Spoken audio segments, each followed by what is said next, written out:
like it's priceless, like, when you're working as a medical doctor, you so.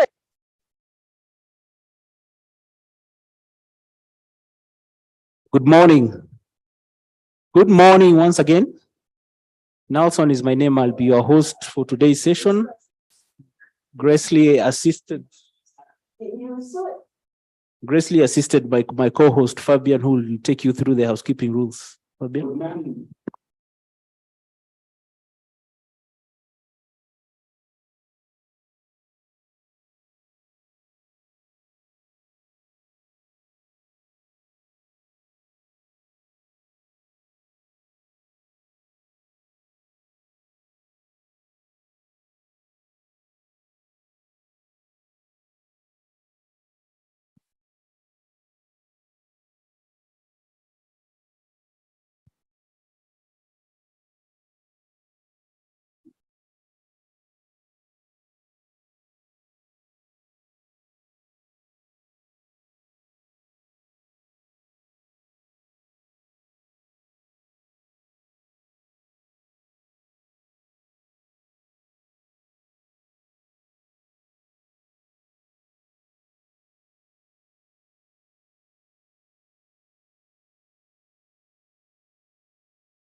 For people how to do kindly while in this session, technology, use your phone in diet mode, or in silent mode, or off, view.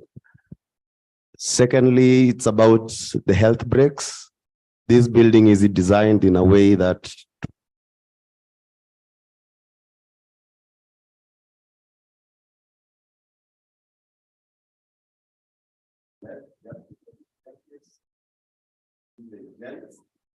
and we opposite side of the building and as we go upstairs, and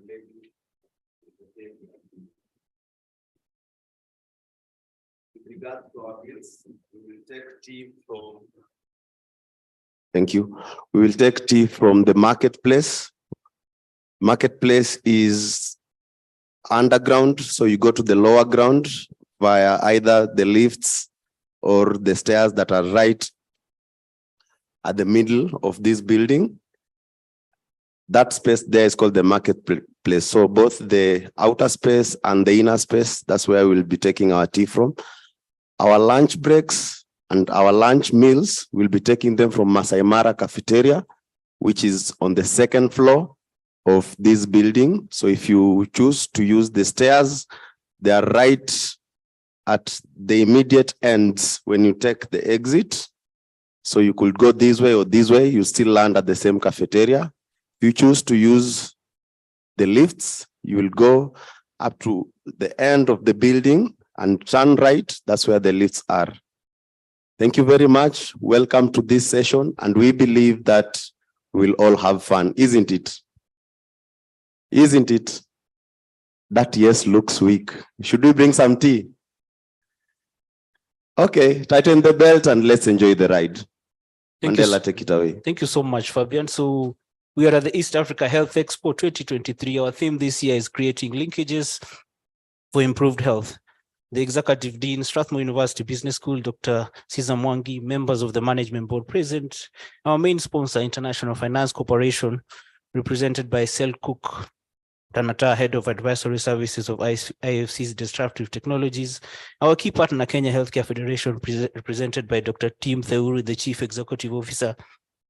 Distinguished guest, Mr. Samuel Musumba of National Transport Authority, Dr. Kimani Mwangi from the Kenya Orthopedic Association. Our key members from Tanzania Healthcare Federation, guest speakers of the East Africa Health Expo 2023, our distinguished guests, and partners and exhibitors of the East Africa Health Expo 2023. Good morning once again, ladies and gentlemen. Thank you so much for gracing us at this particular event. And at this point, I'd like to welcome a gentleman whose vision is to change the continent. He has over 25 years of experience in management and leadership in various roles. He's an ardent hiker and a mountain climbing enthusiast. He has been a regular panelist on the weekly Nation Television Leadership Forum, and an occasional columnist for Nation newspaper. He has also been a vice chairman of the Strathmore University Council and chair of the audit committee. He has been interim director of the inception of the Strathmore Governance Center. He holds a PhD in organizational performance and change management from the University of Johannesburg and an MBA in strategy and corporate finance. A round of applause to Dr. Caesar Mwangi to give us the welcome remarks. Karibu.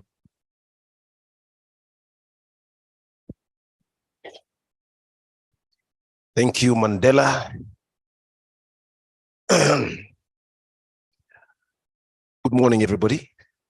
So delighted to see you here at Strathmore University, Strathmore Business School. Karibu sana. I believe we were waiting for our chief guest, the Honorable Nakumicha Susan Wafula, the Cabinet Secretary in the Ministry of Health of the Republic of Kenya. We've been informed she's a bit late in an emergency meeting, so we hope that she will be with us soon or send a representative. I am so delighted, first of all, to recognize our main sponsor, the International Finance Corporation, otherwise known as the IFC, who is represented here by Selkuk Tanatar, the head of advisory services of IFC's Disruptive Technologies and Funds Department, a very important department dealing with very important issues, of which we are so delighted to be partners with. And of course, our key partner, the Kenya Healthcare Federation, very important group in our society, represented by Dr. Tim Theory, the Chief Executive Officer, who is here with us. Of course, we have very wonderful and distinguished guests with us. We have the Program Director at the National Transport and Safety Authority, Mr. Samuel Musumba, very important partner. We have the Kenya Orthopedic Association, represented by Dr. Kimani Mwangi. And of course, we have our colleagues from the Tanzania Healthcare Federation. We have various guest speakers at this East Africa Health Expo 2023. And I would like really to recognize all the wonderful people who are here as our distinguished guests, our exhibitors, and our friends here at Strathmore Business School in this Expo. Good morning once again. Good morning once again. Good morning. Thank you very much. Actually, I have the distinct honor this morning, not only of welcoming you, but of just sharing a few very brief remarks on this auspicious occasion. As we all know, healthcare is so important to us because health is our greatest wealth. That does not need to be said again, because we all know, in fact, we all know we are here because we had the health to get up in the morning, to dress up, to walk, to talk, to drive, and to be here. And we are enjoying that wealth right now. So I'll make a few remarks because I'm so delighted that this particular expo is happening today as part of our contribution to a better world, and especially to a better continent of Africa, and especially in this case, we are here in Kenya, of course, to a better country. So this particular expo and exhibition is, of course, born out of the understanding that there are strategic connections between various sectors that have a shared interest in healthcare. All right? Healthcare cannot be left alone to hospitals, for example. There are various players across the healthcare ecosystem. And within these ecosystem players, of course, we believe there is a desire that mutual benefit can be gained through effective and intelligent means of engagement. And that is what we try to bring through this expo, that engagement among the various players. We are also very clear that data, well-researched data and information is very critical in this engagement among ecosystem players. And therefore, this expo is bringing together well-researched data and information in addition to well thought out healthcare service provision interventions. See, once we have the data, then we ask ourselves, what is this data telling us? And therefore, what interventions are necessary based on the data that we are receiving? And of course, apart from the interventions, we have what we would like to call infrastructure development strategies. Because across the board, we need certain infrastructure to be in place for us to effectively have an impact on the healthcare needs of our populations.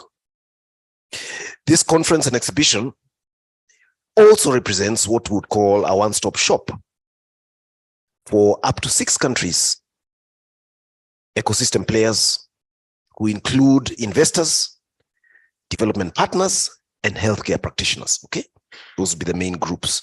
And they're coming from the various countries which are represented here today. The conference also provides then a very good basis or forum to secure resources for the various interventions, the various needs that are identified, the various ideas that may come up from the deliberations and the engagements, because at the end of the day, certainly some investments are necessary in order to create and expand access to new markets, not only in East Africa, but of course, the Africa region. I want to close by saying, my dear friends, that we are here at the Strathmore University Business School. We have a vision here at the Strathmore University Business School, which is very simple, very clear, and very dear to us. That vision simply says that we want to transform the African continent for the better. And we want to be catalysts of that transformation. And how shall we do it? We shall do it through engagements such as this, through the research that we do, through the programs, academic and non-academic executive programs that we have. We shall transform.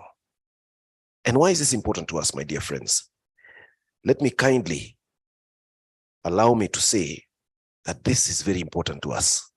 We have a conviction in our hearts that Africa needs us to do this. Because of the 1.4 billion people who live in this continent, 70% of them below the age of 25, it's almost 1 billion people, who need a better future. And that future requires them to work, to set up businesses, to become exporters and entrepreneurs. And for them to do that, they need health as a first basis. We are convinced that this vision of ours, therefore, is very important because these people need us. And those of us who are in positions of possibility to provide this better future for these billions of people, 1.4 billion people, those people are in this room today. Those are the people we're engaging with today and tomorrow. Those are the people we shall continue to engage with as partners, and we stand at your service. Those of us who work in this business school, we are at your service, and we call upon you to kindly join us in this vision of transforming Africa through healthcare, and this mission of doing it through our continuous engagement, as we shall discuss in this particular expo. With those few words, ladies and gentlemen, welcome to Strathmore Business School. Welcome to this expo, and I wish you wonderful deliberations. And most important, we look forward to follow-up interventions and actions that will leave this continent better than we found it. Thank you very much, ladies and gentlemen. Thank you so much, Dr. Caesar. A better round of applause, ladies and gentlemen. So at this point, I'd like to welcome a gentleman who considers himself a self-made cook and looks at cooking as a life-sustaining skill. He has been experimenting with different dishes, different styles, and mostly with meat. His favorite meat is a simple homemade ugali beef with greens. He says he enjoys eating what other people have made, while self-taught foodies don't look kindly at women who have no culinary skills. He also likes making people smile not from being a dental surgeon, but rather from his passion for oral health. He currently serves as a non-executive president of the Kenya Dental Association. He has more than 8 years wealth of experience, rich networks as a high professional business leader. He holds a bachelor's degree in dental surgery and certification in business administration, and is a fellow of the International College of Dentists. A round of applause to Dr. Tim Theuri, the CEO, Kenya Healthcare Federation, to give his remarks.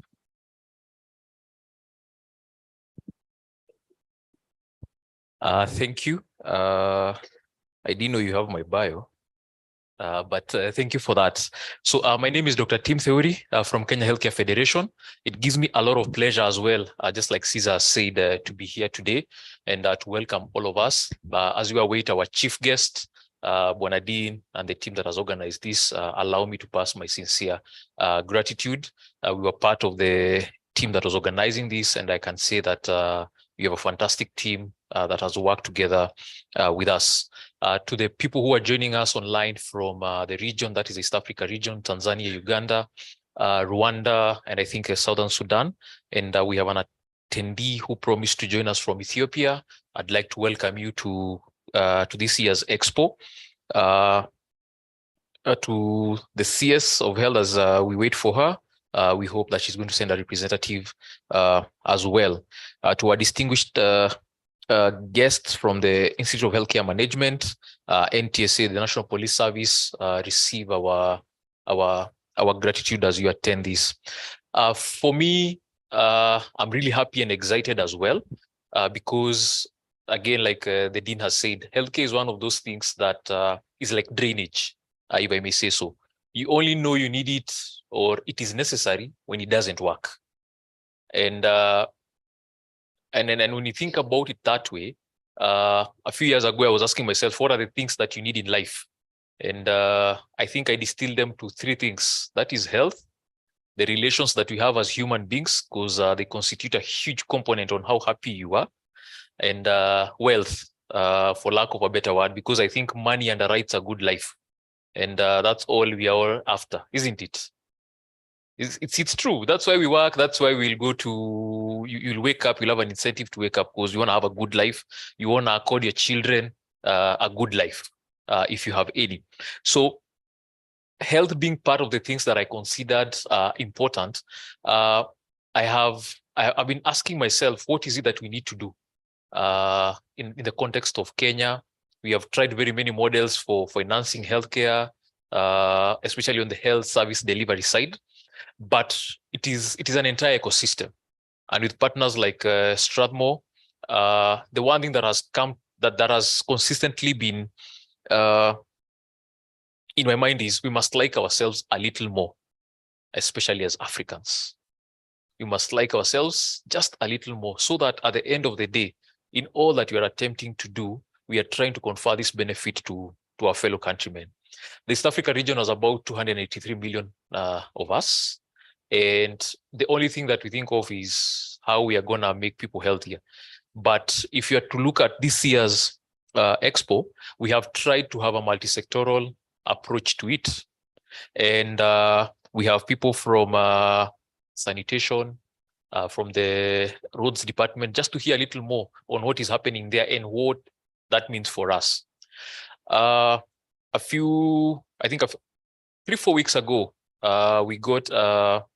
we were looking at data around malaria, and there was a team that had done some drone surveillance in Mukuru.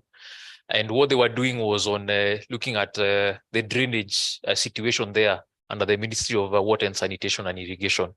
And what came out for me was the amount of data that they had, and they were not communicating to the Ministry of Health on this other end. And that siloing of information that we've had, I think it's a high time that we begin to bring down those walls. It's a high time that we start using data to communicate and make decisions in this healthcare space. So for me, that's what I'd hope to see as one of the outcomes for this year's Expo. We are going to hopefully have a white paper out of this, so that we are able to inform policy for anyone who would be interested around the outcomes that we've had. We are going to communicate this obviously to the Council of Governors, who are the other key players, the Ministry of Health, and our other development partners who we work with. So for me, is to welcome you from Kenya Healthcare Federation. We are the health board of KEPSA, that is Kenya Private Sector Alliance, possibly the largest non-state actor in health, over 250 organizations under us. And that is the space we operate in, informing policy, convening actors when there are contentious issues, bringing out development and emergent issues as have been discussed in previous expos, and with a lot of keen interest in how we are delivering health to Kenyans. So for me, karibuni sana, and it will give me a lot of pleasure to interact with you as in the next 2 days and receive the regards from our chairman and my board. So thank you so much, and over to you, Mandela.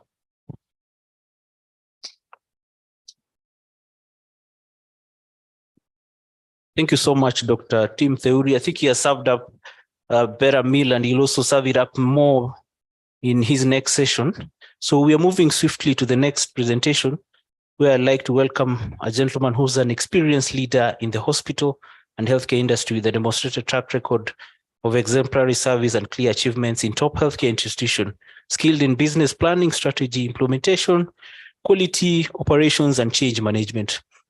He has a strong academic qualification with advanced medical and management degrees, including a Doctor of Business Administration, Strategic Management. He's an expert in institutional-based leadership, turnaround management, strategy formulation, and tracking. A round of applause to Dr. Majid Wahir, our course leader for this particular Expo. Karibu.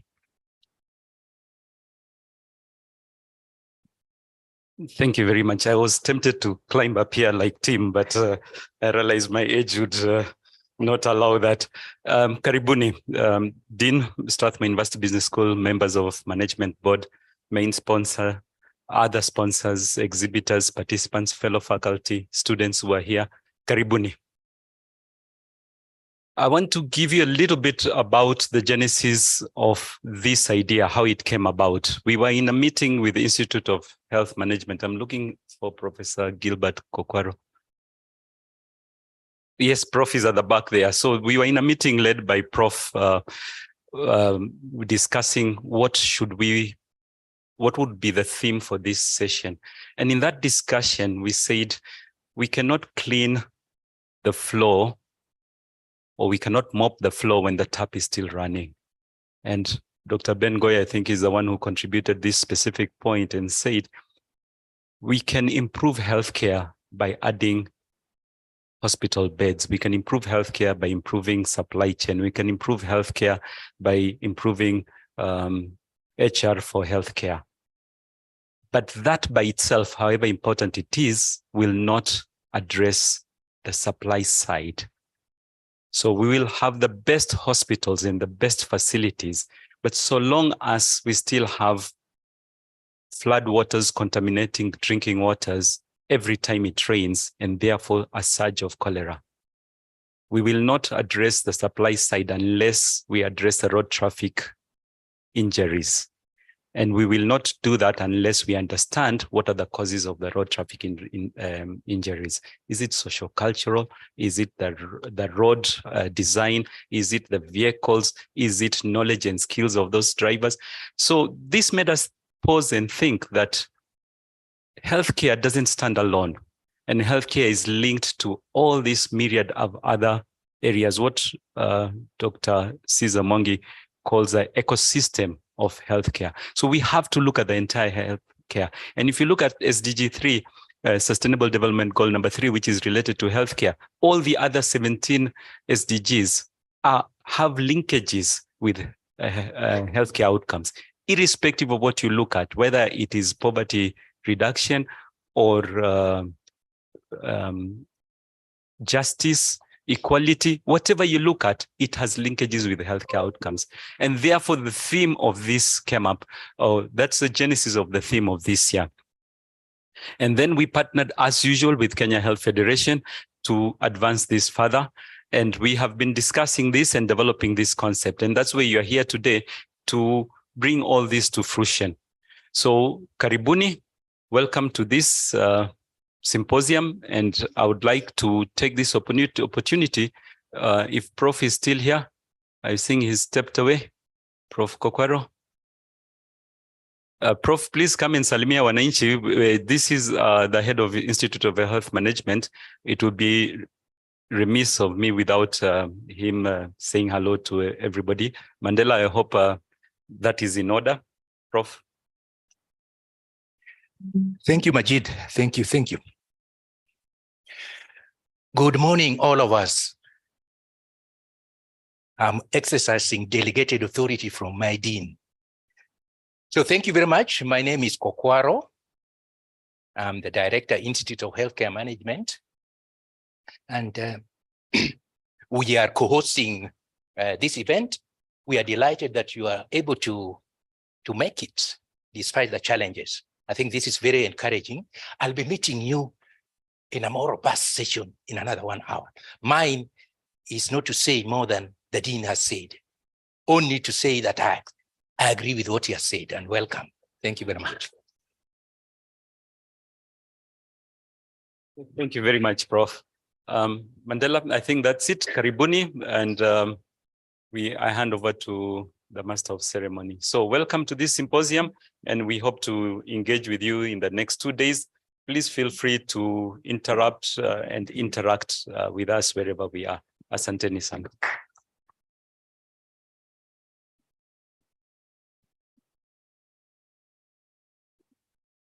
Thank you very much, Dr. Majid.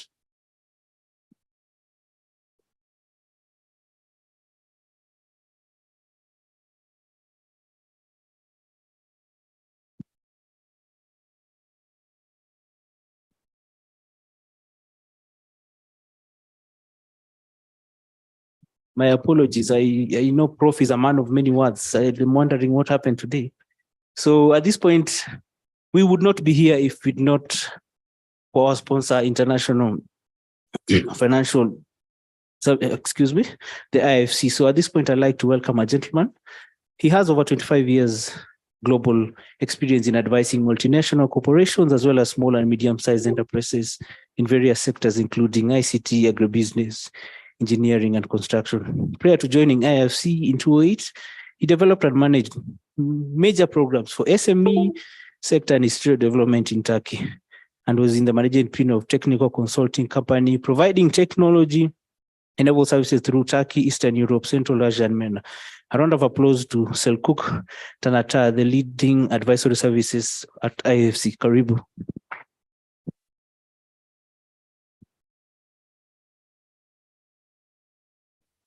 Thank you.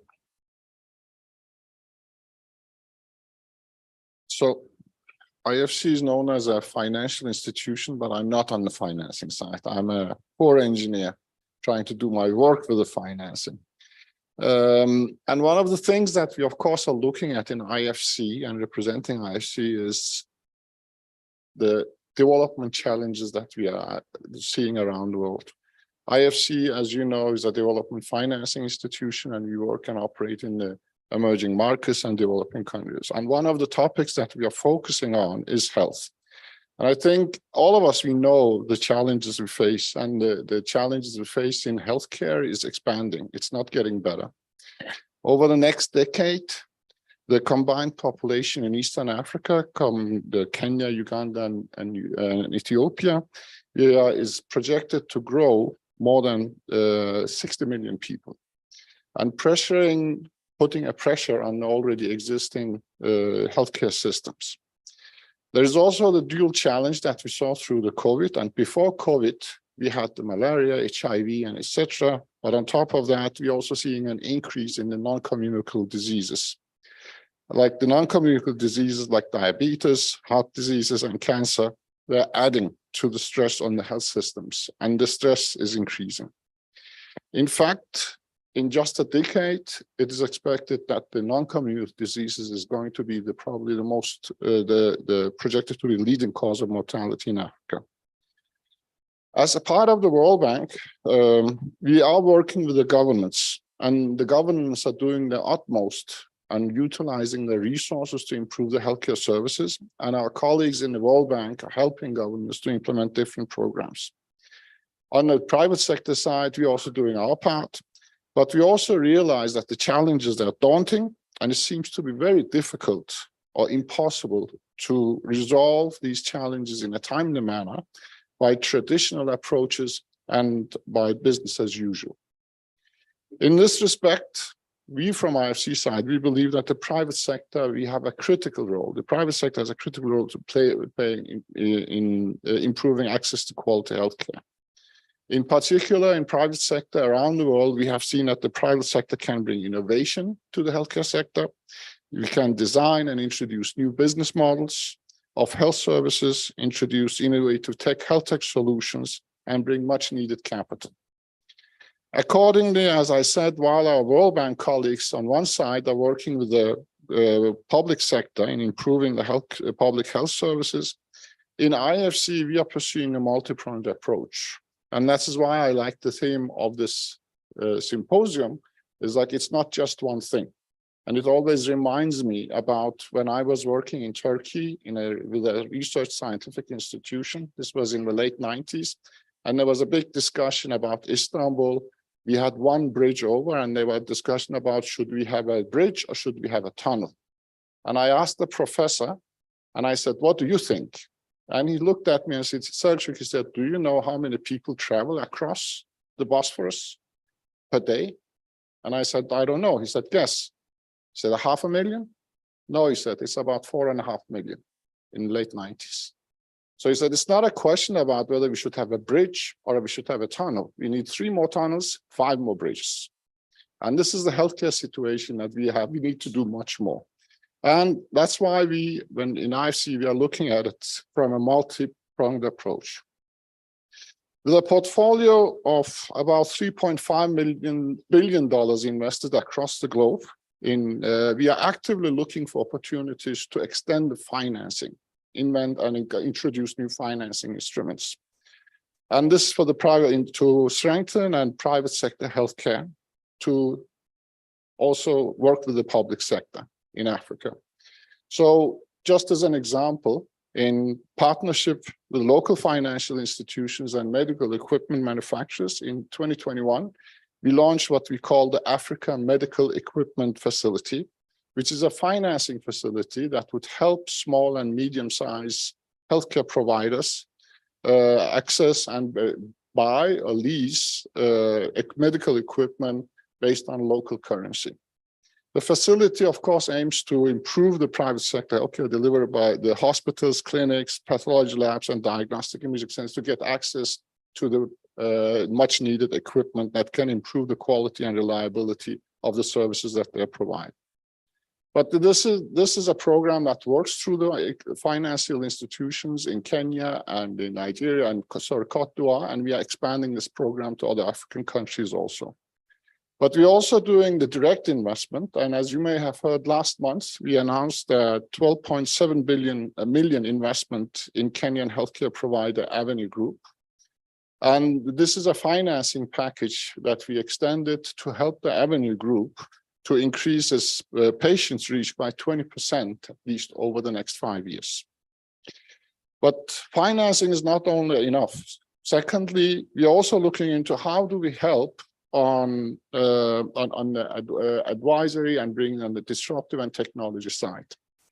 Around the world, we are seeing that the disruptive technologies is doing immense changes and are impacting almost every sector.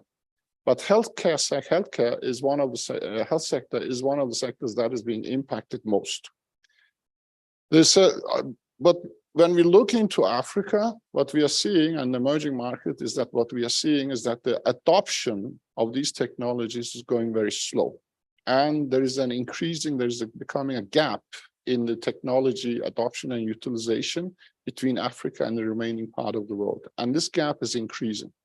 So in order to close this gap, from IFC side, we are coming up with different solutions and programs that we hope that we can expand. One of them is linked to the African Medical Equipment Facility.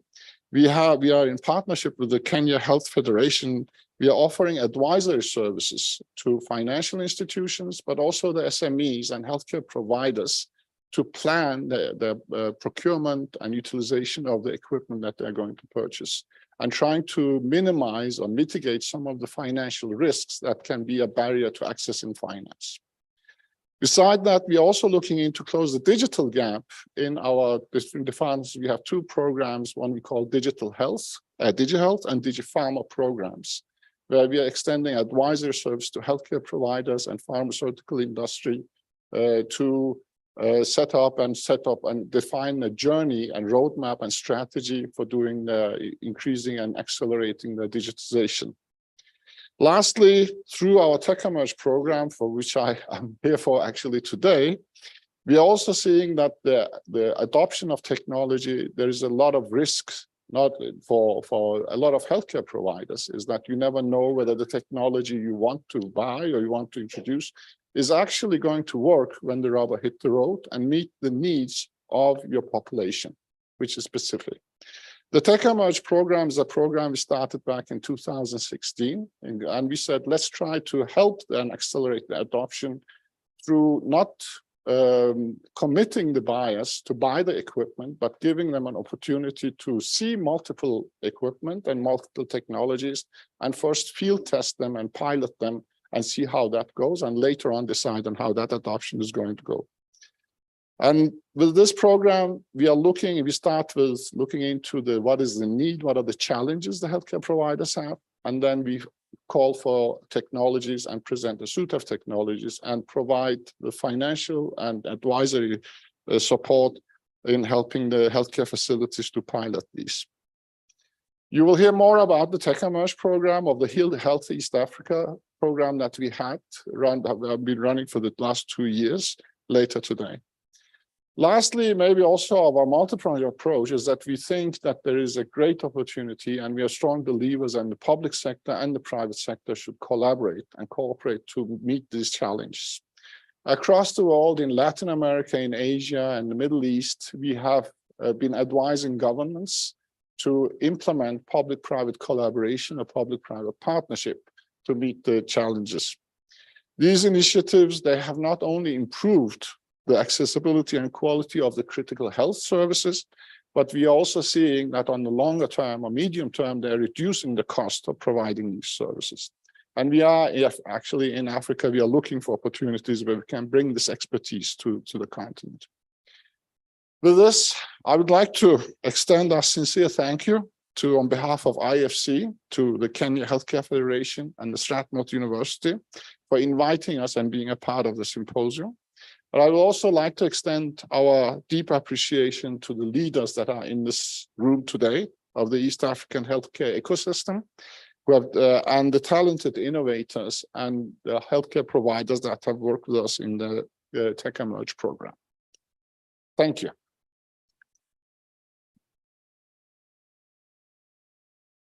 A better round of applause, ladies and gentlemen. So I think before we pick up from the last expo, we'll do a 5-minute round of expectations from our distinguished guests who are here. So I have my colleagues moving around with the mic. Feel free to shoot up your hand, then give us what you'd expect, so that as we continue with the discussions, the panelists try to engage it in that area. If you look down, I'll come to you. Thank you. Good morning, everyone. My name is Dr. Paula Mwende. I'm a medical officer intern. I work in Kenyatta National Hospital. I'm free today and tomorrow, so I decided why not use my time effectively. This is my 3rd time attending a conference at Strathmore. And one of the reasons and one of the expectations I have, every time I come to Strathmore, my mind is open to a whole new world of opportunities. I'm a medical doctor by profession, but that does not limit me to seeing patients. So one of my expectations is to leave here not the same way that I've come this morning, my mind to be opened. Thank you so much. Wonderful. Thank you for setting this space. Or another person? So I think this side has been saved. So we'll go to this side, this row. Yes, wonderful, sister.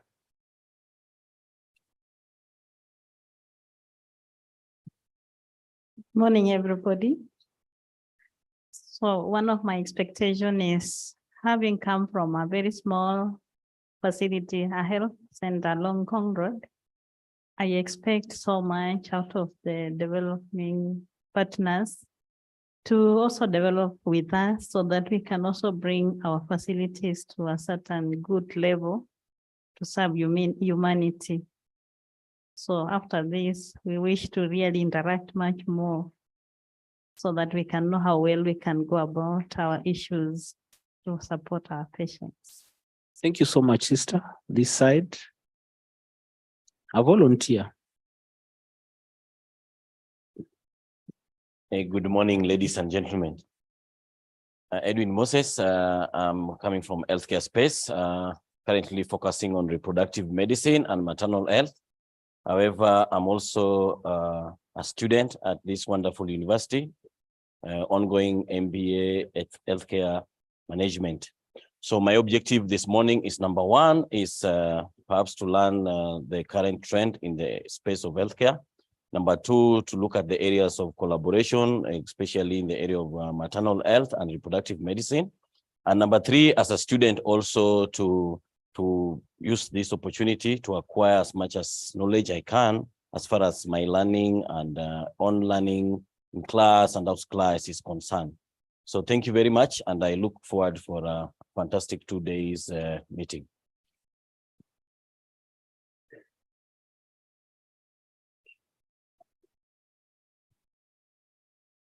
My main expectation today is to learn more about how to improve our health facilities, health care services, and offering the quality to our clients, and mainly also that collaboration in offering that service. Thank you. Thank you, Sister Jerusha. Yes, nice. I see people are now getting the voice. My name is Mark Makomere. I'm a pharmacist in the private sector. I distribute medicines in Western Kenya. My company is called Potent Pharma.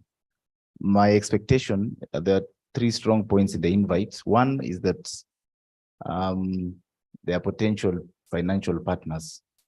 My company is just 4 years, and I'm at the borderline of getting to the exponential phase after the infancy. So of course, money is very important when you get to that phase. Number 2, I expect to have linkages with potential suppliers in different areas, particularly diagnostics, because that's an area now I want to expand into. And number 3, of course, there are 10 CPD points that I'll bag at the end of these sessions. I attended the other conference. So by the end of this session, I'll have cleared for the year, my target for the year. Thank you. Thank you so much. Next. Good morning. Names are Jacqueline Joy. I'm from Strato staff. My expectations today, I am a consultant in the HR field, and I think this goes to IFC. You've mentioned the adaptation of a few techniques or also using of different mechanisms in the industry. We understand that human capital will be needed. What is your strategy in ensuring that we are able to adapt to the low talent supply? Because I'm pretty sure right now a number of people are not privy to using the same technology. And also, how will we offer retention on the same? Thank you. Wonderful. I think wonderful colleagues from IFC would take that up in their session. So I'll take 2 more, then we go to the next session. Yes, behind there. Good morning. My name is Waswa Paul. I work for Hector Consulting and Open Fences, which is a hub within Strathmore University. We work to promote healthcare innovation within the healthcare space. So my expectation today is I've seen IFC will be showcasing a few innovations that they have been promoting or supporting. I love to see how the trends around sustainability of these innovations past the funding time. So just the new trends in supporting sustainability of healthcare innovations. Thank you. Thank you so much. One last one. Yes, thank you. So good morning. My name is Alex Maina. I work with the Nairobi Women's Hospital. And I'm here as a private sector representative, plan how best we can connect our health systems with what is happening out here and also with the government, see how best this can be improved. And I know through this Expo, we'll be able to capture even some of these technologies that are not privy to the users within our setups, and maybe improve this for the better of our population. Thank you. Thank you so much. I think your sentiments are heard, and the panelist guests who will be here will relay into that. So I'll welcome back Tim to finalize on his recipe for today so that we continue. Karibu. Thank you. So mind just to give a short synopsis of what happened last year in the Expo that we had, and a couple of themes were discussed. And I'll just quickly mention the themes that we had. We had investments in health. We had partnerships, public-private partnerships or collaborations. We had innovation in health. We had also a topic on education and research, health education and research. And finally, we also had a sub-theme on health policy framework and regional coordination. And I think that also guided why we had our partner states in the East Africa region come in. Among the notable things that was said in the last Expo, and this section that I'm doing was supposed to be done by my predecessor, that is Dr. Nyalita, who is our former CEO and currently serving as a health minister for Nairobi County. She couldn't be here with us. She's in London for official engagement. One of the things that was said was, no one else will tell our story until we do. And people will not know what we have unless we tell our story. That was one of the things that was said last year. And there was also a highlighted need for how do we collaborate with external funding and responsibly do so. The other thing that was said was digitization saves time and generates more revenue. This was by Professor Eisel. He is DVC research here at Strathmore. My chairman, that is Dr. Kanyenje Gakombe, said, if you want to catch up with the rest of the world, we can't do so by traveling at their pace, but we can do so if we travel faster. And finally, the last person that I'll quote is a chair of Kenya Private Sector Alliance, that's Flora Jambi, who said we must continue to engage and collaborate, and we must do so innovatively. So just to tie that up to what we are discussing in this year, and what came out was the gaps in how we are discussing health. And something that I often like telling people is a rising tide will rise with all ship at sea. There is no way the tide will rise in one place and leave the ship out. But if we are all part of it in how we are rising, it will rise with it. And that is the outlook I'd urge us to have in this as we are listening to the discussions that will be happening. Please ask questions. I will really encourage us to ask questions. Don't leave here with a question. If you have a comment or a suggestion, please leave it here. That is how we'd like to enrich our interactions. And finally, I'd like to end by interacting with you a little and ask, what do you think has the biggest return on investment? What do you think has the biggest return on investment? You can pass the mic around. And unfortunately, if I know you, I will call you out. Biggest return on investment? Ben, what do you think has the biggest return on investment? Is it real estate? Is it the bonds that Treasury is always telling us? What do you think has the biggest return? Engaging in politics? Anything. Engaging in politics has the biggest return. Okay, fantastic. Someone else? There's someone there from, was it Hector and Open Fences? I'll say service industry, Service which industry. health is one of them. Okay, fantastic. We are getting close. Anyone else from this side? Give the mic to Matolo. He is there where you are. The gentleman just in front of you on your left. This other one. The one who's keeping quiet, that one. I'll say healthcare. Healthcare. Yeah. All right. Specifically preventive healthcare. Actually, you're right. The biggest return on investment is vaccines, right? Have you ever thought of it that way? It's actually vaccines. For every dollar that is put towards the development of vaccines, what you get back is about 278% return. And the impact that has on the entire ecosystem is something that I'd like to open our minds to and think about it that way. What are we going to discuss during this year that will give us the best and highest return in healthcare? Is it use of data? Is it capacity building our human resource? Is it strengthening our healthcare systems to make them more resilient? Right? Is it engaging in health politics that will determine how resources are allocated? What is it that you are going to do or you are going to live with here that is going to give us the highest and best use of our time as we discuss healthcare? That is a question I'd like to leave us with. So thank you so much, and over to you. Nipigeni makofi.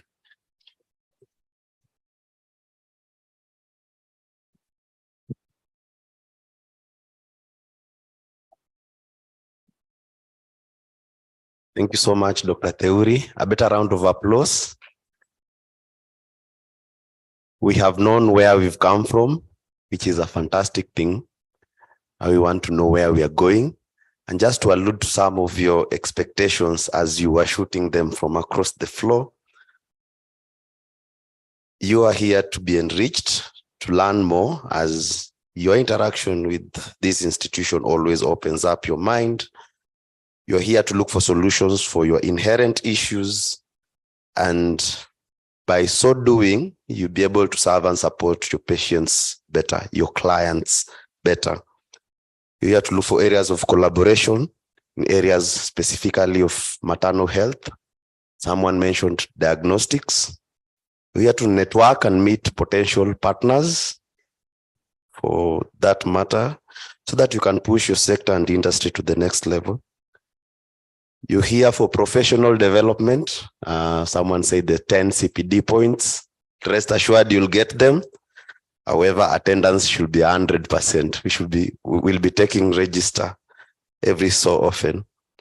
You're here for, there's a question specifically that was aimed at or aimed to IFC on matters of human capital sustainability and retention, especially in the wake of innovations, etc. You're here to learn about the new innovations and trends in the healthcare space.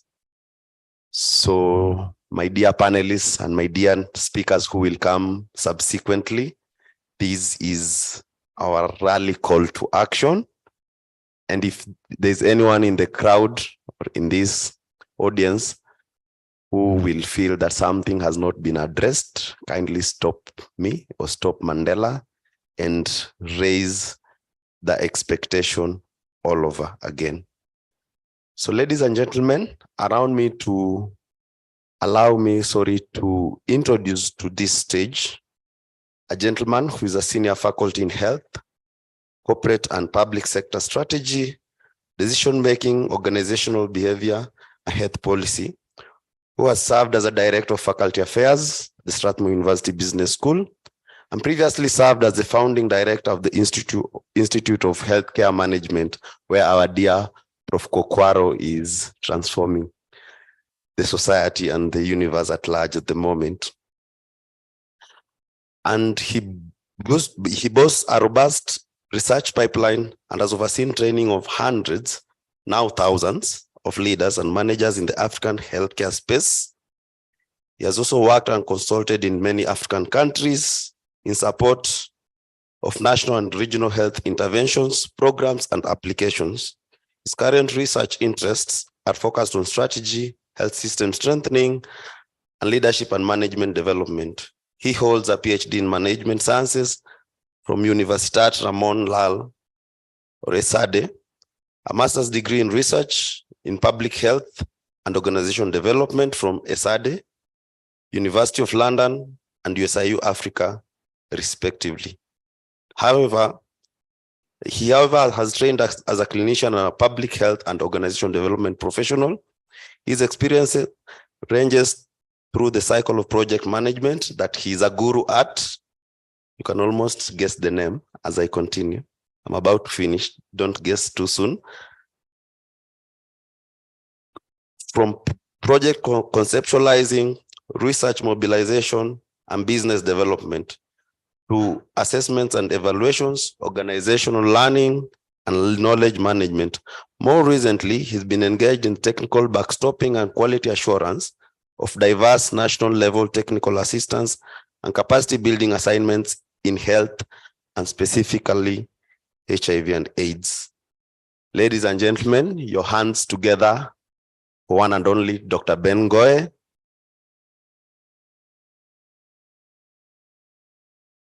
Daktari, please come to the stage and put this expo into context in the backdrop of the expectations that I've just alluded to. Thank you.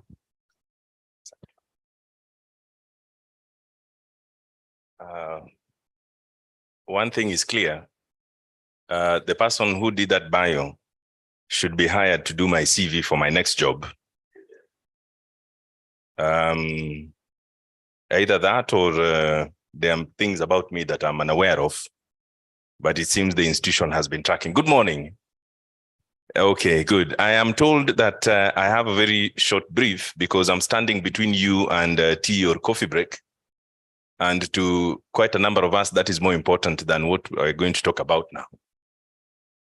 So I will try not to do that. My job is to simply set the context for the conversations that we are going to have over the next 2 days. And my work will be made easy because a number of my esteemed colleagues here have already, in a sense, from Dr. Majid to Dr. Tim to Prof, they have already mentioned in passing some of these things.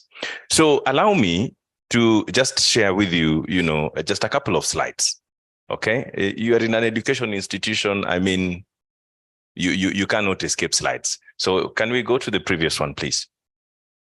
And if that then is the case, let me start. Since I heard that there are students here, this is who? Stella or Sheila? Did I get the name right? Mwende is better. Okay. That question is for you. If somebody was to ask you what is health, I mean, we're in a health expo. So how would you define health? I'll just use my school definition. Which is fine. Remember, sorry, in Strathmore, we go by the motto that all answers are correct, but we can argue about the degree of correctness. Okay, so go ahead. Okay, when we were discussing health, when we were studying, health is a complete state of well-being in the physical, mental, emotional, and physical aspects, and not just in the absence of a disease or an infirmary. Okay. So you're drawing from the classical WHO definition, right? And that is the definition that most of us live by. Although you have added your own flavor, I don't recall emotional being there, Dr. Majid, or is it there? Yeah, that is a new one, eh? But anyway, you learn new things every day. So if I could have the next slide. Okay, so you see, she had even crammed it. All right. So the WHO puts the definition of health as a state of complete physical, mental, and social well-being, and not merely the absence of disease or infirmity.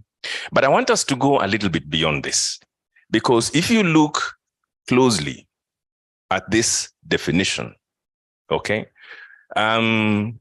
we have, in a sense, interpreted it very, very differently.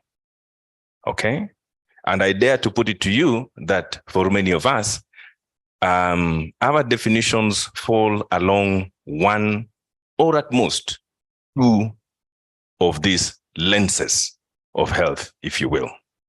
So in the first one, many of us focus on that bit of the absence of disease or impairment. Okay, and that is the majority of us here. And the reason I would say that is because when people were asked about their expectations, you know, the people were equating health with hospitals. So I want to know how well my hospital is doing.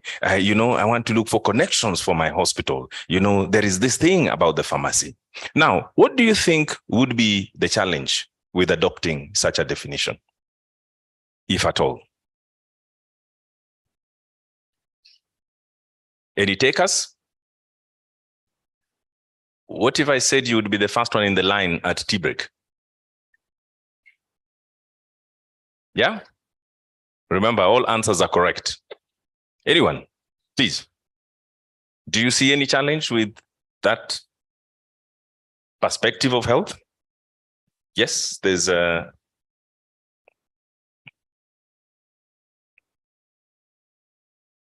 Go ahead. Yes, I see a challenge in the sense that it will, it's basically limiting the space under which an health such a wide scope that you cannot limit it within the hospital setup. It cut across in all sectors. Okay. Within the economy, outside the economy. Okay. Yes. Fair enough. There are portions of your statement that are correct, so I'll focus on those ones. And I'll focus on the fact that that it's a very narrow definition of health. It actually medicalizes health.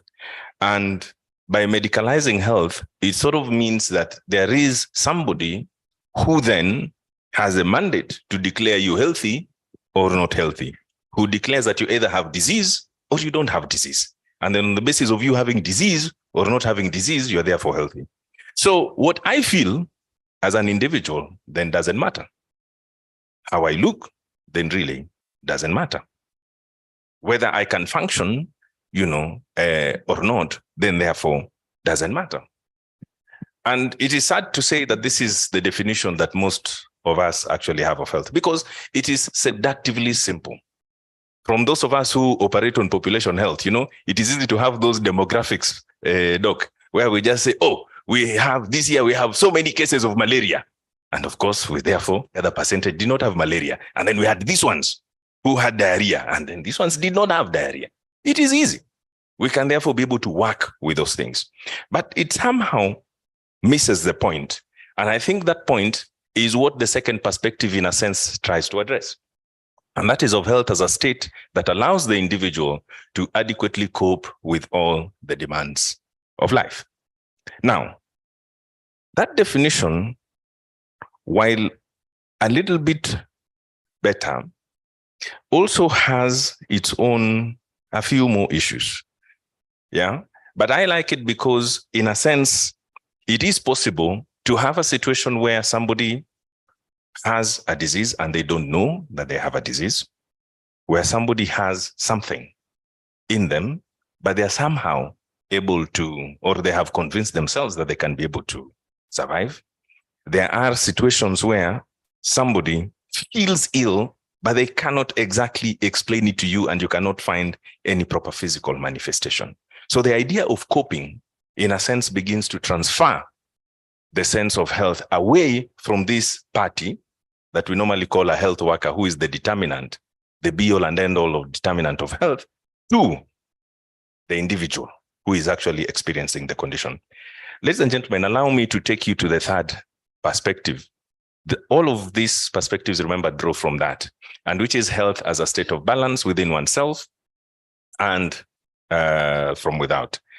And here, inherent in that definition is a state of equilibrium. So here, ladies and gentlemen, it is not just about having a disease or not, it's not just about coping, but in truth, it actually transfers the sense or the feeling of health back to the person who is feeling or who is complaining. Something, ladies and gentlemen, that I feel in our field, we do very little about. And if we are able to acknowledge that or take on that definition of health, then all these different parameters then begin to make sense to us. I don't know if I can have the next slide. Okay. We are then better able to appreciate the 4 dimensions of health. Okay. Physical dimension, the mental dimension, the social dimension, and now more recently, the spiritual dimension of health. I don't know how many of you have come across literature that shows that, the absence of social connection in and of itself is a huge contributor. Yes. Oh, it's already in the med school curriculum. I am surprised, eh? Yeah. But if anything, the lockdowns and all those things that we had to do, people being put in confined spaces, all those things, I think should have brought that very powerfully to all of us. The spiritual dimension, and by spiritual here, please do not confuse it for religion. Eh? It's two different things. Yeah, the spiritual dimension, okay? It has also been found that individuals who have some kind of sense of meaning, okay? Sense of purpose in their life, who aspire to something that goes beyond them, okay? Tend to have better outcomes, and most especially when we are talking about chronic ailments. So there are very many dimensions around health that we can only be able to appreciate if we go beyond the narrow definition of health as a medical condition. Now, how can we then realize this health? It is impossible for us to realize this wide or broad idea of health without understanding the social determinants of health. Okay? Now, these are determinants. We normally write them as determinants of health, but in my book, I think we complete the statement when we talk of equality, inequality, and inequity. So inequality is differences between individuals, largely bearing from or being born from differences that you really cannot do anything about. So say, for example, differences between men and women, boys and girls. Nothing we can do about that. But inequity, unfortunately, are those differences that are caused by things that we can actually do something about. Yet, unfortunately, in most instances, we don't do anything about, or we do very little about. Remember, it is not by choice. It is because of the lens that we have worn regarding about what health is. And that is the reason why we do not engage in that.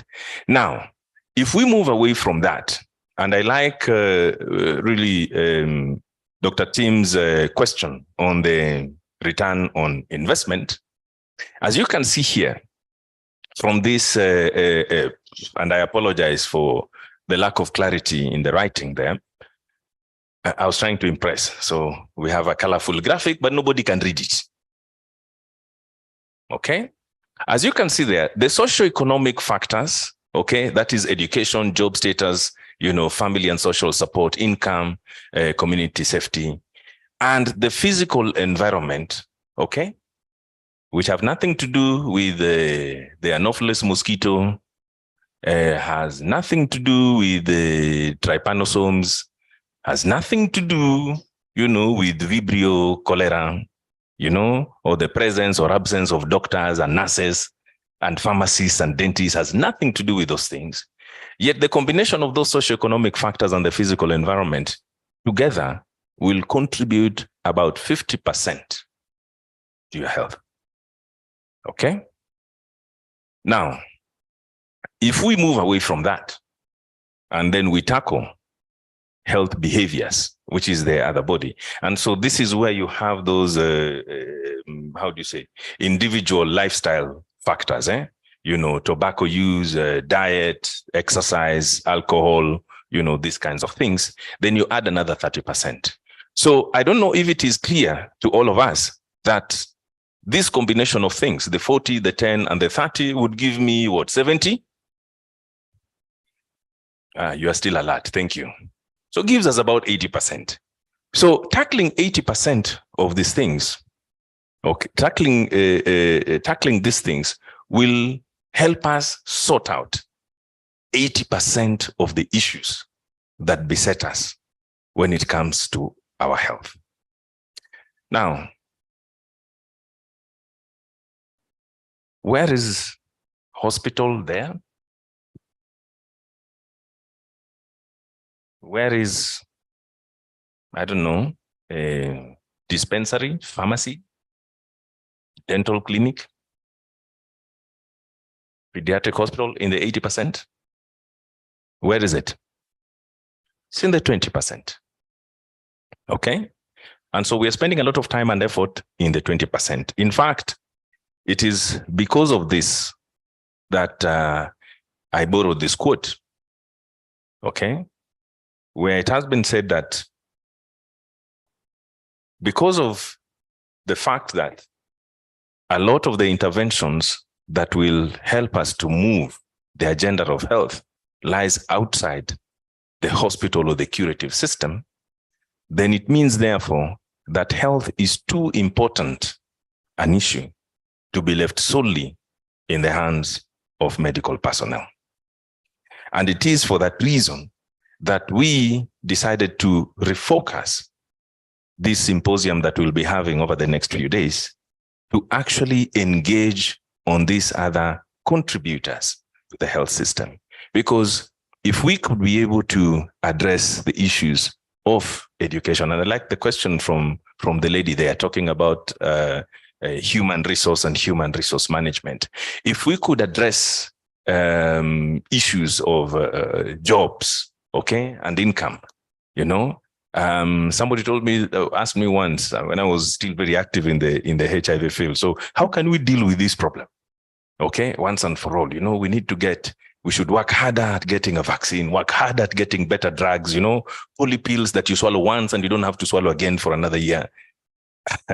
And that debate came out with a very interesting answer. I said, just give people money.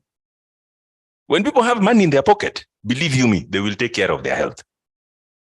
When people have money in their pocket, they can plan their lives. When people have money in their pocket, they can hope. When people have money in their pocket, they can build better houses. So these problems you're having with TB and resistant TB and so on, you know, issues because we can only manage to build houses that are built in a particular way with no clear ventilation and all these sorts of things. We cannot pay for NHIF. We cannot do all these sorts of things. So, ladies and gentlemen, these issues are the ones that if we are able to tackle, we could have the biggest bang for the buck, at least in my book. And so innovation then comes in as a means that can help us really to deliver on these things in a much better way. So drawing on this and tying this to the conference or the symposium that we're having this week, we have picked on a couple of low-hanging fruits, okay, out of this. It is for this reason that we have a focus on the built environment, and we're going to talk about roads, okay? And hopefully the panel, when it sits here, is going to unpack this for us. Prof, who is my research hub lead and institute lead, my boss in that aspect, did some very good work with colleagues that hopefully he's going to be able to unpack for us. And there's one particular, for those of us who have looked at this document, there's a very interesting graphic somewhere there where I saw that despite being less motorized, okay, you find that countries in Africa actually have more fatalities per 100,000 population. And you can imagine, yeah, all these people, okay, being in hospital. I don't know if this is still what, I haven't been in a hospital setting in a while. So let me go to the one who's actively there. Mwende, is it? Do they still, put about 50 kilos hanging? Yeah? You still do traction. This is how many decades after K-nails came? 30 or 40, we are still hanging people. And when you hang their things over there, how many weeks? 6 to 8 weeks. In the meantime, you are doing what? You are feeding them. You are bathing them. You have personnel dedicated, yeah, day in, day out. For somebody who is doing, well, nothing other than lying down with a big rock, isn't it? And then what is the take normally when you do traction? Success rate? Exactly. I'll give you the figures. It's about 30%. Most of the times, those things don't take. Okay? And you end up, in a sense, you're just buying time for you to do surgical intervention. You understand? So we are wasting a lot of resources from something like this. Can you imagine? Yeah, if we could just address that one fact. And these are the kind of things that we will be talking about that draws from here. What about water and sanitation? Okay, huge contributors. One of the biggest benefits in another forum where we were having this discussion, one of the biggest benefits of COVID, yeah, was, and the reason why the deaths went down, had nothing to do with had nothing to do with us controlling the respiratory conditions. It was what, Doc? It was hand washing, isn't it? All of a sudden, yeah, diarrhea, the real ailments, whatnot, cholera, typhoid, all those things disappeared simply because people were now washing their hands. Yeah. So you can imagine, and we spent a lot of time and energy trying to get these vaccines when maybe even the solution and the lessons we could have learned was actually make sure that in all the primary schools, we have paid their water bills so that they have running water. So that behavior that started out of COVID can now continue to be a fact of life. But wait a minute, see, COVID went. So why should I wash my hands? There's a team coming to talk about cholera today. In how many counties do we have cholera right now? Okay. So these are critical things that we will be talking about, the issues around financial risk protection, education and nutrition, and many other things that I think will be very beautiful conversations for all of us to have. If the Honorable Minister was here, one of the key tasks I would have asked her to do is actually to sit and convene with her fellow cabinet secretaries and actually be able to show them that health is actually something that cuts across all the different ministries that we have. And in a sense, if we're able to do that, can you imagine the power of all of these ministries contributing something to the arena of health? We would be very, very far. Now, in the absence of that, or as we are waiting for that, we have the idea of innovation, and innovation is one of those things that I think we really need to get into, because as Dr. Tim had said last year, it was clear to us that if we are to catch up with the others, we have to run faster than them. Luckily for us, this region is a hotbed for innovation. However we define innovation. And in one of the sessions, I have a good friend in the name of Robert Karanja, who hopefully will be talking with a number of us with a good panel to discuss this. I'm also very pleased to have all the different partners and exhibitors that IFC has brought on board to help us unpack this idea of innovation. Innovation can help us to expand the so-called iron triangle of health, which pits this, which creates this sort of tension between cost, quality, and access, with the idea that it is impossible to enhance quality without cost going up. It is hard to enhance access without, cost going up or compromising on quality. But with innovation, we can actually stretch this triangle and have a bigger triangle. And so I wish to invite all of us to enjoy the conference, enjoy the conversations in the conference, and beyond that, to actually spend time with the different exhibition booths where we have all sorts of innovations out there, and engage with them and see how we can be able to apply them to our context. So with those many remarks, and as I promised, I'm not going to stand between you and your coffee break. Allow me to end there, but I do hope that it has given you a glimpse of what we expect of the conference in the next few days. Thank you very much.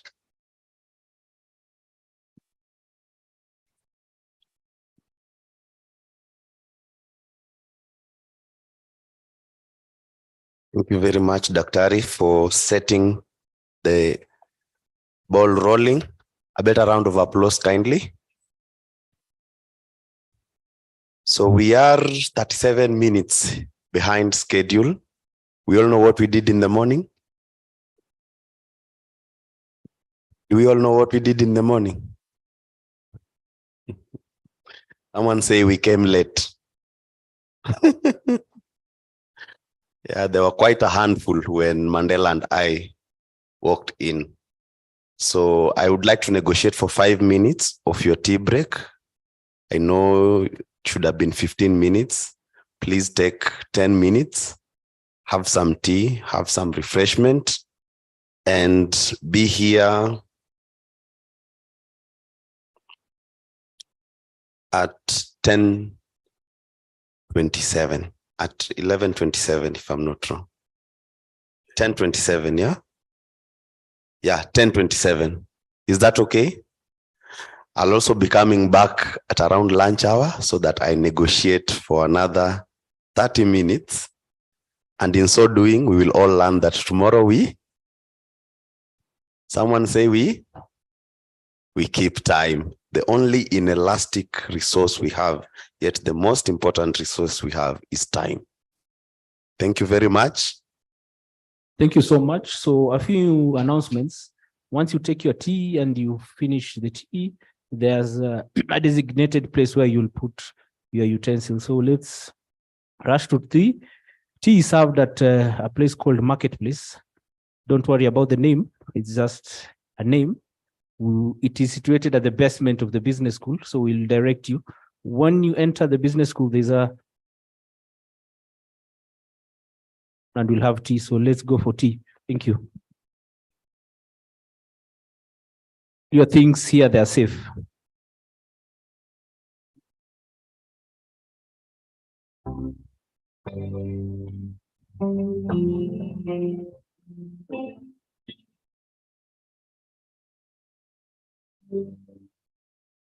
The program has been wonderful, very eye-opening. It has brought out a lot of aspects that I hadn't looked at before in my management level. So it's really been eye-opening and really been relevant to the work I do in my everyday task. And Strathmore itself has just been a wonderful learning environment. The faculty is very interactive, very helpful, and they offer their guidance. The learning material has been very relevant to what I do every day. So it's been quite a wonderful learning experience. This is a program I've wanted to do for the longest time. I think it was long overdue. This time I put my foot down. I said I had to do it.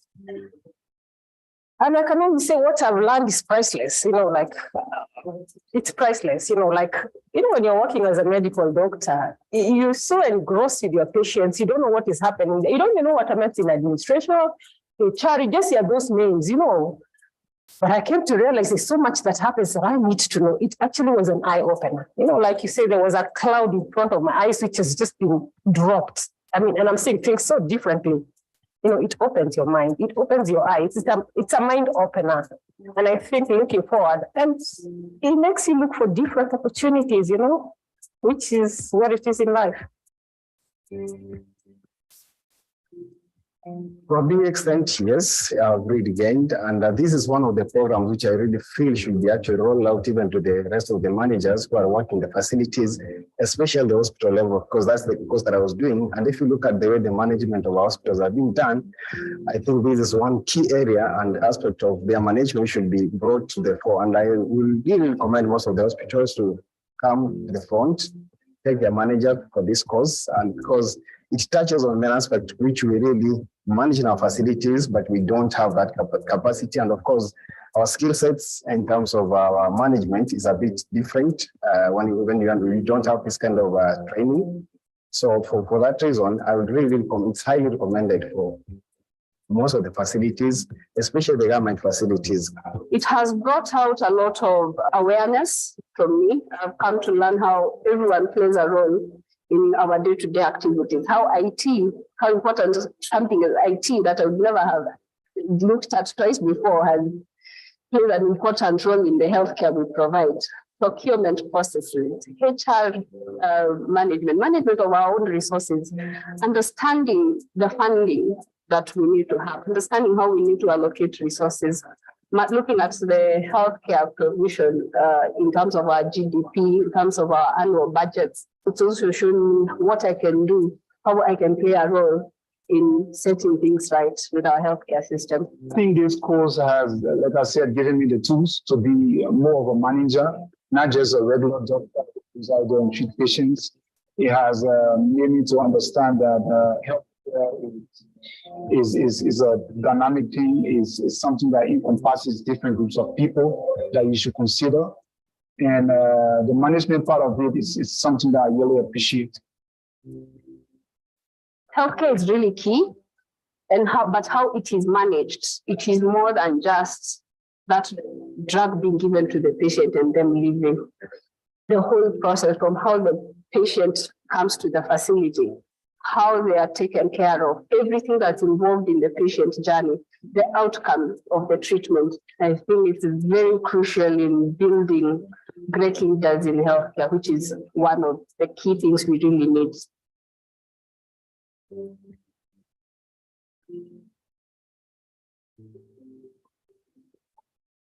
My name is Ben Goye. I'm the faculty director here at the Strathmore University Business School and researcher and faculty at the Institute of Healthcare Management. Now, I want to share with you a little bit about some of the executive education programs that we do offer at the Institute of Healthcare Management here at Strathmore. Now, we have two broad categories of programs. So we do have what we refer to as open programs, and these are programs that run on a year-on-year basis with a fairly regular schedule. And then we have what we call customized programs. These are on-demand programs that a health sector actor would come and request of us to come and run on their behalf, either for their own employees or for the people who are participants and beneficiaries in their various programs. Now, for open programs, we currently have two standard and standalone programs.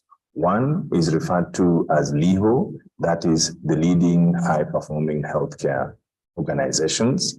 And this is a course that is targeted at the very top tier of our health sector actors, primarily for the public sector, but also incorporating the not-for-profit health sector, the FBOs, the NGOs, and the private sector actors in healthcare. And the basic idea here is to help develop the leadership capabilities, because as it may be very well known to each and every one of you, the challenge in our healthcare space really has very little to do with the resources, but has nearly everything to do with the leadership and management of those resources to help us achieve whatever it is we want to achieve with our universal health coverage.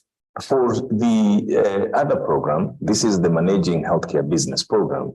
This is largely targeted at business owners, at people in the private health sector space who have needs that are specific to them, that are different from what the public sector or the not-for-profit sector would. And so in this instance, we focus a little bit more on issues around turning your healthcare practice into a business, how to run your healthcare venture as a business, whether it is a dispensary, a pharmacy, a growing group practice or an individual practice, learning the language of business, learning the language of banks, and so on and so forth. Alongside each of these programs and beyond the technical bit that we put in, we also encourage participants to engage in an institutional improvement project and or in a leadership project, and at the same time try to create opportunities for them to create strong bonds that can help to nurture them as they move along their entrepreneurial or leadership or management journey. There have been some notable alumni of each of these programs. I will not bore you with the details, but I will encourage you to dig deeper into what we offer under the open EE programs in the Institute of Healthcare Management, and you will see this for yourself.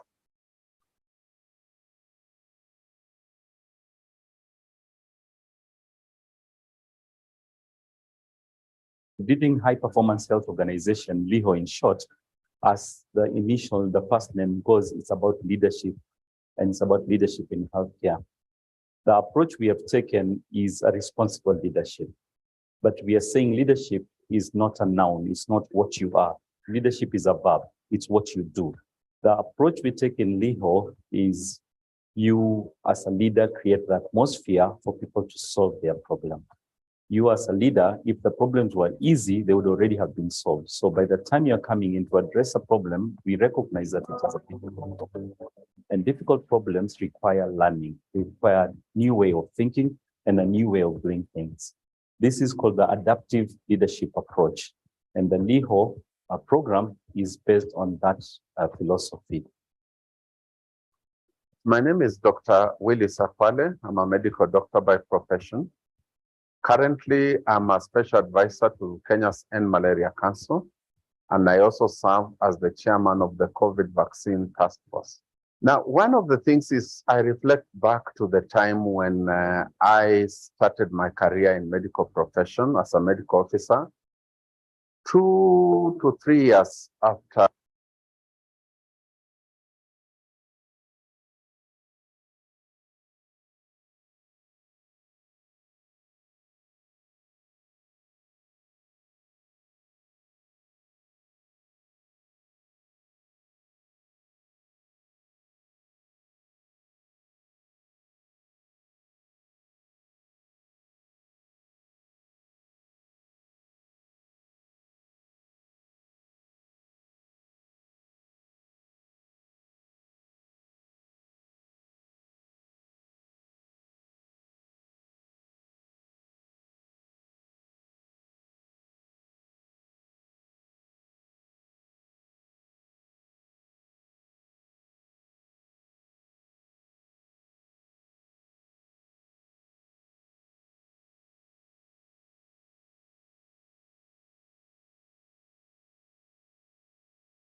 Important to note that a strong and accessible healthcare system is crucial for a nation's social and economic development, and it can only be strong if the entire ecosystem works. So the first thing we all have to work on is to focus on growing our economy and getting income into people's pockets, because then they can afford health among all the various other things they need.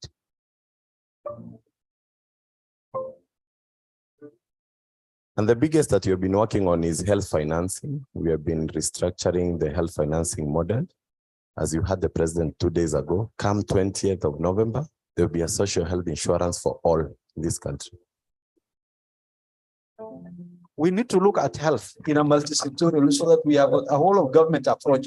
It's not only the business of Ministry of Health to struggle, but other ministries that is contributing directly to health or ill health must take their responsibility very seriously, including infrastructure. We are seeing very progressive leadership, especially at county level, and matching of opportunities that and efficiencies that we have with private sector is something that we can do. NCBA is at the forefront of championing financing in the healthcare industry.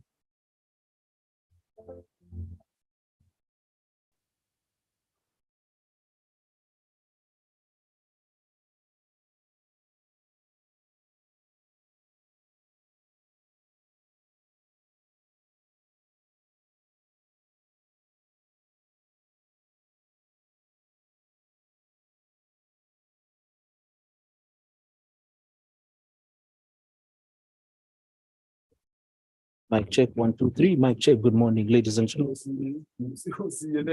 Good morning once again. Manzi, hii kitu sijazoea. Morning. Morning. Morning. Hi.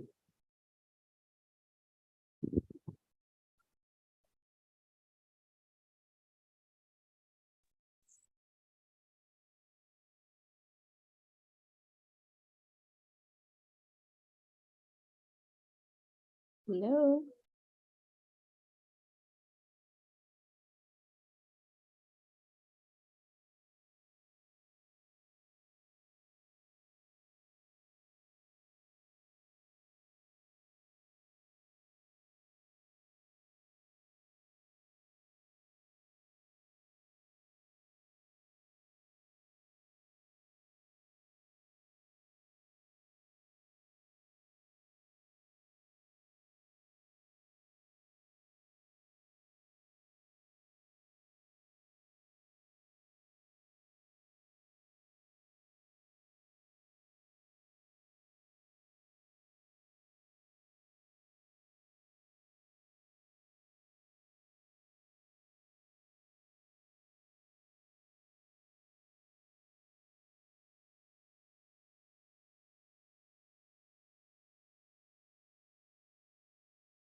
Check 1, 2, 3, mic check.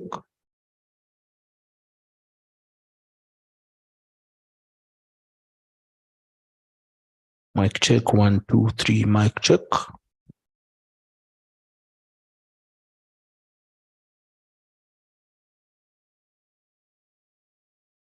Check, mic check 1, 2, 3, mic check.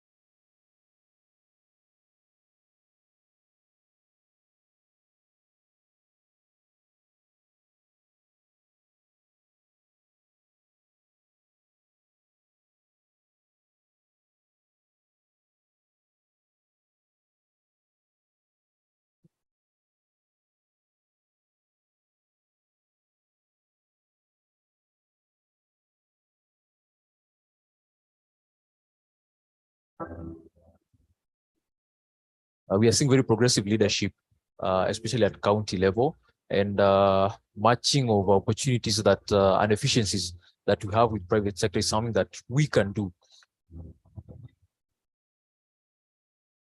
And CBA is a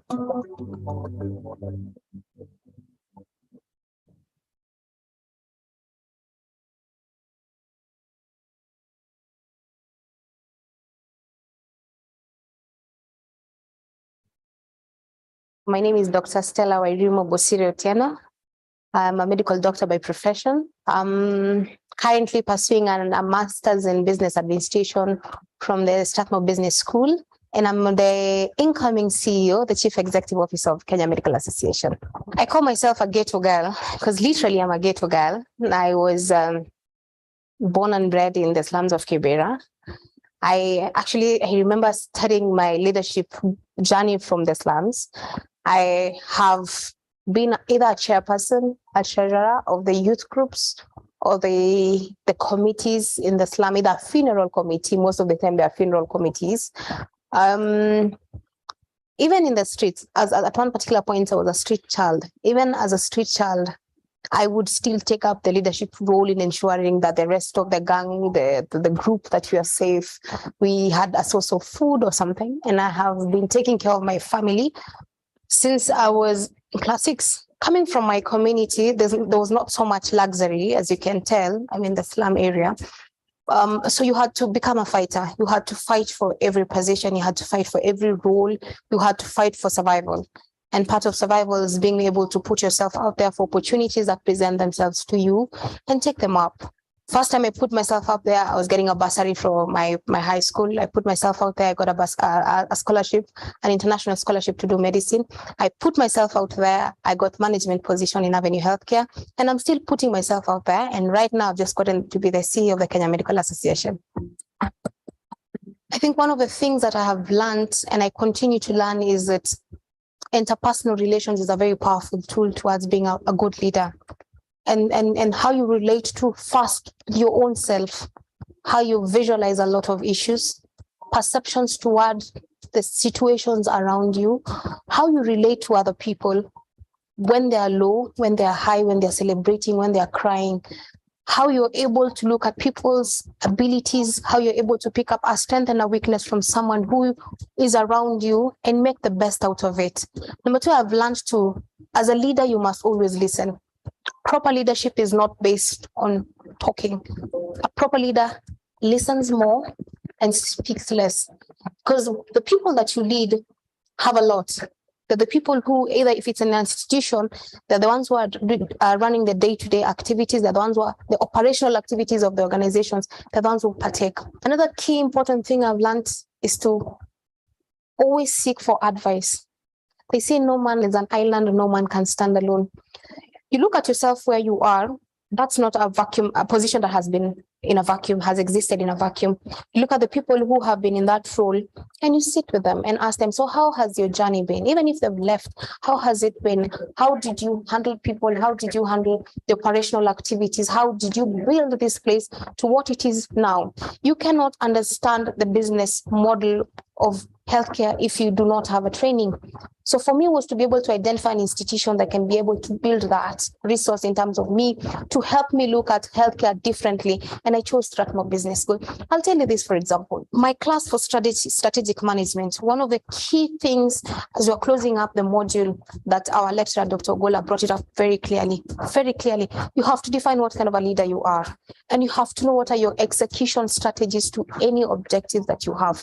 And in terms of strategy execution, I mean, I read an article recently and it was saying most of these organizations right now, business institutes that are failing, they are failing not because they did not have very good strategic goals, but because they were not executed well, executed in a timely manner, executed with wisdom, executed using the right parameters. So those are the things that I've been able to pick that even as I'm getting into my new role, I understand so well the importance of me being able to pick each strategic objective and being able to align to the needs of the doctors and also align to the needs of the public and ensuring that each and every goal is met to the point. When you have knowledge in management, when you have a skill in management, it makes you a better doctor than when you don't have.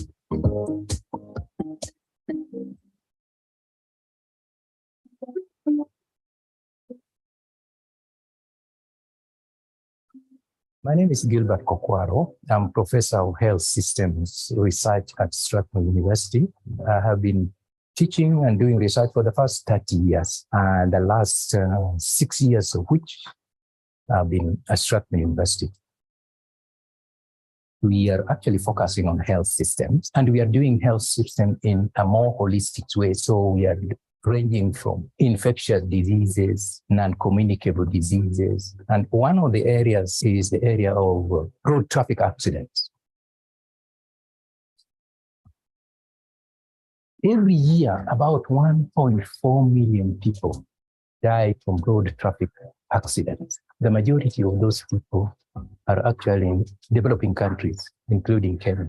The irony of the thing is that most of these developing countries are less motorized compared to the advanced countries.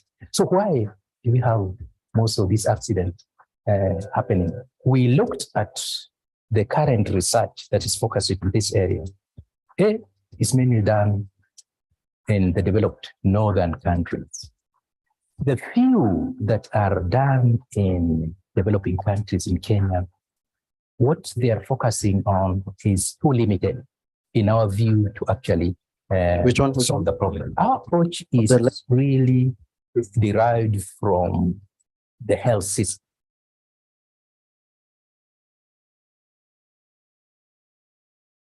On, off. On. Okay.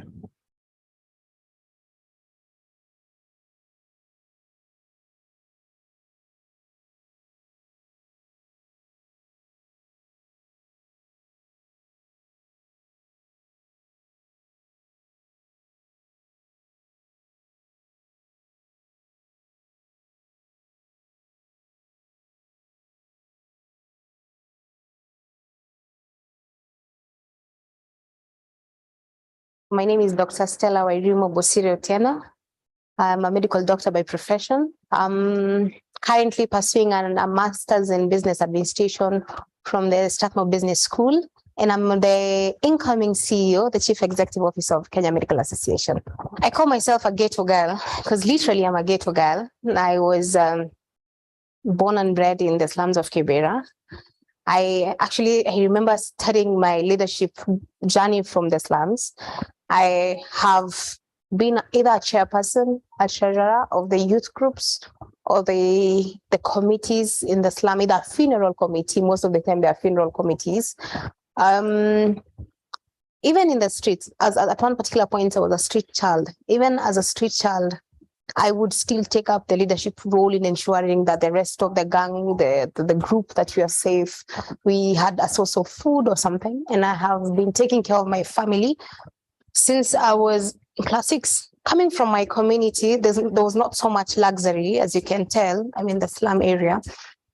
So you had to become a fighter. You had to fight for every position. You had to fight for every role. You had to fight for survival. And part of survival is being able to put yourself out there for opportunities that present themselves to you and take them up.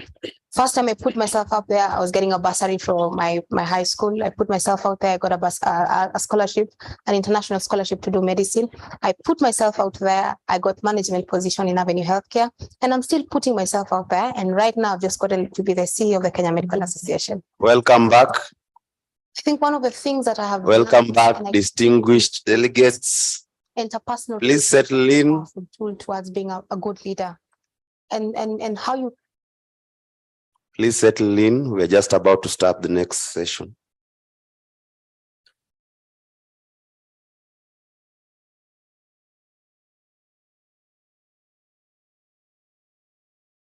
I hope you enjoyed the tea, coffee, juice. Did you? Great. So, studios, are you ready? Kindly put up the video.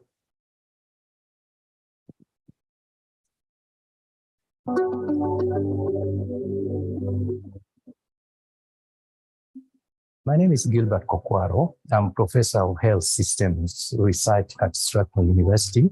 I have been teaching and doing research for the first 30 years, and the last 6 years of which I've been at Strathmore University. We are actually focusing on health systems, and we are doing health system in a more holistic way. So we are ranging from infectious diseases, non-communicable diseases. And one of the areas is the area of road traffic accidents. Every year, about 1.4 million people die from road traffic accidents. The majority of those people are actually in developing countries, including Kenya. The irony of the thing is that most of these developing countries are less motorized compared to the advanced countries. So why do we have most of these accidents happening? We looked at the current research that is focusing on this area. It is mainly done in the developed northern countries. The few that are done in developing countries in Kenya, what they are focusing on is too limited, in our view, to actually solve the problem. Our approach is really derived from the health system. We are looking at a system approach to road traffic accident rather than looking at individual components. And the system approach involves looking at cultural factors, social factors, including the technical factors and other human behavior factors that can be.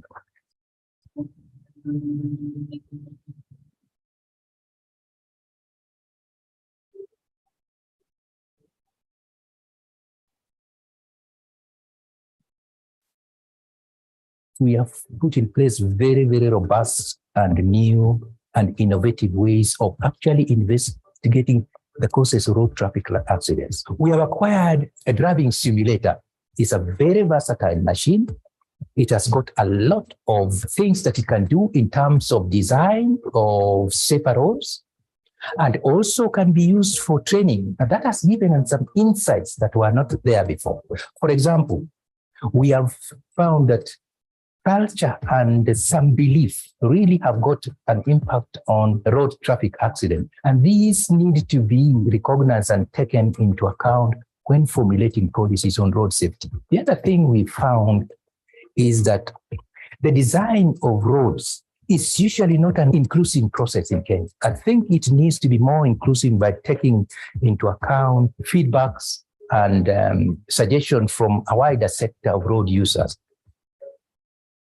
Our research in Strathmore is part of a larger international collaboration that involves Kenya, the UK, Brazil, Ecuador, Bangladesh, Vietnam, and China. So we are already in an international collaborative research framework. And I think that is the way to do. Health is both local and global. And that's why we are using this as a platform for international collaboration. There are opportunities that we can use, promote interdisciplinary collaboration.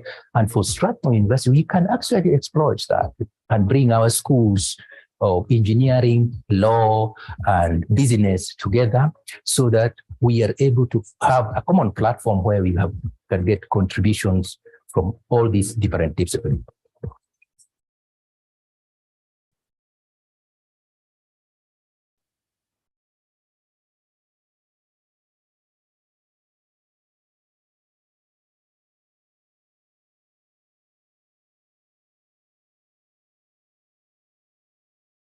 Great.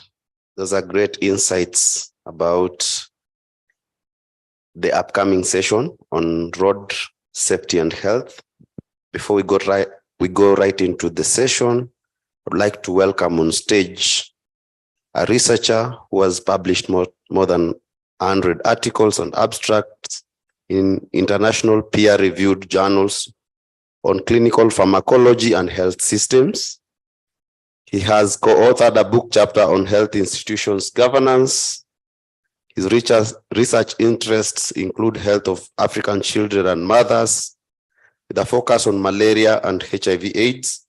He's also interested in social and technical factors that lead to road traffic accidents in developing countries, just as you have seen in the video that we've watched. So at national level, he is the chair of the expert committee of clinical trials, ECCT, which is based at the Ministry of Health, which is a final committee that reviews all applications for clinical trials in Kenya before granting approval. He's an expert on malaria chemotherapy and was a member of the first expert scientific advisory committee, ESAC, for medicines for malaria venture from 1998 to 2002. He has supervised several master's, PhD, and postdoctoral students and examined several PhD theses in Europe, Africa, and India. He's an accomplished writer, a scholar, and a transformer of this part of the world and the world at large. Ladies and gentlemen, please help me in welcoming Professor Gilbert Kokwaro. That clap is not enough for a man of my church. Morning, all of us. First of all, let me welcome you as a host in Strathmore. Like I said, delighted to have you here. So I want to show you a few slides, if you don't mind. We undertake research on health systems, the systems approach to looking at health issue. That lens has never been used in road safety. We are the only university in Africa that does it. A lot of opportunity for innovation.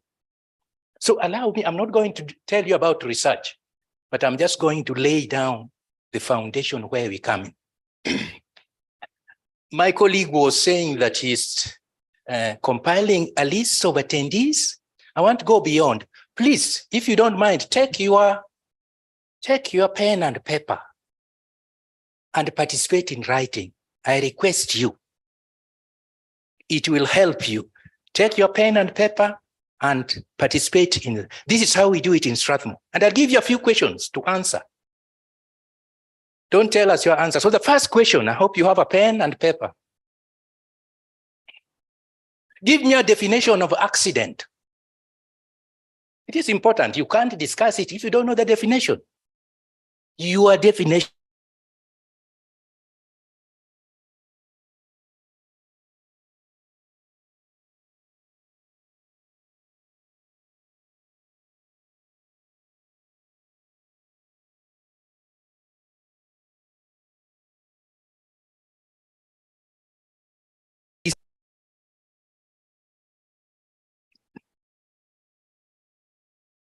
Can brake failure lead to an accident? A vehicle brake failure lead to an accident? Yes or no?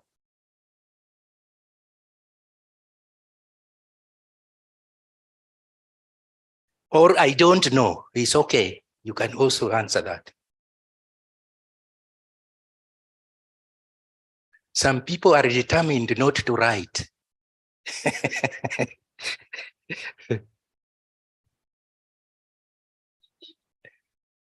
3.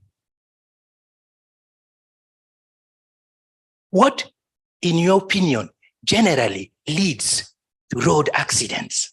You can say, I don't know. It's okay. But I want to show you, especially those who are interested in the area of medicine broad, this is a neglected area. And if you use the lenses of systems approach, then you start to go. Allow me to give you an explanation before the slides. We are familiar with the iceberg. The part of the iceberg that is usually visible is very small. Maybe a quarter or less of the entire. 3/4 of that one lies beneath the surface. The current approach to road traffic accidents, any accident, whether it is road traffic, a fire, building collapsing in Nairobi, you can actually use the same principles. The current approach is that we focus on the visible part of the iceberg, closer to the accident. No wonder the intervention don't work. You heard in that video, he's saying that in fact, Africa is not at motorized. But that is one of the reasons we look at the simplistic linear thing. Brakes failed.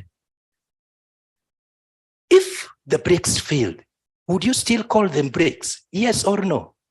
That is scrap metal. Those are not brakes.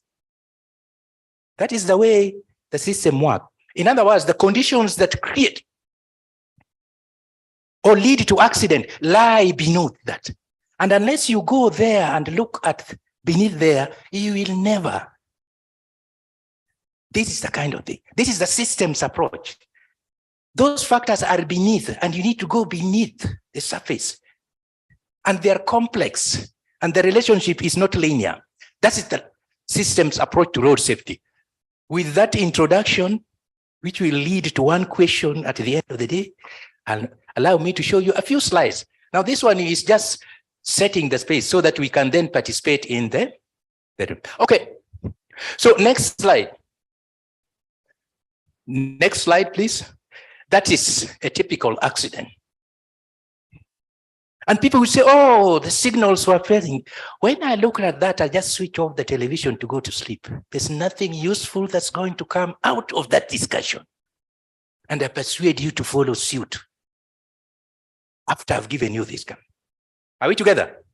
But okay, next slide. So accident, now you need that. Accident is an undesired or an unplanned event that leads to a loss. How many got anything near there? How many said accident is an accident? It's okay. Fine. You are not going to go far until you go there. Yeah. And what is meant by a loss? It could be death, injury, environmental pollution, so many things. They are all there. Yeah. But it is a loss. Are we together? Next slide. I have just 5 minutes to do this, but now, most accidents and injuries are preventable. So long as we're prepared to go beneath the iceberg and look at the wider system thing, they are preventable. Just listen, they are preventable. So that is it. Now, let me tell you something that you have never known before. Most accidents, you can disagree. At my age, if you disagree, it's okay. I just pray for you. You can disagree. Most accidents come when after a change. Just think of it. You can put your pen down and think of it. After some change, a change in the driver driving some bus from here to Western Kenya, a change in the schedule of work. And sometimes the change is a change in attitude, the after all syndrome. Have you heard it? I'll take you through, but it's always go and come, look for me and look at some accident and say, Kokwara, I can't see a change. And I'll tell you the change will be staring at you. You're just not looking enough. After some change, the issue is not the change. It is unsafe change. Are we together? The issue is not the change. Change will always be there in the same. It is the unsafe changes that lead to. Again, I want to summarize so that we can robustly go through discussion. Okay? Yeah. Now, if you know that, then you should have some systems, and system analysis usually should trigger some serious discussion about how the change led to this. This is what we are doing in Strathmore. And by the way, the summary of that video there is part of the work we are doing. We are not going to do that. We have done that, some good work with the NTSA over the last 4 years. Some serious work with NTSA that we will not go through. We have summarized them in this. So this is not the purpose. But I'm telling you that this we need as academic institution to reach out to government departments so that we can do things, co-create. That's what you have been doing. Okay, next slide. Next slide.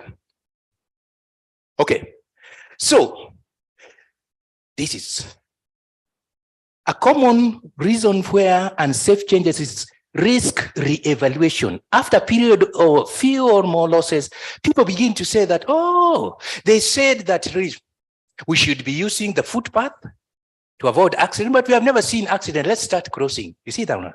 They have lowered risk evaluation. I want to put it in a way so that after this, you can talk to your people. This is not an academic thing. This is a stakeholder engagement. So I'm sorry, this is not an academic discussion. It's something that, so okay, so the next one. Next slide. So accident is a control, not a failure problem.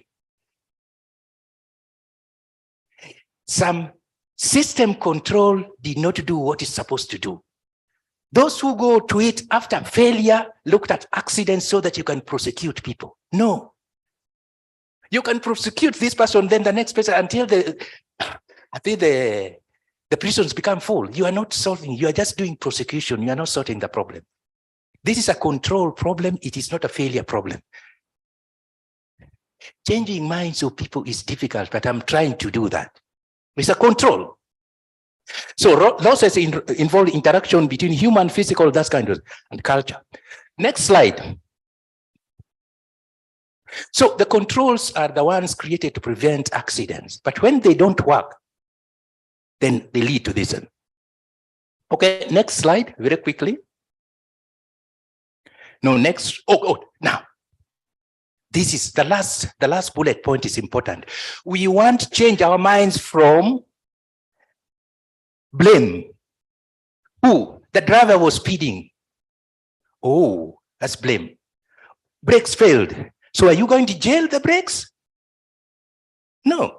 The definition of a brake is to stop. Once it can't stop, I'm not an English teacher, but I can tell you authoritatively, it is not, should not be called a brake. Tuko pamoja? No, tuko pamoja means, are you with me? So we shift from blame going who to why and how prevent. Most of us in this kind of turn spend too much time on the who rather than the why. I hope that's correct. Okay, next slide. No, just go quickly now. Let's go to safety. Yep. Okay, safety. So road safety, what does it mean? Oh, it's absence of losses. What is the loss? I'd already defined what the loss is. So I hope now people know what road safety is. Okay? So the second one is important. I hope people can interpret that. Safety is everyone's responsibility. Is it? Everyone's responsible. If everyone is responsible, then no one is responsible. What that means that at the end of the day, each one of us has got a role in the safety. And it ties on with what my colleague, that health is not a Ministry of Health issue. Health is every ministry's issue. It's wrong. And thirdly, responsibility lies at every level in the system. It doesn't matter how good the policies on safety are. If they are just policies, then they can't translate to safety. I hope people are now getting what I mean there. Yeah. But it should start at the top. That's why I say it's the system level. If the top does not mean, then are you surprised that at the bottom where the accident happens, it's actually things are not improving? Yeah. Okay. So let's move very fast. Let's fast. We can limit this. I want to go to now. This is my last slide. I wanted to unpack this thing called culture. But now culture in terms of road safety. I've told you safety is absence of laws. And after that, I'll stop. There are several things that actually lead to accident. This culture, 5 of them. The culture of risk acceptance. I'll save you. Who can help me with that? Who understands that? It's one of the cultures around. People are now looking down. Some are pretending they're sleeping. The culture here is people saying that road accidents is God's day, which is fine. But I think there's also something you can do, isn't it? That culture, I'll unpack it. Then there's a culture of denial. Most heads of departments and directors really like that. They want to be told what they want to hear. Let me tell you this. If you want, then tell the director the truth and take the consequences. I think you will be okay. Third, the culture of compliance. I think those from the government, don't take me wrong here, but you can be a prisoner of compliance. What does that mean? Innovation can pass you by because you are ticking the boxes. That's not career development. I think you need to be innovative.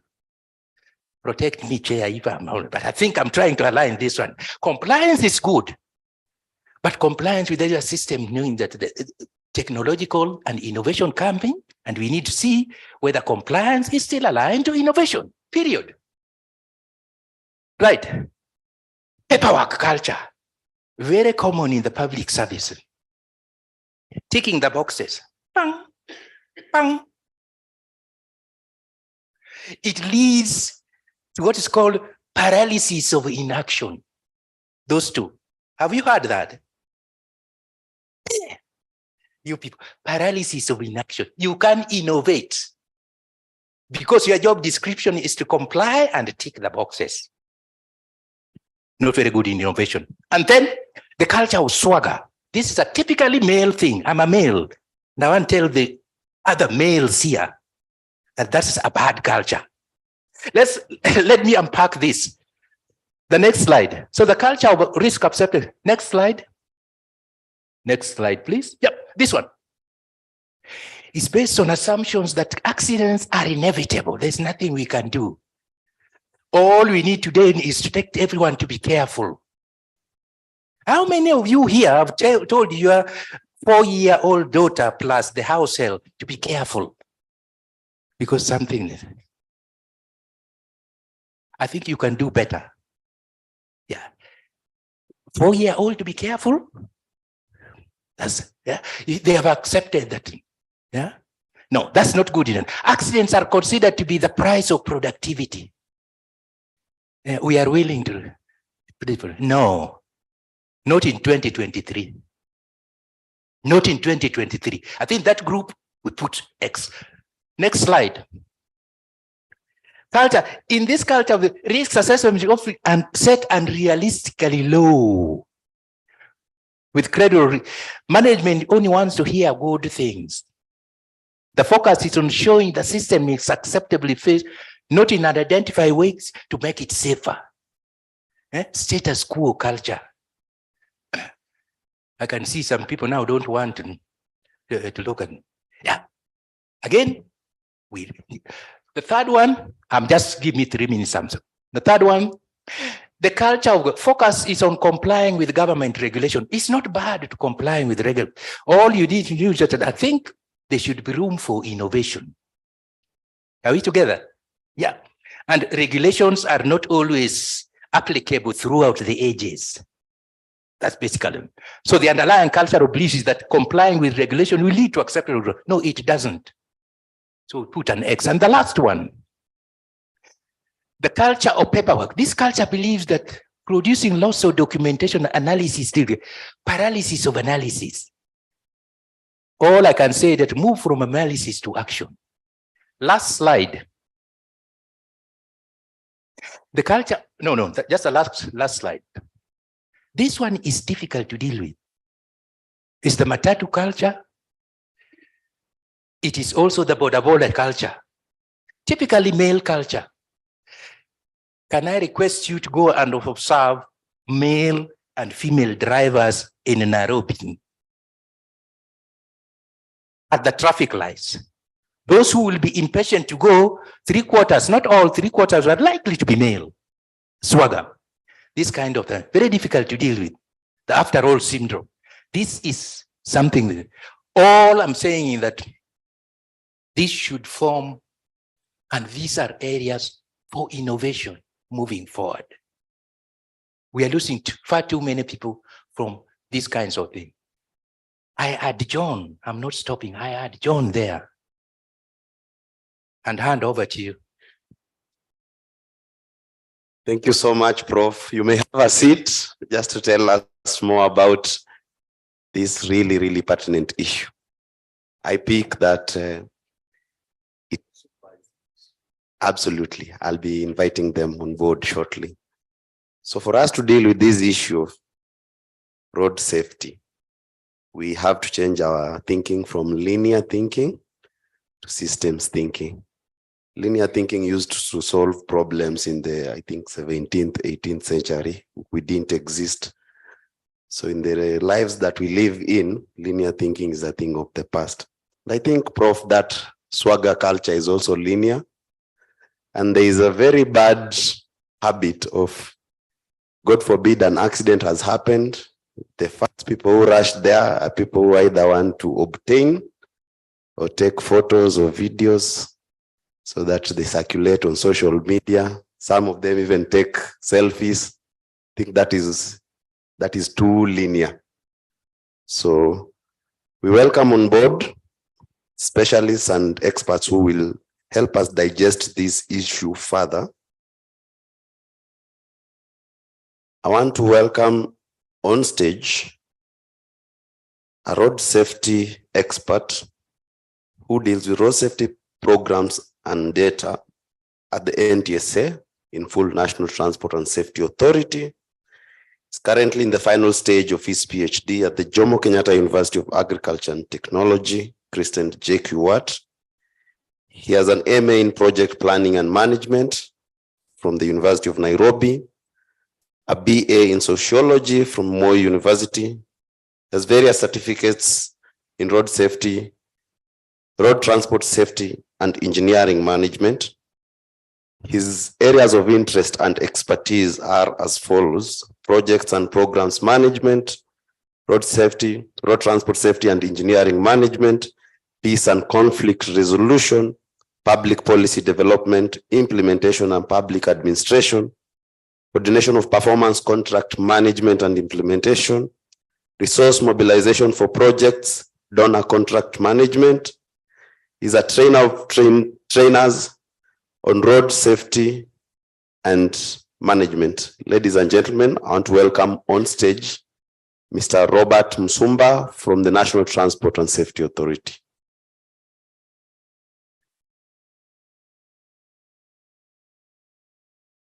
Moving swiftly, all these, if human beings are not enforced, or rather, let me rephrase this, if human beings are not responsible, then they ought to be enforced.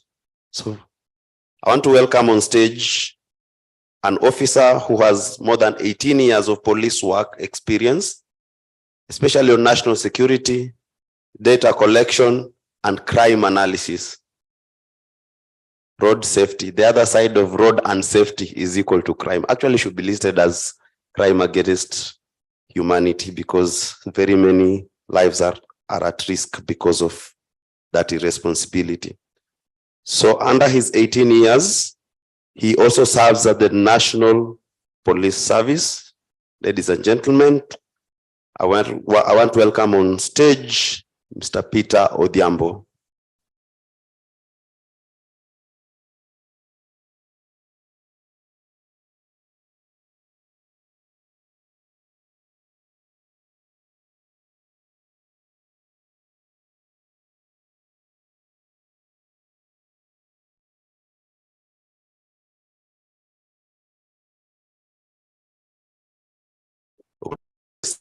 Because that is when you are involved, you are either going to the coolers or you're going to the hospital bed.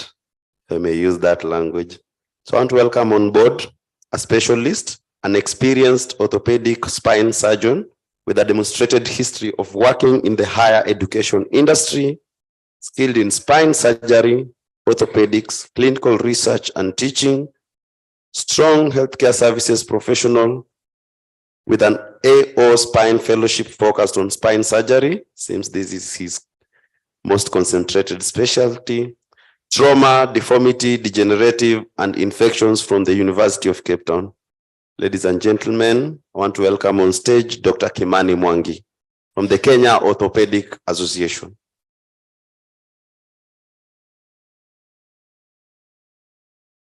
Welcome, Daktari. So the person who will steer this conversation is also a physician. I think he best understands the pain that comes with us being road unsafe. So he's a proactive and adaptable person with nearly 3 years of post-college clinical experience in hospital specialty experience as a general practitioner. Doctors call it GP. I learned it some time ago.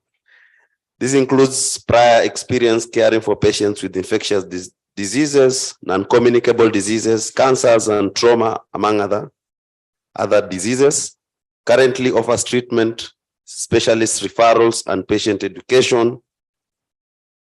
As a physician, he advocates for patient education and safety, as well as prompt and effective and equitable access to healthcare, which closely aligns with the theme of this Expo, which is a 360-degree view of healthcare delivery and improved healthcare delivery in this case. So he's passionate about patient education. He hosts a corporate program and a podcast that daily encourages people to make healthy decisions regarding their physical and mental health. In addition, he hosts health talks on his YouTube channel. He will tell you what that YouTube channel is called. And this he does every Tuesday, where he anchors a program called The Body Garage Show on TV 47. He enjoys learning, reading, and having discussions. He's an avid reader and the author of the short book, The Pursuit of a Better Life, and he still writes on health, culture, and personal education. This is very passionate about the area of patient education, patient safety, and patient wellness. I want to welcome on stage the moderator of this session, Dr. Andronic Campbell Chebsi. Please come on stage.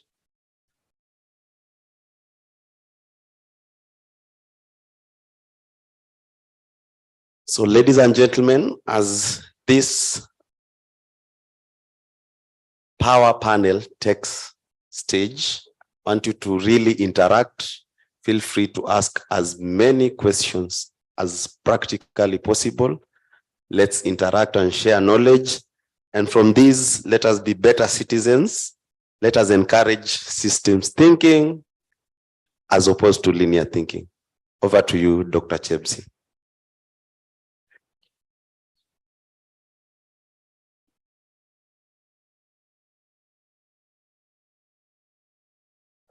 Morning, everybody. My name is Chebsi. As I've been introduced, that was quite a surprise.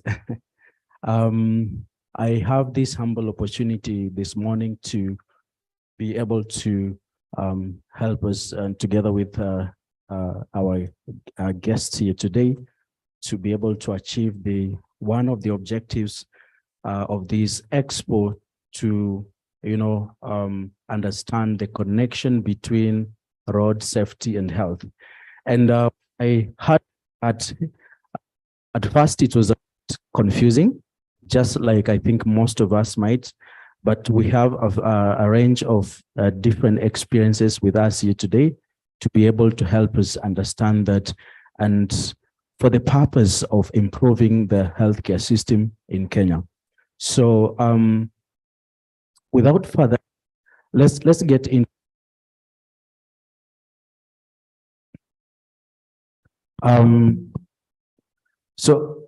With me here, I have Dr. Himani, Mr. Peter Othiambo, and Mr.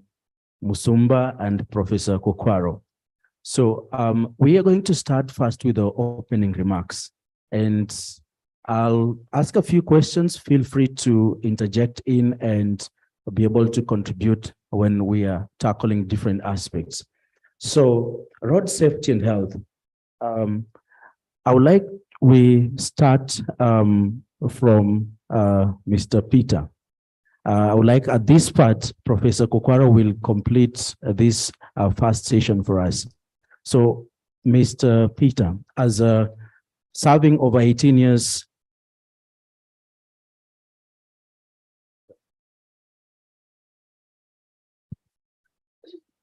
what are some of the common accidents that you observe in the road?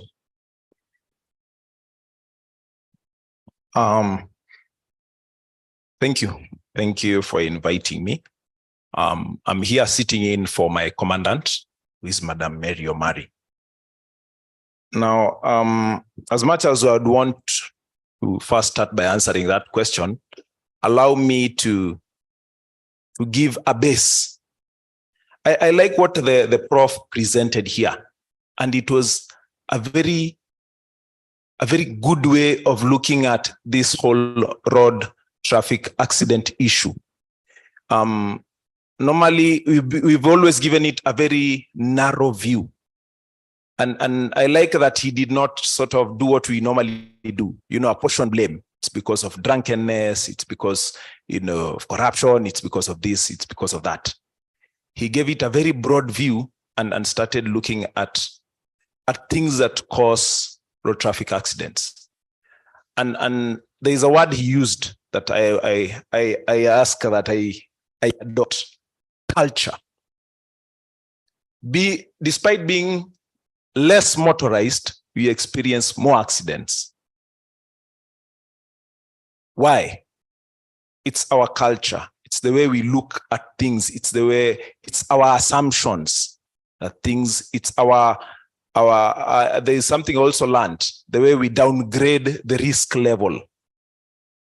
Then to go to the question, most road traffic accidents, because as we go by the definition that we have in the law, are necessarily the ones that are not, that we do not collect data on. The little mishaps, where somebody just, scratches your car a bit and you agree, and then you go to the mechanic and he parts with a few shillings, and then you go to the mechanic and repair that. It reminds me of an incident that happened on Saturday morning. Somebody was misbehaving on the road, and then this culture thing goes a bit further. So our cars sort of met in a not very nice way. So this also goes back to culture. His first response was to deny. And I told him, okay, if you think you're not on the wrong, let's just wait for traffic police officers to come, and then we will decide on what to do after that. So I think after some afterthought, he decided that we should solve this issue so that we avoid going to, and I was headed to a wedding. We avoid, wasting a lot of time. And so he told me, why don't we move from the road, because we're in the road, let's move to the nearest petrol station so that we sort this issue out.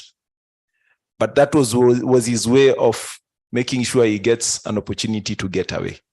So by the time I got to the petrol station, it was long gone. This is a culture issue, okay? Because this should bother you. I was responsible and I've just run away. If that doesn't bother you, then it's a culture issue, notwithstanding that there was a road traffic accident that was caused. So it is most of those that go unreported. Secondly, one that I think we mostly know about are those that involve motorcyclists, and these are many.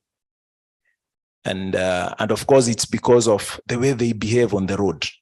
Okay, we come and maybe we do not go. I think they should introduce something in driving school that has to do with behavior. Your behavior, your perceptions. That should take like a whole semester before we go into how you drive on the road and that kind of thing. I hope I have responded to your question. All right, we are going to get back to more discussion around that.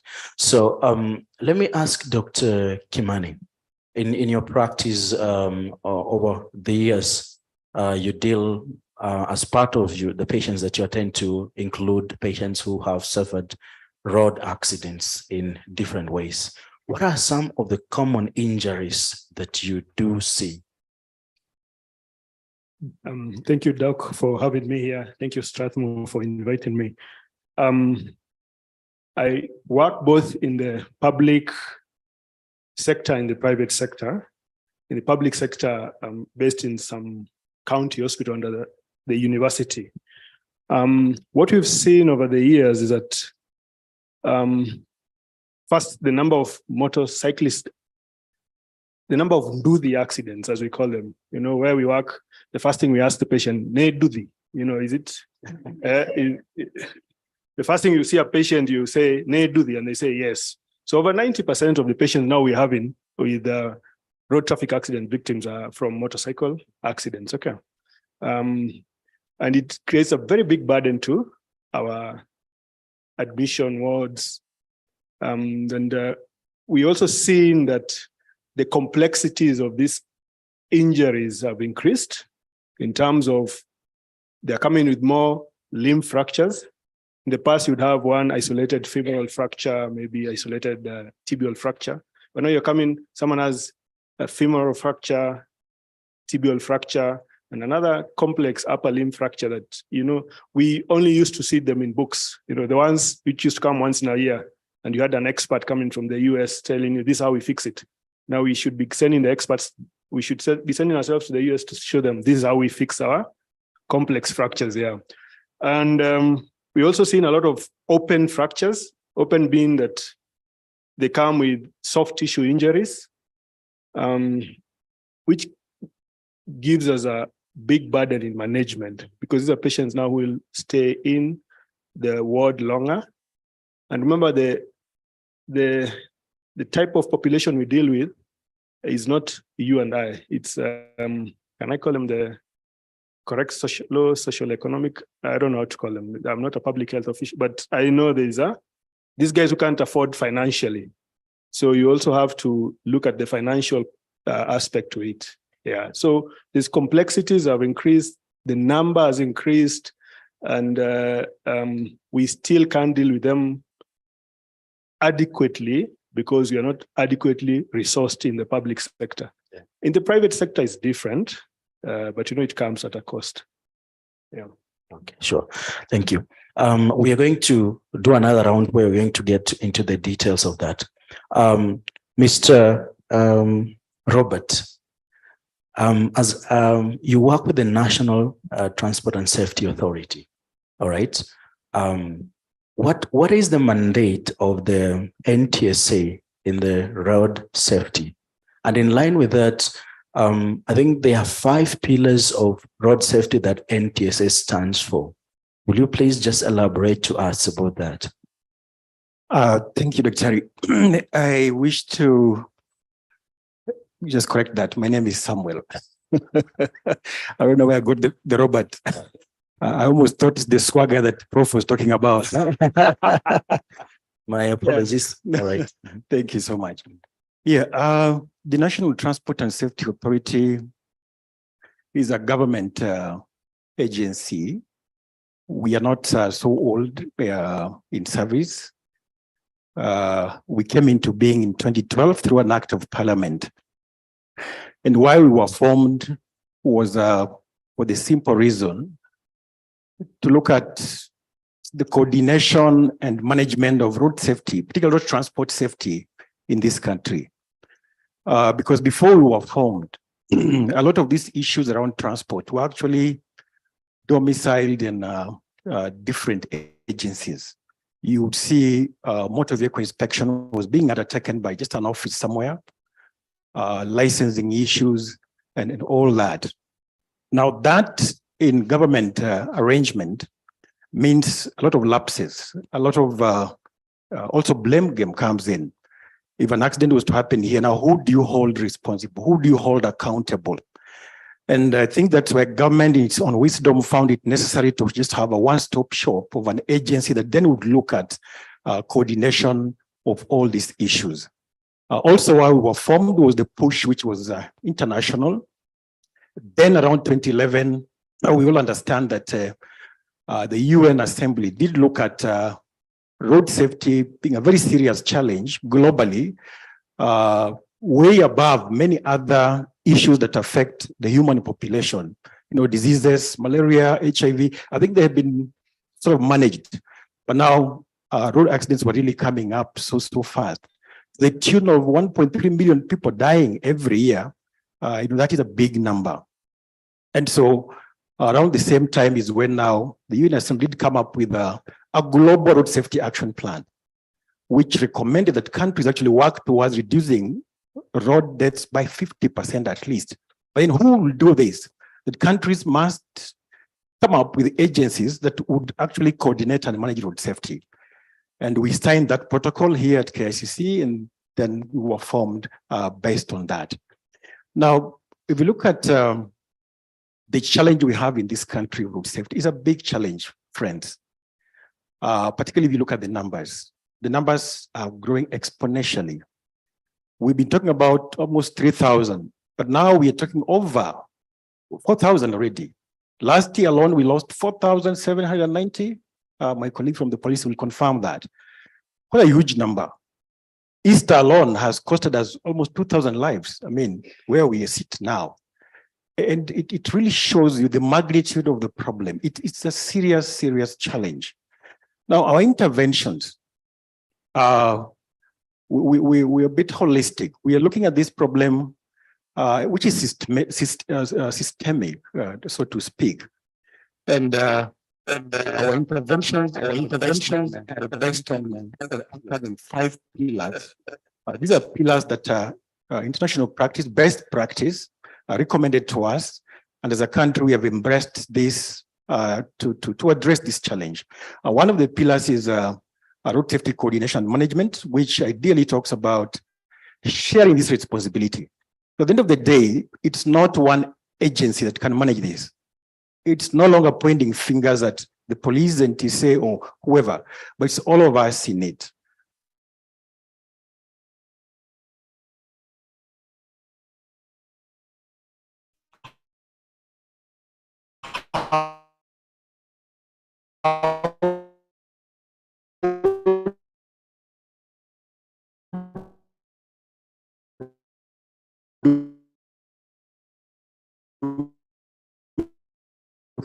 Is it in keeping with the safety thresholds that as a country would want to see?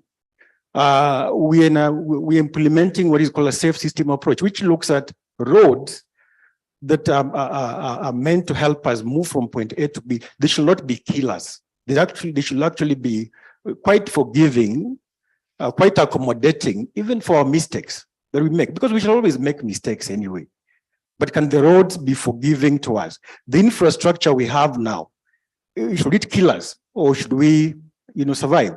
We lost a governor in this country who rammed into a guardrail. God forbid, that should not have really happened, God rest his soul in peace. But we're looking at now other innovations. Can we be able to come up with infrastructure that will not actually kill? The other pillar, the third one, is safer vehicles. And here we're looking at the standards of our vehicles in this country. As a country, we are consuming out of ex-Japan vehicles, already used somewhere, but they're coming here. But what do? The moment they land here, we do all manner of modification, then they end up now becoming even more risky than the way they're supposed to be. Look at what we are consuming in those vehicles. They say garbage in, garbage out. A lot of us are consuming cheap fuels, adulterated fuels. Within a short time, you see a lot of emissions on our road, which again is a health issue, serious issue. We are getting lubricants just manufactured here in Kariobangi here. How they make them, it's so sad. And we are using them. So again, what are we consuming, as a country? And that is a pillar that we are really looking at. And one of our functions as NTSA is to inspect all the vehicles, ensure that vehicles that are on the road meet those standards. The fourth pillar is safe road users. All of us are road users. You're a driver, you're a pedestrian, you're a boda guy, but we should be safe. But then how do we get there? This kind of knowledge, this kind of engagement, alongside other initiatives, should be able to support us to be safe on these roads. And we're doing a lot of campaigns. Public education is really our big thing. We do this a lot. And the last pillar is emergency response and post-crash care, which is really a serious challenge in this country as well. In terms of capacity, are we there? We saw the first phase of devolution. So many ambulances launched. Where did they go to? These days, you get a crash somewhere on these roads, getting an ambulance is such a hassle. You can't get it. Do we have even a number to call for an ambulance service? Well, we are not yet there as a country. And so we are working with the many stakeholders to also address some of these challenges in terms of capacity. Then what do we look at? Thank you. Okay, thank you very much. Again, we'll go back again to a few things in our second round. Professor Kokwaro. Now we have Dr. Kimani from the clinical side, representative from the traffic police enforcement, NTSA oversight and research. Please help us connect the dots. Where do we meet in terms of road issues and the healthcare system?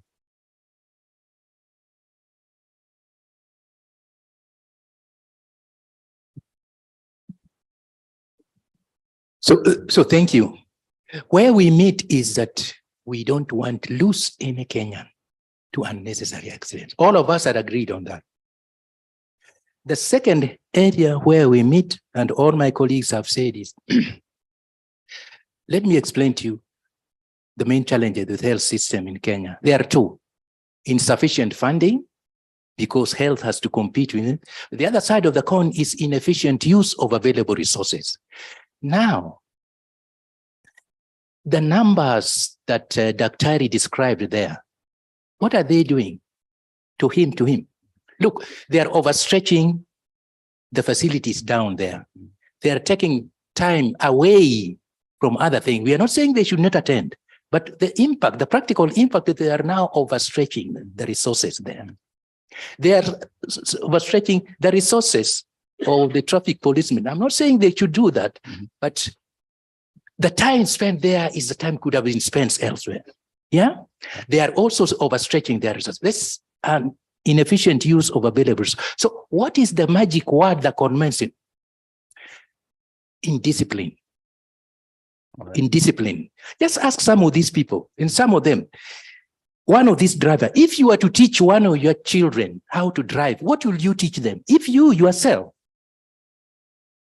you are the guru of indiscipline. I think until we do that, you can't teach indiscipline. It is inborn. We are people, we are addicted to being supervised. That unless they are traffic policemen, I'll do anything on the road. Surely, what do you do at home? I don't want to know, because this is a totally indisciplined individual. I think that is, until we deal with that, then it will be difficult to see where we can make use of these dedicated policemen, dedicated doctors, because I think 3/4 of them could have been prevented. Sorry if I sound negative.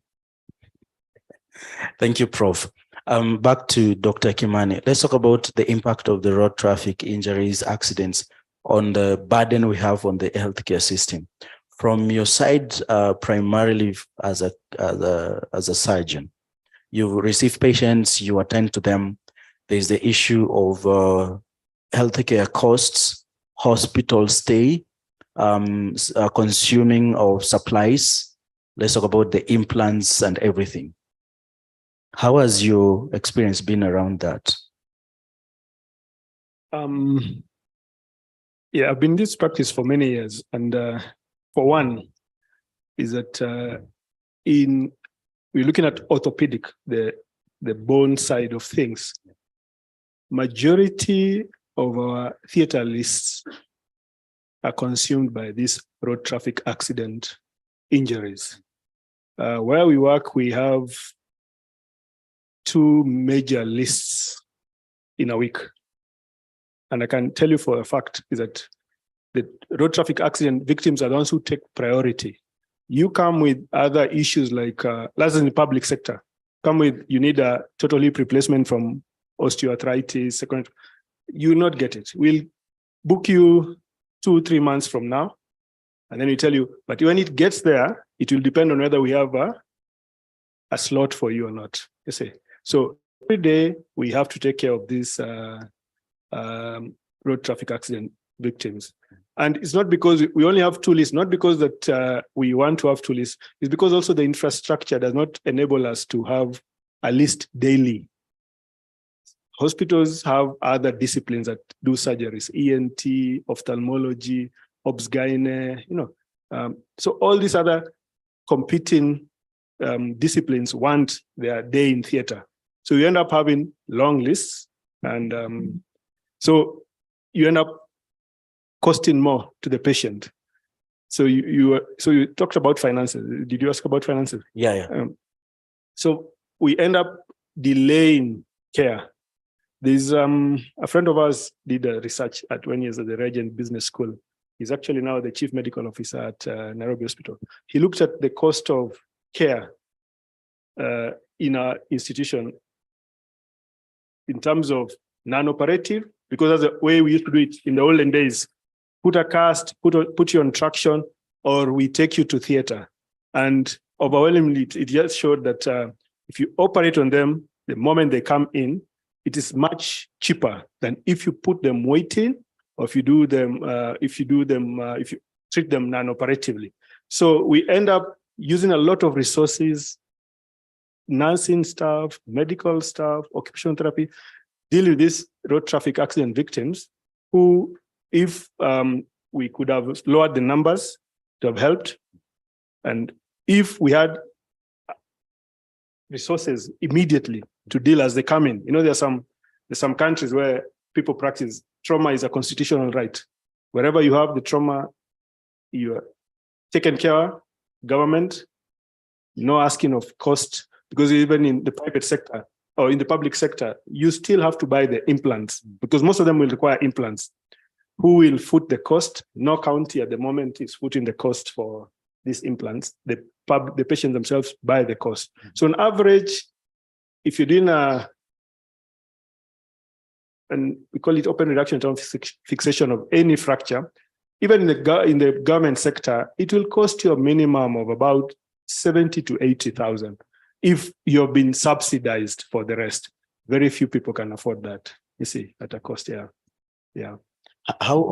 What is the average time that a person will take in the hospital?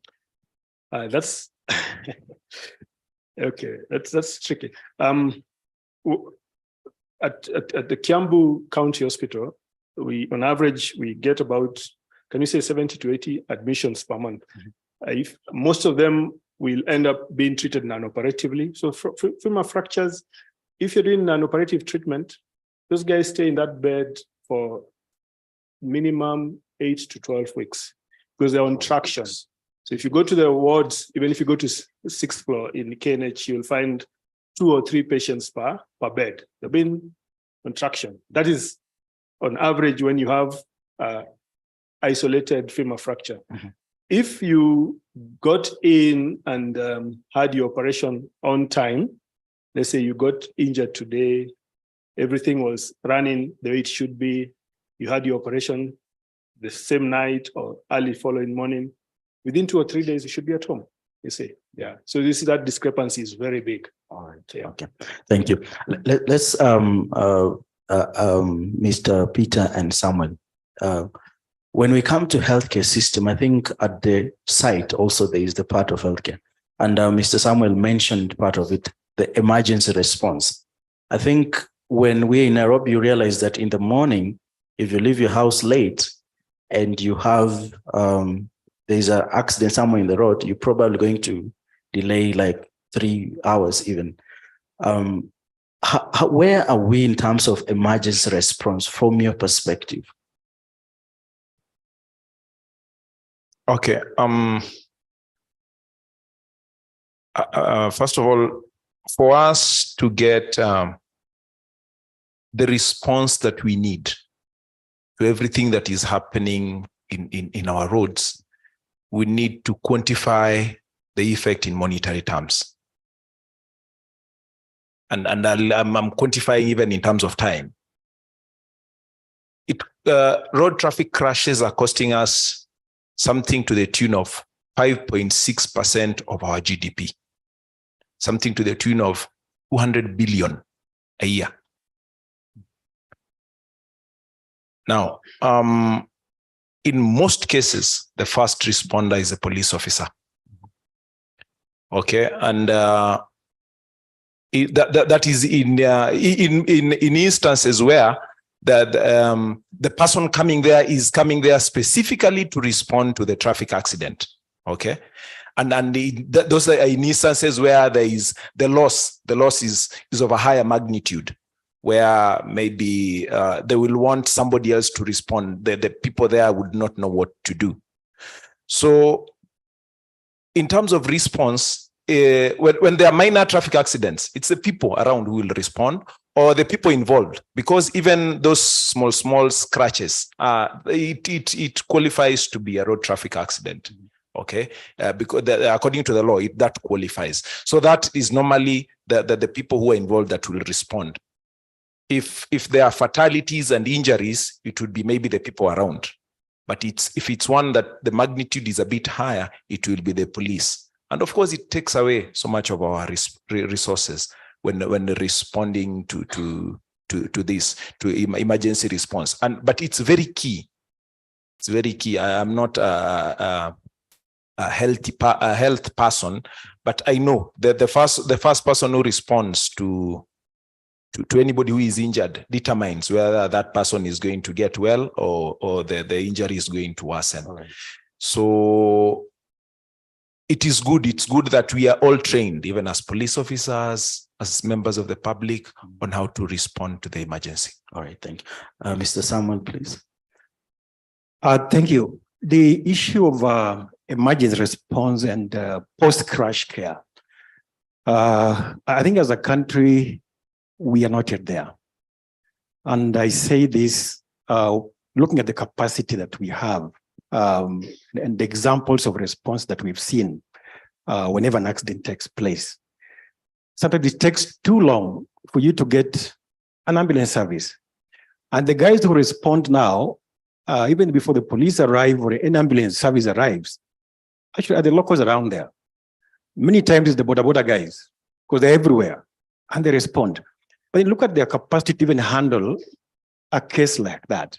In fact, they end up compounding the problem. And we have lost people in accident scenes just because of that poor handling of the cases.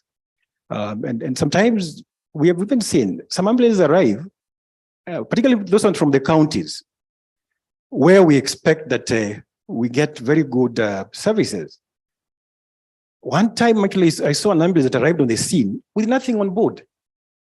not even a nurse on board. The driver arrives and says, nimekuja kutoa hii mili. And I'm like, you came to do what? Kutoa mili. To him, actually he has come to pick bodies. You can imagine. I mean, they asked him, who told you their bodies here? I mean, who told you guys are dead? Can you confirm these guys are dead? I said, no, mimi nimetumwa kuchukua hii mili. It is so sad that even an ambulance service from a serious county, I want to mention his name here, that can come on accident scene with the intention of just picking what? Bodies. Then we peleke wapi? I've been told take them to hospital somewhere. It is so sad. One time, not so long ago, we lost quite a number of people around St. Mary's Hospital, just on your way to Naivasha. I mean, after Naivasha. And almost 40 people died. And majority of these people actually died because of the way they were handled at the scene. Nothing else. And by the time they were arriving at the hospital, which is St. Mary's, again, drama began from there. A guy is bleeding, is in pain, and he's being asked, which insurance cover do you have?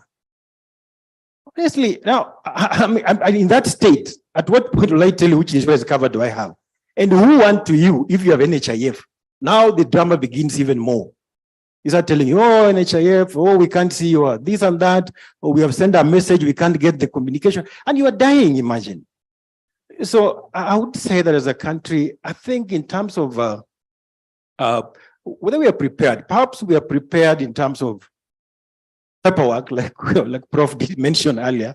We have these good descriptions of our services and all that. But in terms of now the actual practical response, we still have serious gaps. With St. John's Ambulance, we did come up with a program to also empower communities around major highways. Just build their capacity in terms of response. Because these are guys, they're the first guys to arrive there. But do they have even the smallest knowledge on first aid? They don't. How do they even handle a bleeding case? They don't, you know. And so sometimes they're left helpless. You know, they just watch as somebody dies, or they end up now stealing from the victims because there's nothing else they can do. So, and that is a program that is ongoing, and I wish that we could build this capacity across board. How do we empower communities? How do we empower actually the first responders, I would say, the community guys around there? An accident, the other day, an accident happened around Mwatate, the bus that killed people around Mwatate. I mean, all of us saw what was happening. These locals actually came out with shockers and pangas. They were actually cutting the body of that bus. To do what? To evacuate or to save some lives there. Only ending up cutting actually people's heads.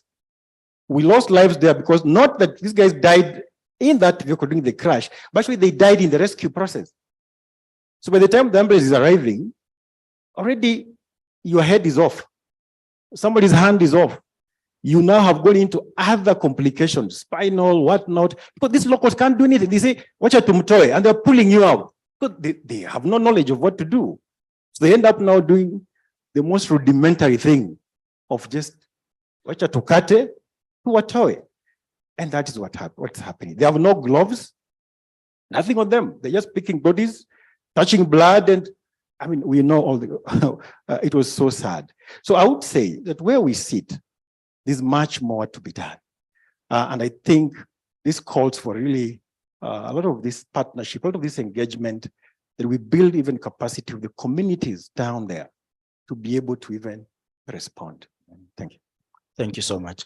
Prof, would you mind giving us an umbrella of where we are as a country on the burden on the healthcare system about the road accidents, the deaths? On my little checking up here and there, maybe in terms, in terms of billions of money that is lost, be it in the hospital stays, be it in the materials consumed, be it in the businesses lost as a result. Yeah, so please give us where we are as a country. I won't give you the numbers simply because my colleague said we are not doing well. Mm-hmm. The numbers could be useful, but like I said, we need to move from that one. What he has said here is the number of people we are losing unnecessarily, removing out of the economy. Either they have died or they are still in hospital, like you say that. The time that could have been used on, we are talking about 24-hour economy, but how much time do you spend on things that were unplanned? And that's the kind, I think it is enormous. Regardless of whether the numbers, we should not focus on the numbers. What can we do? I think we need to start doing things differently. Allow me just to say what is, to add on some of this. Yes. Do we always need to carry people from the scene to the hospital? If you take my colleague here and a few of his colleagues and some and an equipped nurse, they could, what I believe they can do more at the scene of the accident. All right. By stabilizing people. It's called reverse referral before doing that. Mm-hmm.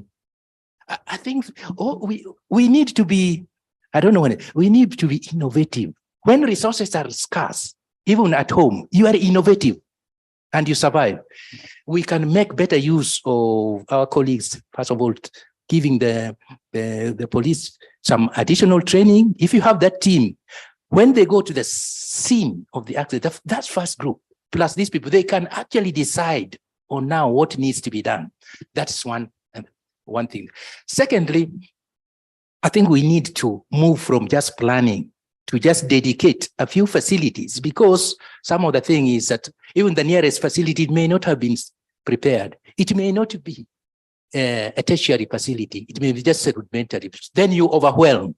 And now the idea, the more time is wasted trying to look for the need, there are actually more people you lose. We need to be innovative. Can we dedicate maybe hubs? And this could be cross county. They can share facilities, and this is a hub for, accident and trauma. We shall see how to support it and make it functional, rather than everybody trying to create their own thing, because we are not going to do it. 63, we are not going to, and it's not necessary to do everything.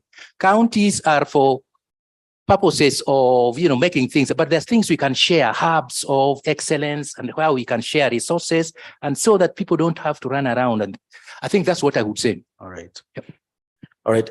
Because of time, we're going to do one last round. Let me start again from you, Prof. There is something called the STARS project, which we understand that you are the key person steering this project. Checking up on it, if you could summarize to us what you found and the opportunities in it. I think you mentioned about the 7 E's that you found on the STARS project. So STARS stands for socio-technical approaches to road safety. Yes.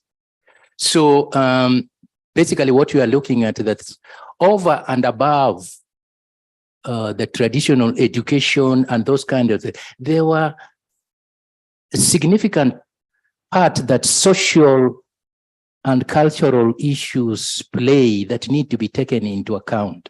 And that is linked to behavior. Yeah, for example, behavior. So we found that behavior and culture, remember the first thing that people say, that risk is fate or is a plan of God. Is fine, plan of God, but there's also some, God says that you can also help. I think that's kind of, let's not overinterpret it. So I think that can be done. But what we found most disturbing is the culture of indiscipline. It's not a new thing, but if you look at some of the causes of the accident, including what you mentioned, the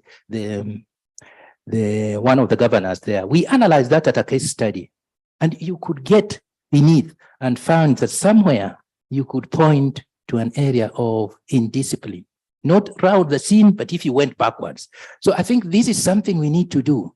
And we gave some recommendations. I think recommendation moving forward is more useful than what we did. Yeah. What did we recommend? There are some low-hanging fruits you can do. And it will not cost anything. What does it cost to create a system where you reward people, drivers, who complete a year without costing. You can reward them by giving them, or subsidize insurance or something like that. It's an active thing. You will see a change. But also people who carry what is called seen taxes, people who then are now forced. In other words, you create a thing where by default, your behavior either rewards you as a driver or punishes you. You don't need a strategic plan there. You just act. You act now. And in fact, it will do a lot. If you take that group of matatu drivers, border, and you say, those who are disciplined and can finish a year without doing that, we shall give you A, B, C, D in terms of enterprises. Yeah. Those who, rather than say you will, I will not take them, because taking them to some of these people cannot change. You can jail them for 20 years, they come back worse. Punish them here, let them feel the pain. So reward versus bonuses. And versus, penalties that actually, that is something we can implement moving forward. And it can then do. But more important, and I addressed this, we ran out of resources, but we looked at possibilities of working with the traffic police to revise our accident reporting forms. They have not been revised for quite some time. And if you look at the various sections, it's not that anybody's fault. You see that probably it's more steered towards, fault finding. What we want is a comprehensive reporting form that say lessons learned, where we can improve. There are some things they can do for purposes of, the country, but the form should also capture the road design, what time the thing, is there anything that can be improved, that kind of, so a comprehensive, and we have some partners that are willing to actually put this across transnational collaboration, so that we actually have standardized accident reporting form. They will give us some of those, because based on that, you can now do accurate estimation. Lastly, the numbers are estimated because those who die in hospital and die immediately are the numbers. We really think that probably we are underestimating the numbers by maybe up to 30%. There are those who probably die much, much later when they have left the facility, and nobody reports those. You're done. Thank you. Mr. Samuel, what is the opportunity that lies ahead of us? We have identified the shortcomings that we have. Where you stand and NTSA, what opportunities lies in terms of changes to be made? Is it innovation? Is it regulations? Is it the roads? Is it human behavior? Thank you. While we really continue suffering with this problem, but we see a lot of opportunity in terms of collaboration and partnership, particularly an area that we really were not doing so well as a country, because we were really in that culture of really blaming every time it's government, government should have done this and that. But we are happy that most partners now, and almost everybody in the country now, feels the challenge. And we are seeing that through this, then a lot of things come through.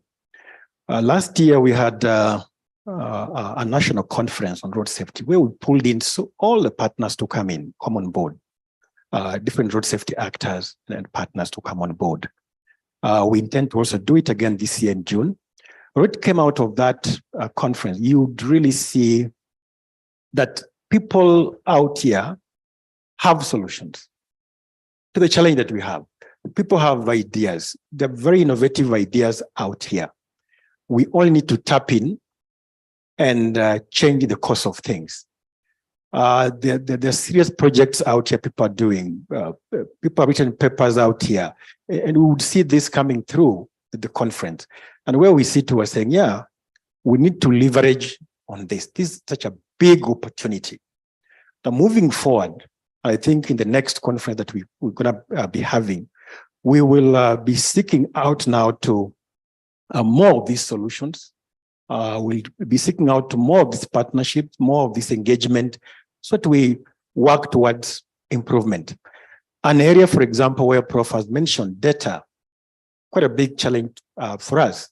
But there's so much also of underreporting here and there. We miss out on very critical data that ends up at the hospital, for example. After that, then what happens?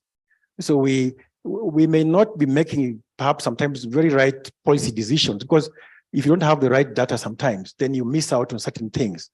But where we sit, we see hope.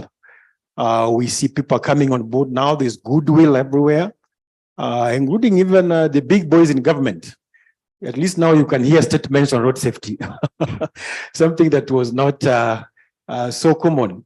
We really wish that the same statements we used to see during COVID, the same momentum, addressing COVID would be the same applied to road safety challenges in this country. I wish we can hear more and more of this, but all is not lost. I think we see hope. There's so much that we will harness from the partnerships, from the collaboration that we have. Strathmore, we are so happy that through the STARS program, there's so much that we learned, including now, Prof, we are beginning to set up centers of excellence for driving schools. And I know you have a simulator here. We'll be coming to you. There's so much that we really learned. There's so much that we still can do together. Yeah, thank you. Thank you so much. Mr. Peter, as your passing shot, what opportunities do you see, as you mentioned that most number of time police officers could be the first responders after the people that are around present there. Prof mentioned about something about police being trained on first aid. Does that exist? Is that an area of opportunity? Yes, to answer your question, I'll also be answering some of the challenges that Prof posted to us. Yes, we are trained on first aid, and it has been going on for the longest time, because I was in college. The first time I was in college was around 20 years ago, and I was trained on first aid. So we are trained on first aid. I hope it would be continuous, okay? Because I think I've forgotten a good number of the things I was taught back then. Then on data collection, there is something Mr. Musumba and I, that is, I'm talking about NTSA and the police, are doing in terms of data collection, because we've realized the data is there, okay? But it is so fragmented. Because, for example, if you ask the police, how many people died, okay, on our roads, they will tell you it's 4,700. It's not a smoothened figure. It is the correct figure. Why? Because by default, our definition is that we went to the scene and then the people who died there. See, the law, I'm not trying to abdicate my responsibility, but the law gives us a limited mandate in terms of controlling traffic. We are just supposed to control traffic on our major highways. That's the mandate the law gives us. Okay, so after we collect the statistics there, it ends there. But we have the people from the Ministry of Health. Okay, unfortunately, we found out that figure that does not also. It's not also very the figure we are looking for in terms of us wanting to make policy. Okay, so because in 2018 our figures stood at 3,500. The figures from the Ministry of Health stood at around 5,000. The figures from civil registration stood at around 7,000. The disparity comes in because of our definition, and the figures from WHO stood at 10,000. The difference was in our way of collecting. See, the police collect at the scene of the accident. The Ministry of Health are the ones who end up in hospital, okay? And maybe they capture the data correctly, okay? Because somebody might even go to hospital 2 days after the accident, or an accident happens and they are taken to different hospitals before the police arrive. Civil registration is this is a terminology I learned from the people from the health sector. It's called verbal autopsy. Okay, where even the sub chief will ask you, what was the cause of death? Okay. And maybe it's somebody who was involved in an accident 6 months ago. Okay. So they will cite that as a road traffic accident. Okay. The road traffic crash. So civil registration are able to collect a higher figure. By definition, WHO, on the other hand, their definition of somebody who dies as a result of a road crash is somebody who dies within 30 days of the road traffic accident. Then their modeling system, I think, gives them that figure. Okay. So none of the figures is wrong. The differences are just systemic. There is need for us to harness and harmonize. Okay, so that we have a database that cuts across. So if person X was involved in a road traffic accident, this is what happened to them 2 days later. When they went to hospital, this is what happened to them 6 months later. This is how they ended up. Maybe, unfortunately, they died after 1 year, depending on the user of data. Okay, because the users will collect data at different stages. So we need to have that. And I'm realizing we have so many resources, because I was thinking this is something that has not been done, that we don't have a lot of research on road traffic accidents, because I'm also responsible for research on road traffic accidents. So it's a good thing that we have Strathmore doing that. There's a system that's being piloted on data collection, that it collects data and relays it in real time. Okay, even up to, it gives you then the coordinates of the accident, so that when we are thinking of road design, we look at that. Because then another thing, I don't know, let's not so much go for enforcement. I'll give you an example. We have, what do we call them? The bridges, the foot bridges. There's one we have near Fig, okay, that you will find so many people using that footbridge. You'll even find hawkers on it. Then we have one near my office that is on Thika Road. That is rarely used. It's very, very clean. Nobody ever uses it. There was a lot of resource that was put into erecting this footbridge. Why are people not using it? Road design. There's another one at Allsops that was designed so well. Somebody was asking me, why is it that, you have to climb and then go up to that other end, then come back here? You're discouraging the people you're supposed to be encouraging to use that footbridge, because majority, up to 40% of the people we lose on our roads are pedestrians. Okay, people who do not, who are not using who are not necessarily driving vehicles, who did not necessarily go to driving school. The second category are motorcyclists. Okay, so we need to look at that. Data collection should be harmonized. Okay, and then I think I've answered also on numbers of who die. Then the responders, it should be, we should look more at a softer approach. The police, whereby the police should be enforcing, NTSA should be coming up with policies that discourage, people misbehaving on the roads. That should not be our approach. We should have a softer approach, where we're having programs that are a sort of, making people want to obey road traffic, laws, the road traffic laws. Okay, because it's ironic that more than 70% of the fatalities on our roads are adults. Okay, and more than 80% are men. Okay, so and yet we have more ladies than men. Okay, but most of the fatalities are men, and more up to that is up to 80%. More than 70% are grown-ups. We teach our children that when you're crossing the road, look right, look left, then look right again, then cross. They obey that, but we don't as grown-ups. We don't obey that. Okay.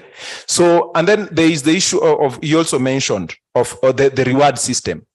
I stand guided by Mr. Musumba, but the teams, there is the point system.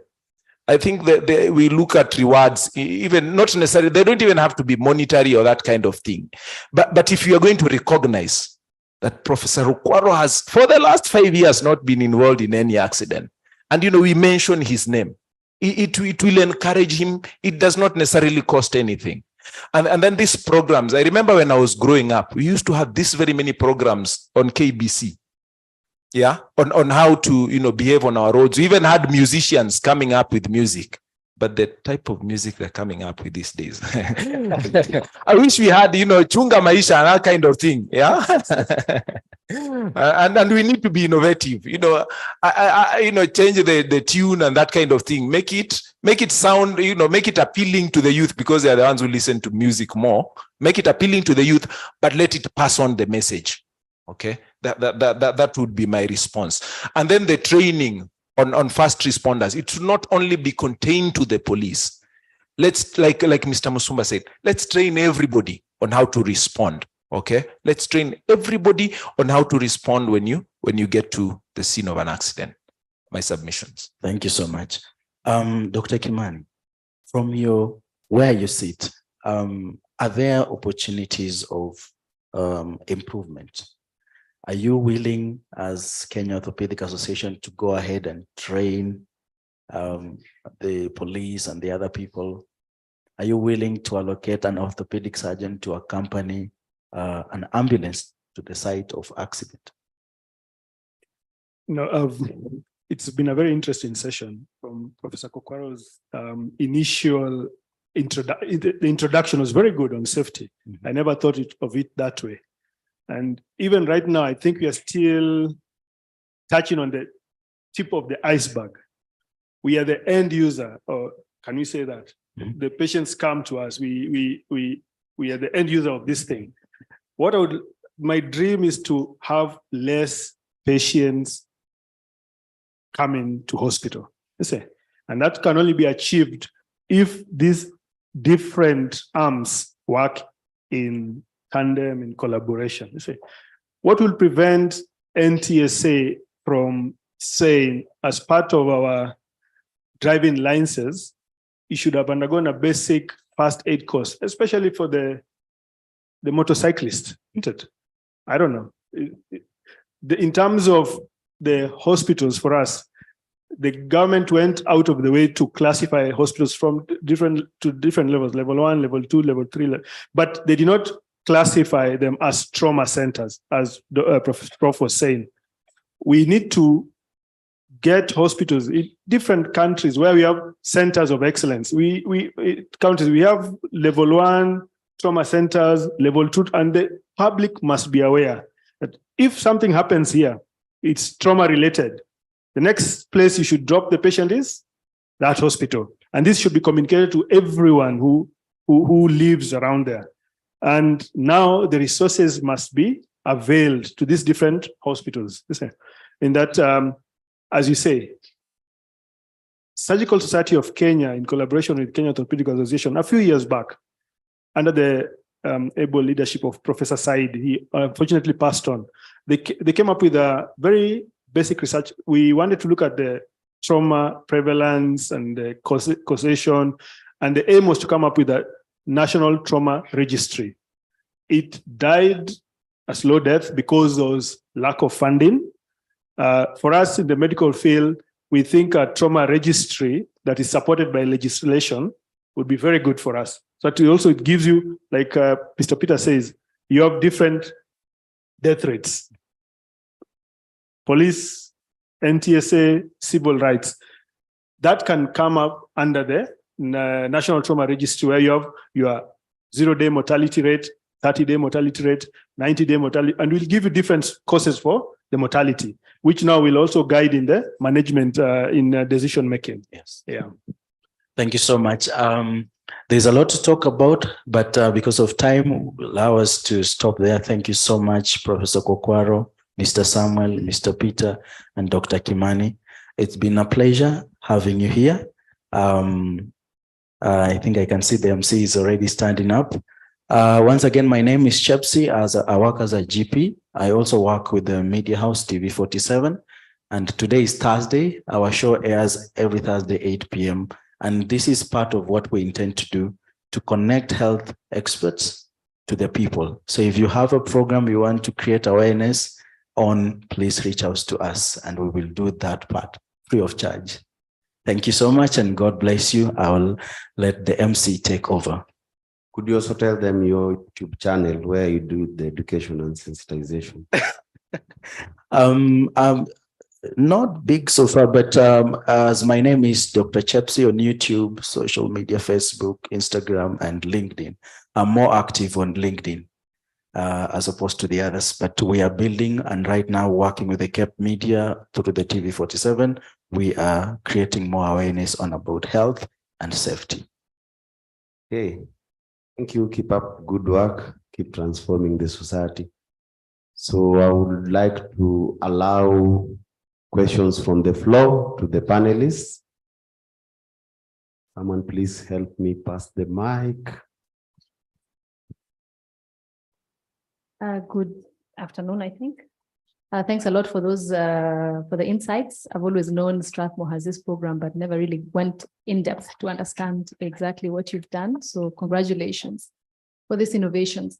My question is that having almost proven a concept through this lab at Strathmore, what are some of the low-hanging fruits that you see that can already be adopted by NTSA in terms of making immediate changes? Like we have understood, the impact on healthcare is quite big. Is there anything that can be adopted already? Or is it going to be packed as one of those innovations that sits in the shelves?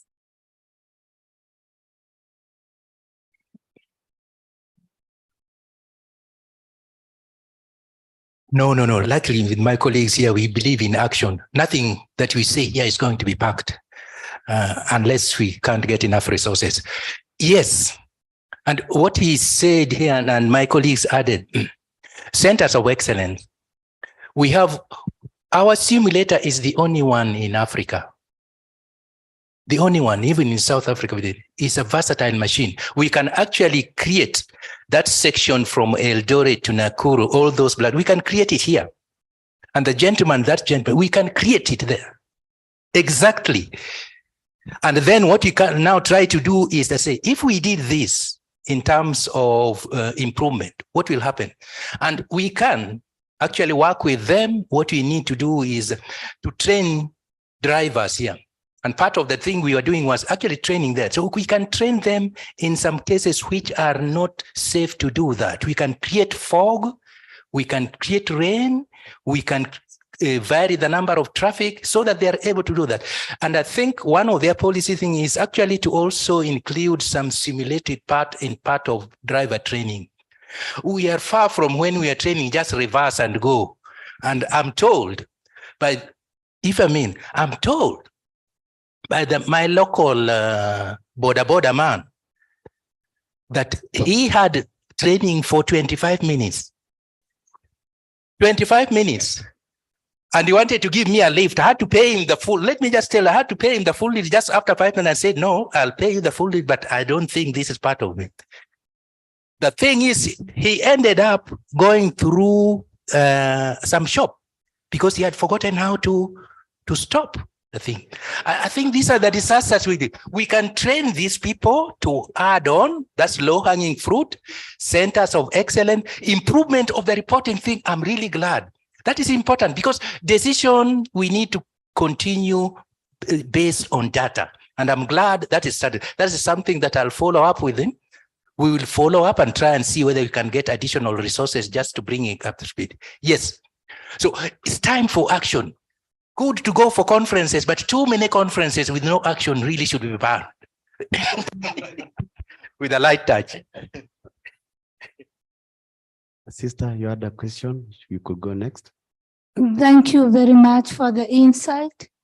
I'm not a medic, but this is the question for everybody. And for me, what bothers me is about the P3. I find it delaying a lot of accidents because when the case comes, especially to the face-based, we don't have those P3 forms to fill in. Then you find that I find many referrals goes to the other hospitals. Sometimes I find those in charge they fear even to touch the accident because they don't have those P3 forms which are supposed to be filled in. And I find these issues coming now and then as I work as admin, and I wonder what is happening that they cannot reach to the other people, and what are the mandates. I think we need to improve so that everybody is free to hand off. When accident come to the hospitals, everybody can approach and do something reasonable before referring out quickly, because they know that is a big issue that only the government handles. Thank you. Thank you very much. Okay, I'm assuming the P3 question is directed to me. I wish people would say names so that when I'm answering, I will call you sister for today. The P3 forms can be downloaded from our website. That's how easy to get them. That's number one. Number two, I forget the case, but it was ruled in court. It's not a requirement for a case to be prosecuted, to be fully prosecuted. Okay, for you to have a P3 form.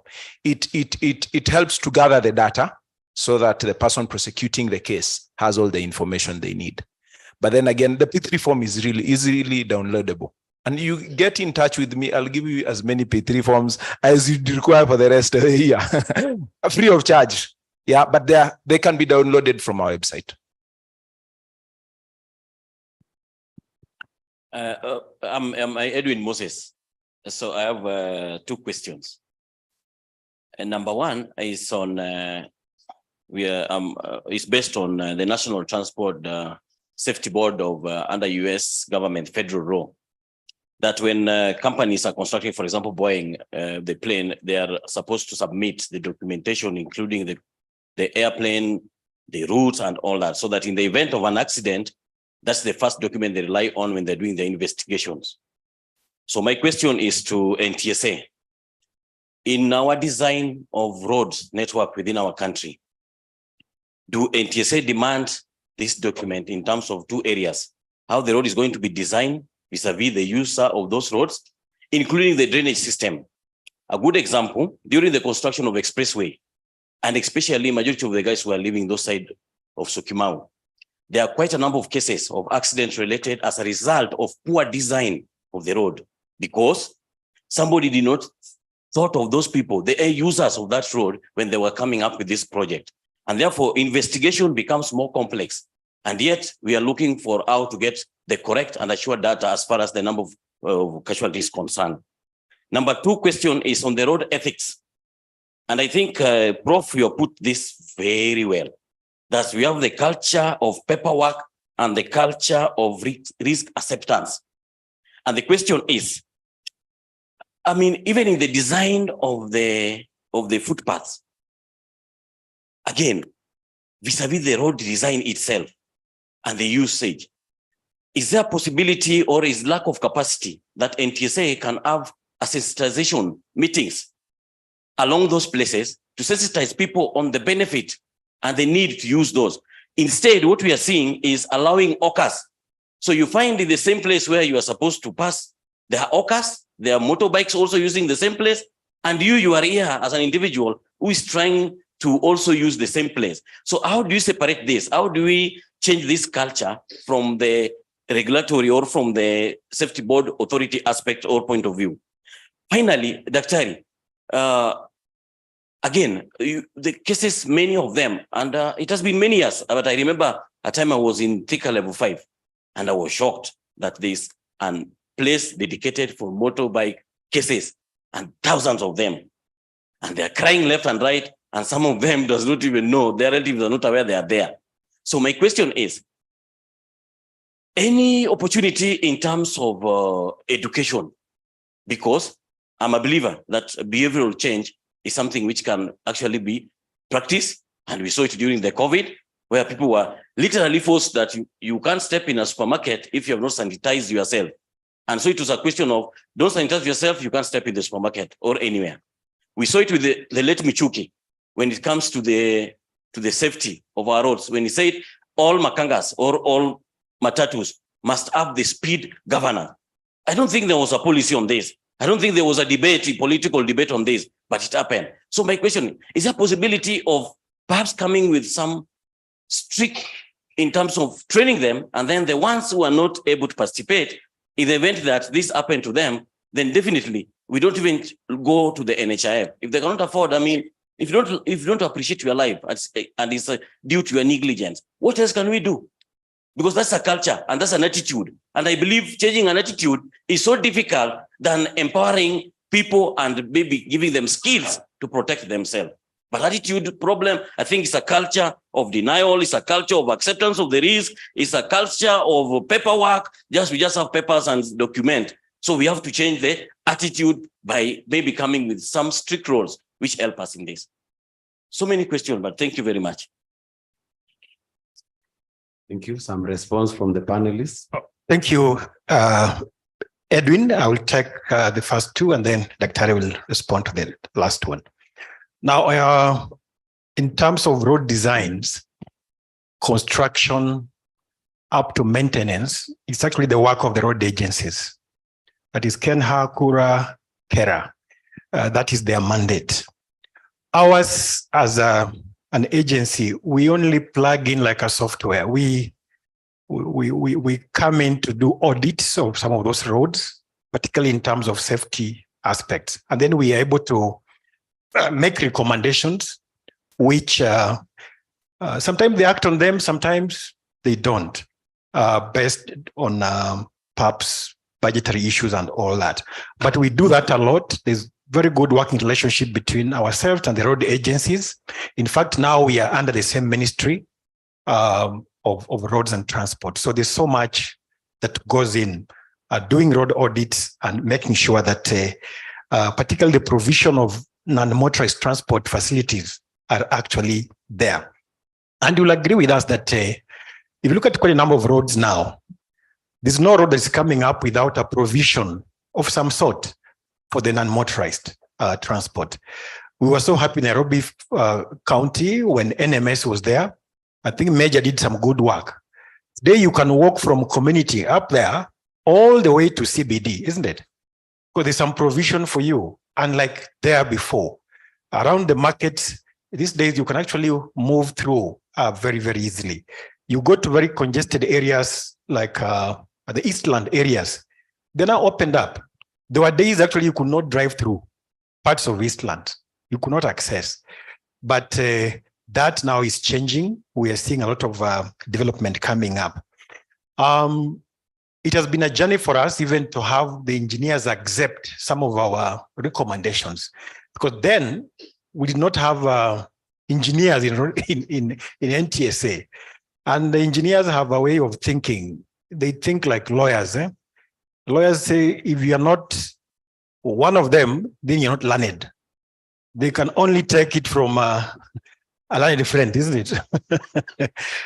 So engineers, you take your report there, you say, this road has killed this number of people. And they tell you, which manual are you using? You know, they keep asking you which specs, which one. They now go into the engineering language. Because when they're doing the designs, you are not there. They would hide somewhere in a room and design and come up and put up that road. And that has costed us. A good road like Outer Ring Road. Outer Ring Road, immediately it was commissioned for use. Actually, it killed 30 people within like 2 months, a span of 2 months. Because the road separated the community. These mamambogas could not access the other markets this other side.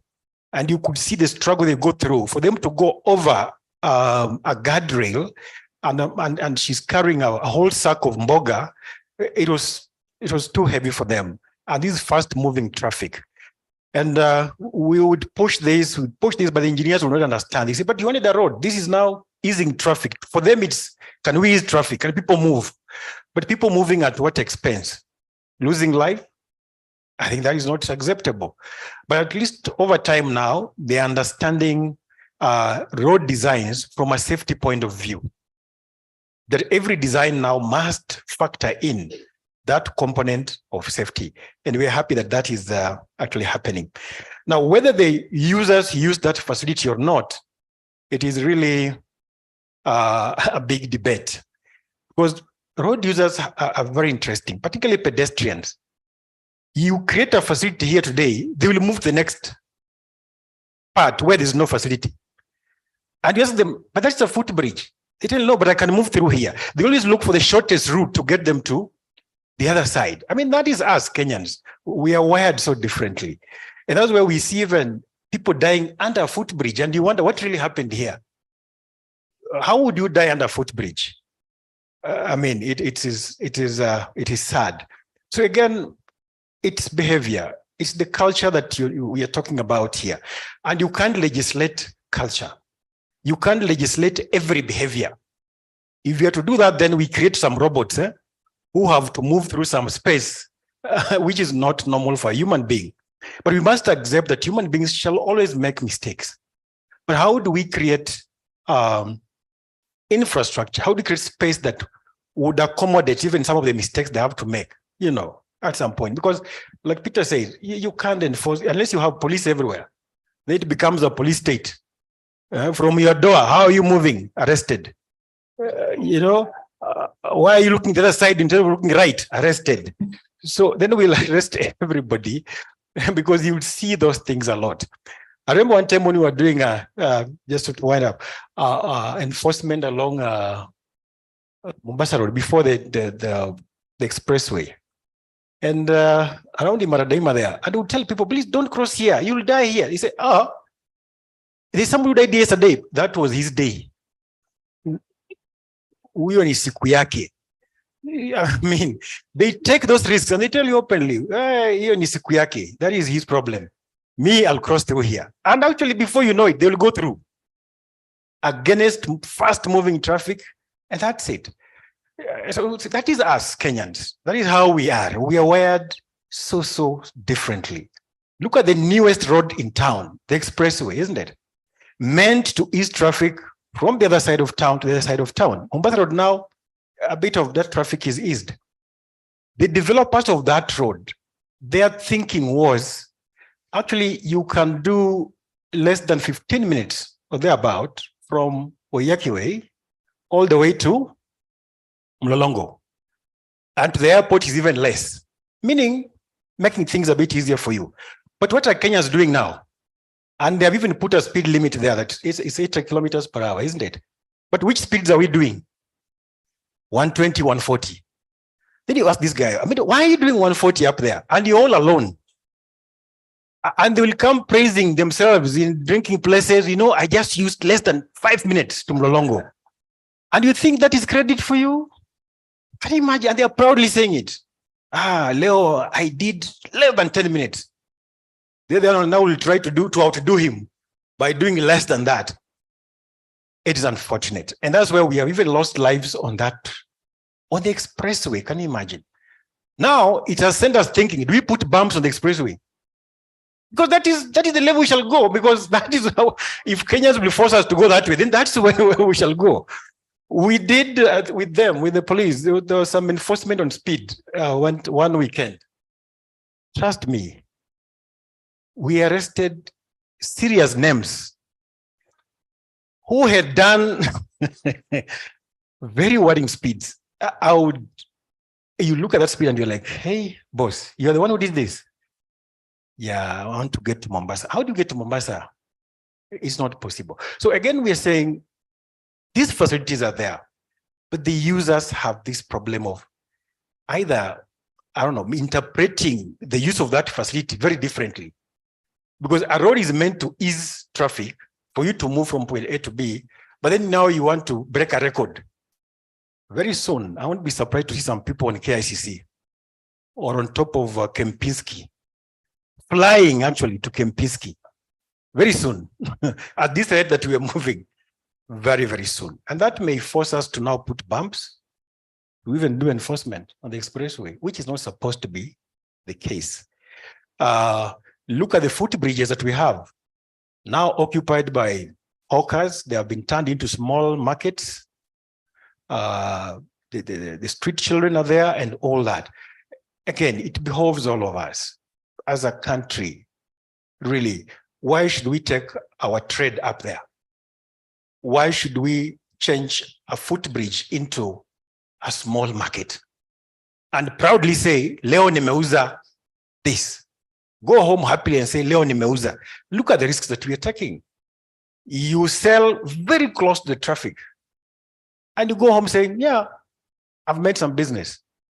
No, I think we just need to change as a people. It's not even government to come and, arrest all of you there, but I think it just behoves us. It starts with us. Road safety must start with an individual. It's you. Which choice am I making that day when I go to the road? I think it must begin with somebody. It's me. I should not wait until I see a policeman or somebody to come and push me out of that space. No, it has to begin with me. Because that's my life. At the end of the day, life is individual, isn't it? It's not us, it's me at the end of the day. Thank you. Thank you. Dr. You can respond. My question was on education. As a country, we know we've not taken trauma seriously as a disease. Trauma is a disease. It has a vector, it has a host. If we took trauma as seriously as we took HIV/AIDS, we will not be talking about these numbers of increasing every year from 3,000, 4,000. You see, when HIV hit Kenya in the late 1980s, early 1990s, it was declared a national emergency, isn't it? And remember, there's billions of shillings has been pumped into this disease. And you can see the results, isn't it? Numbers have gone down. Many players came into the field, the NGO world, Ministry of Health, Ministry of Education. In fact, there was collaboration between the Ministry of Education and Ministry of Health, where as medics, we used to be sent to different centers where there was kind of higher prevalence and teach our teachers to teach the children on how to prevent HIV/AIDS. And it has had a big effect. So for me, I think first we should look at the funding of this problem. If you decide deliberately, we are going to fund trauma and our aim is to reduce the accidents, everyone will be willing to join in. Surgical Society of Kenya, Kenya Orthopedic Association, we've linked up with different organizations in America, the American Orthopedic Association, the British Orthopedic Association, where we've come up with programs which fit different bills. For the medics, we have different programs, ATLS, Advanced Trauma Life Support, Basic Life Support. For the common mwananchi, we have first aid courses, we have basic life support, cardiac life support, first aid. So we have different training programs that can fit different bills. The only thing is that we are not well funded. So if you tell a doctor or a nurse or a clinical officer, volunteer for a week, we are willing to do that. Volunteer for a week every month. Someone starts thinking twice, isn't it? Volunteer every week. Now he says, that's not my piece of cake, you say. So let's fund, and that's about funding. If we can't fund it, we'll have many players, major players who will lead that fight on education for trauma. Thank you very much, Daktari. I want to take some online reactions before I close with the last 3 questions. I know this issue of road safety is very interesting and very engaging. Please allow me a minute to read some online comments. Sarah Okia from Kenya. More than hospitals. No wonder Strathmore this year is looking at one. Health is looking onto other aspects that affect health, including the environment, roads, economy, etc. Then Dr. Prince Bosco from Rwanda. There's quite a number of comments, and I'll try going through all of them. Looks like we need to educate, empower, and work on more individual values. And finally, this will enhance health in all its dimensions. He also says good insights. There's a big need of strong political willingness to promote common equal opportunities, provide appropriate rehabilitation to all road safety victims. Still, Dr. Prince.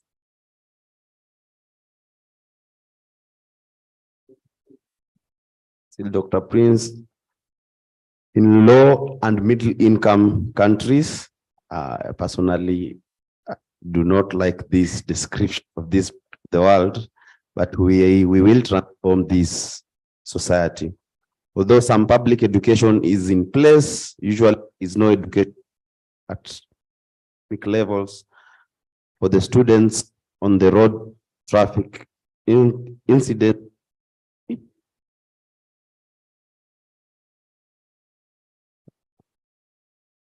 So road crashes remain driven and injury burden to young people aged 50. More than the deaths caused by HIV, AIDS, and malaria. Thank you so much. Online audience, if you have any questions, you can raise up your hand. Our admins can unmute you so that you can ask. Good people, allow me to cut this to 3 questions. If you have any more questions, we have a hashtag online. Please let's keep the conversations going. And in the course of this engagement, we'll be able to respond to all of them. Good afternoon. So, third last question. Please. Good afternoon. 30 seconds. And thank you to the Strathmore Business School for organizing this session. Please stand. Sorry to cut you. Good afternoon. This is Charles, Nairobi Women's. I have 2 questions. I want to post them to the NTSC. One is, how do some vehicles pass the inspection part? Because looking at them, they are scenes of crimes by how we inspect them. So how they even get their licenses to operate is how we want maybe to understand, because it'll also play a bigger part in causing the accidents. Then the second thing is, I think it's a high time you review the first aid boxes that you recommend we have them in our vehicles. They have an elastoplast.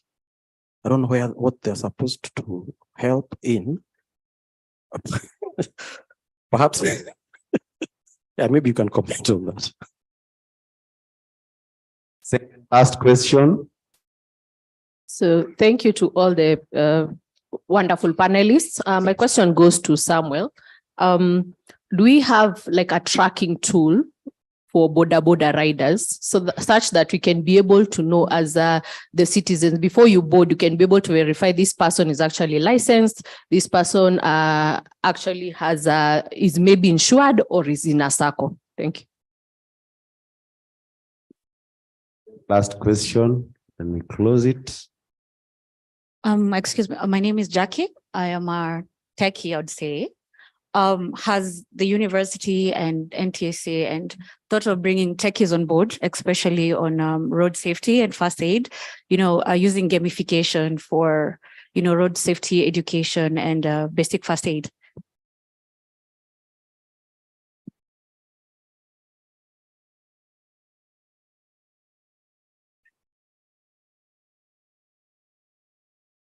The very last question, and the powers given to me as the MC, I'll cut it at that for the sake of time.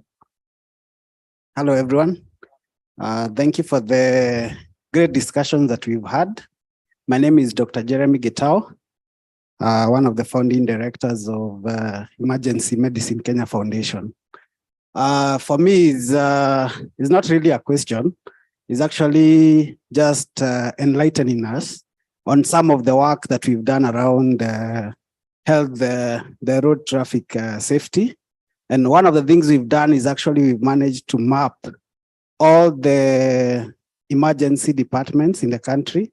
So wherever you are in the country, if you Google a nearest emergency department, which we've defined as a hospital of probably level 5, where it's open 24 hours with an access to a theater. So we've mapped all this in the country with the help of Google as a partner. And so this is one of the areas where people can actually go and search, and they'll see the nearest facility. The other thing we've done is we've actually developed a curriculum for training the border guys. Because remember, in most sites, the first people to respond, either to come help or steal, are the border guys. So one of the things we thought about was developing a curriculum for them where we can train them. And that way they're able to respond instead of actually stealing from the victims. The other thing we are doing is actually training the guys in these facilities in a more advanced training called the emergency care course, where they're able to adequately respond in case they get victims of road traffic accidents. So you can check us out on our website at EMKF, and you can learn more about the things we are doing. And for us, we are looking at even collaborating more with the university, and we've been working a lot with NTSA and the police, and as well as the orthopedics. So that was my input. Thank you.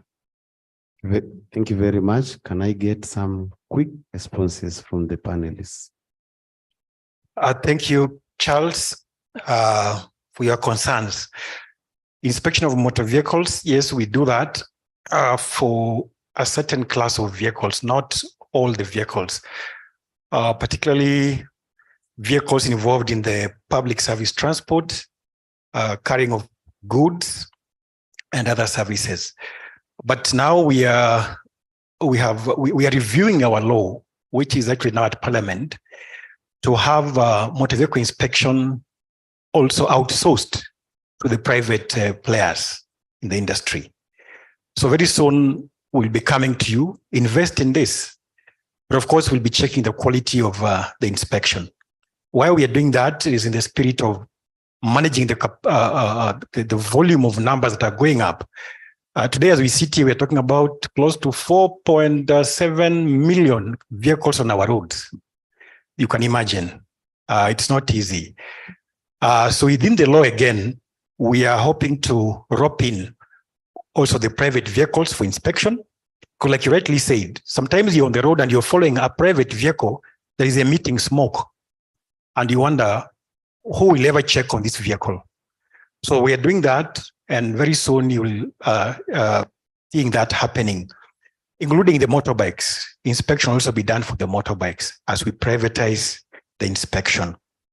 Now, for the vehicles that sometimes you see, which are PSV, and sometimes you see them in that state, I'll tell you this. When these vehicles are presented at our inspection centers, they come like angels. These guys will even go and buy, we have even told, actually they borrow from each other new tires. They bring in everything that needs to be inspected because they know a checklist for compliance. And so, of course, our engineers will take them through that process and they get out of it. But the moment they get out of inspection centers, and you know, the law says you issue a certificate upon ascertaining that this vehicle is roadworthy. At that point, it moves out. Now, beyond your gates is another story. These guys will go out there, they remove those tires, get them back to where they got them from, and back to business. Kama kawaida. You find this car and you're like, surely I gave them a certificate of good health, but now look at what they're doing. So again, it's just as Kenyans. I don't know. It's a behavior that I don't know. Instead of just complying and doing the right thing, we sort of just do the wrong thing. But we ensure that every vehicle that comes through our centers must meet the thresholds. A vehicle that does not meet our thresholds, then it's out of service completely. But again, our other intervention is that now we are going further to check with the companies. You know, once we get such a vehicle, then we're able to reach out to the company, there's the SACCO itself, the company, to address some of these issues. But I can tell you, it's quite interesting. Even to the extent of when they know that you are coming to the road to do a check, which is normal checks, they will hide all the vehicles. That day, they ground service completely. You can't see a single matatu on route X or Y until they know NTSA wameenda and they come back. It's funny, you know. It's a cat and rat and mouse game, which is not good.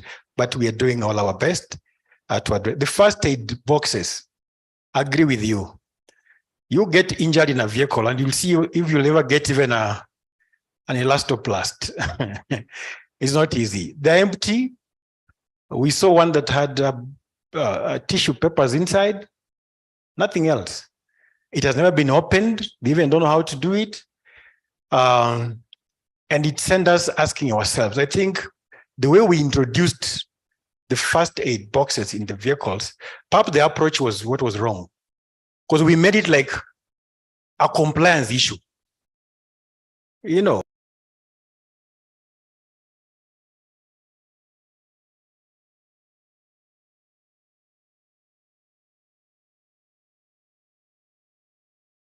whether they're utilizing it, whether they're equipping them is another discussion. And are they also even trained to handle that? Again, the answer is no. Most of these drivers are not trained to do any smallest first aid ever. They don't know. So it has taken us to think. Now, working with the health departments to see if this can be changed.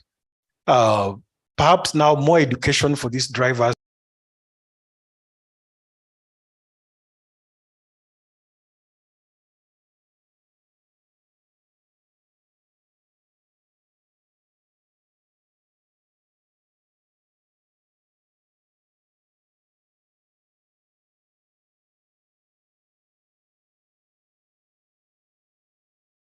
Check on our app.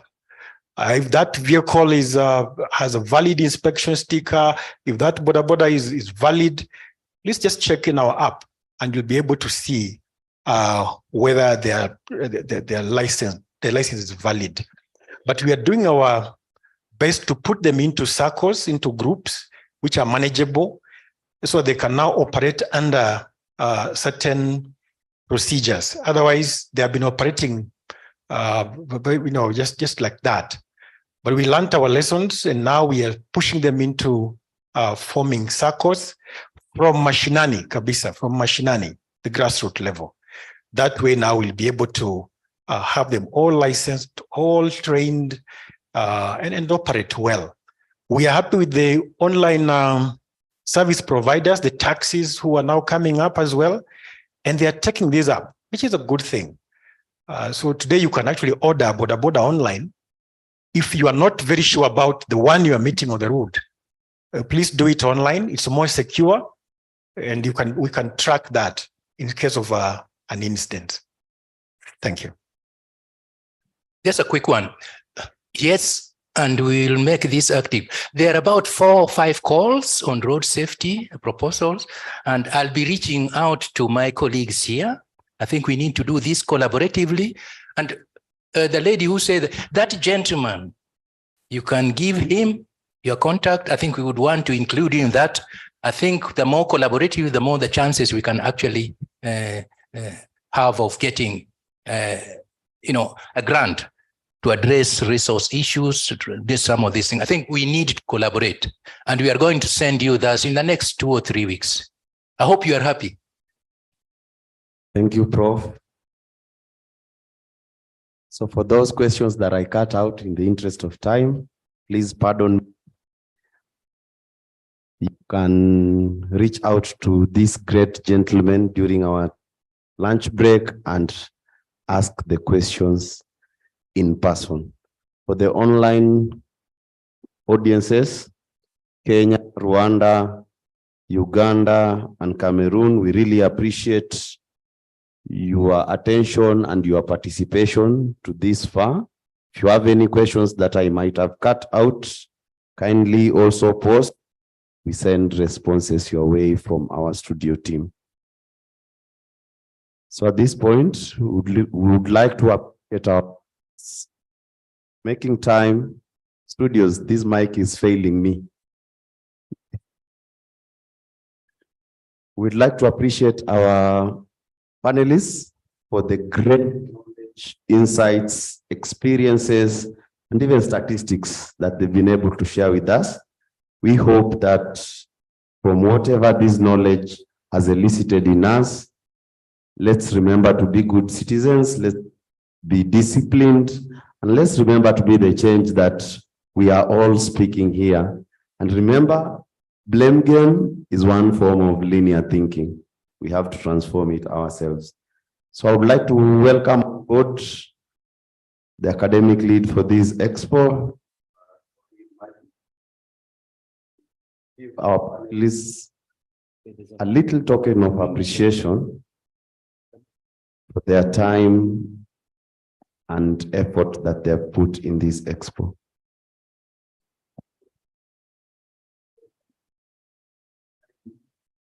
No, moja.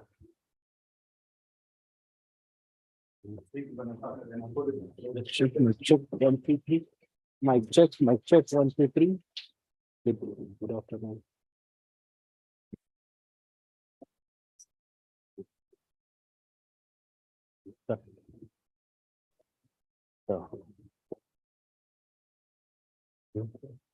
My check, 1, 2, 3.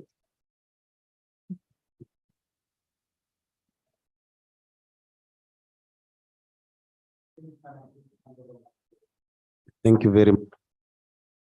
We really appreciate. So, ladies and gentlemen and distinguished guests, I've been your due safely to your lunch.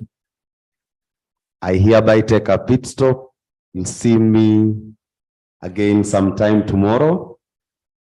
My co-captain here and I chose the green color. You're in the health sector. Green means optimal wellness. Thank you so much and stay tuned. Perhaps another color tomorrow. Goodbye. Mandela Tikitawe. Thank you so much, Fabian. Makofi to the crowd. Thank you so much. So I think I'll read one comment from our online participants. We have Abigail. Thank you, Strathmore, for this nourishing session. My prayer is for the border riders to be human, especially when it comes to looting in an accident scene. And also for the nurses and doctors to have mercy on them when they get accidents, because most of them are neglected. Thank you. I think it's a razor sharp blade and it works both ways. So at this point, we'll go for lunch. We'll strictly take 45 minutes and be back here by 1:40. Lunch is served at Masai Mara, which is the second floor of this building. You can either use the stairs this side or the stairs this side or the lift towards the entrance. But I advise you use the stairs. It's more conducive. So at this point, I'd like to wish you a lovely lunch and we'll be back here. For the online participants, keep engaging and we'll continue this in the afternoon with a session on IFC. So enjoy your lunch.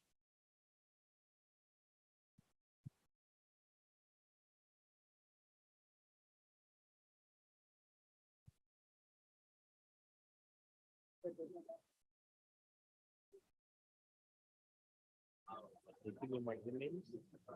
I give you my email. Oh, okay. Well, just give me your card and then I'll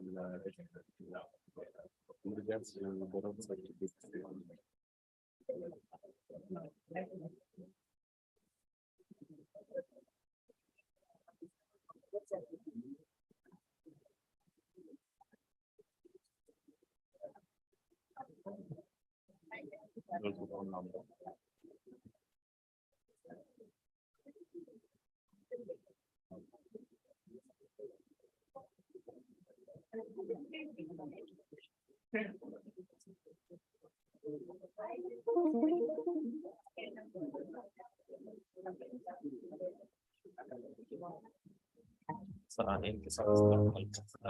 My name is Dr. Stella Wairimu Bosire Otieno. I'm a medical doctor by profession. I'm currently pursuing a master's in business administration from the Strathmore Business School. And I'm the incoming CEO, the Chief Executive Officer of Kenya Medical Association. I call myself a ghetto girl because literally I'm a ghetto girl. I was born and bred in the slums of Kibera. I remember starting my leadership journey from the slums.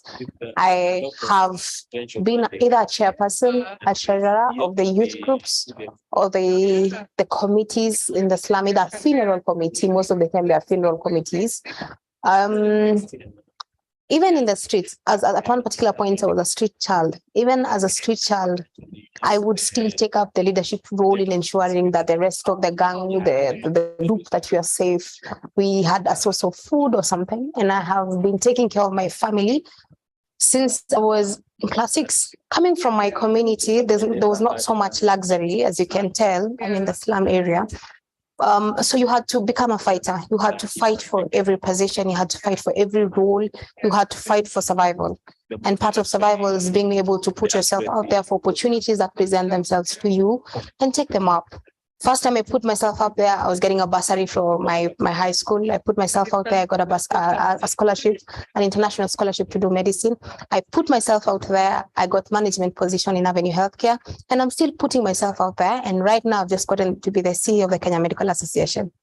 I think one of the things that I have learned, and I continue to learn, is that interpersonal relations is a very powerful tool towards being a good leader.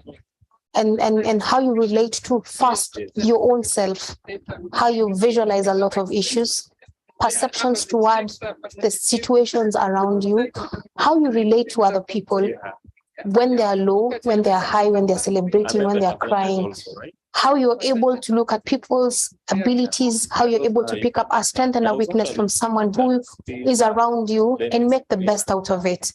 Number 2, I've learned to, as a leader, you must always listen. Proper leadership is not based on talking. A proper leader listens more and speaks less, because the people that you lead have a lot. They're the people who, either if it's an institution, they're the ones who are running the day-to-day activities, they're the ones who are the operational activities of the organizations, they're the ones who partake. Another key important thing I've learned is to always seek for advice. They say no man is an island, no man can stand alone. You look at yourself where you are, that's not a vacuum, a position that has been in a vacuum, has existed in a vacuum. You look at the people who have been in that role and you sit with them and ask them, so how has your journey been? Even if you've left, how has it been? How did you handle people? How did you handle the operational activities? How did you build this place to what it is now? You cannot understand the business model of healthcare if you do not have a training. So for me, was to be able to identify an institution that can be able to build that resource in terms of me, to help me look at healthcare differently. And I chose Strathmore Business School. I'll tell you this, for example, my class for strategic management, one of the key things as we're closing up the module that our lecturer, Dr. Gola, brought it up very clearly. You have to define what kind of a leader you are. And you have to know what are your execution strategies to any objective that you have.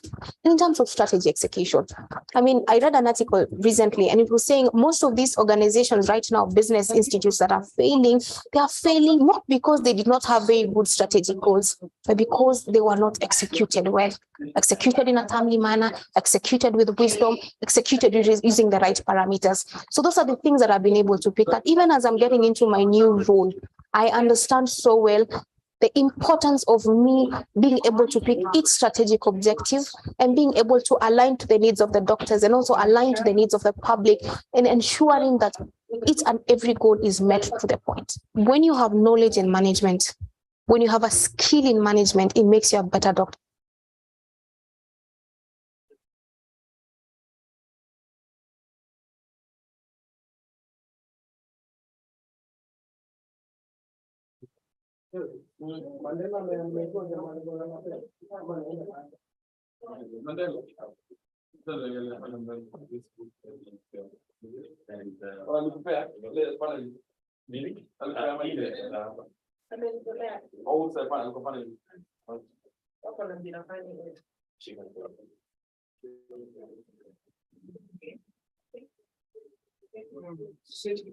Better than yesterday.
Leading High Performance Health Organization, LIHO in short, as the first name goes, it's about leadership, and it's about leadership in healthcare.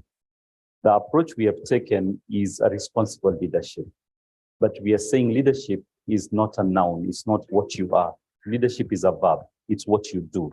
The approach we take in LIHO is you as a leader create the atmosphere for people to solve their problem. You as a leader, if the problems were easy, they would already have been solved. So by the time you're coming in to address a problem, we recognize that it is a difficult problem. And difficult problems require learning. They require a new way of thinking and a new way of doing things. This is called the adaptive leadership approach. And the LIHO program is based on that philosophy. My name is Dr. Willie Sakwale. I'm a medical doctor by profession. Currently, I'm a special advisor to Kenya's End Malaria Council, and I also serve as the chairman of the COVID vaccine task force. Now, one of the things is I reflect back to the time when I started my career in medical profession as a medical officer. 2 to 3 years after I graduated, I was made to be in charge of the district. We called them then district medical officers of health. And that position had a lot of requirements. All of a sudden, without any training, one was responsible for financial resources, human resources, day-to-day management of health facilities. And definitely these are skills that one did not have. And we did a lot of learning on the work, and it wasn't easy. The learning curve was very steep. And then got to the Ministry of Health, where I was in charge of programs, starting with the malaria program, but I also managed all the infectious disease control programs like HIV, TB, and malaria. And these particular programs definitely require a lot of leadership and management skills. So that is why I made a purpose to enroll to the LIHO program, so that I could enhance my skills in not only leadership, but also management.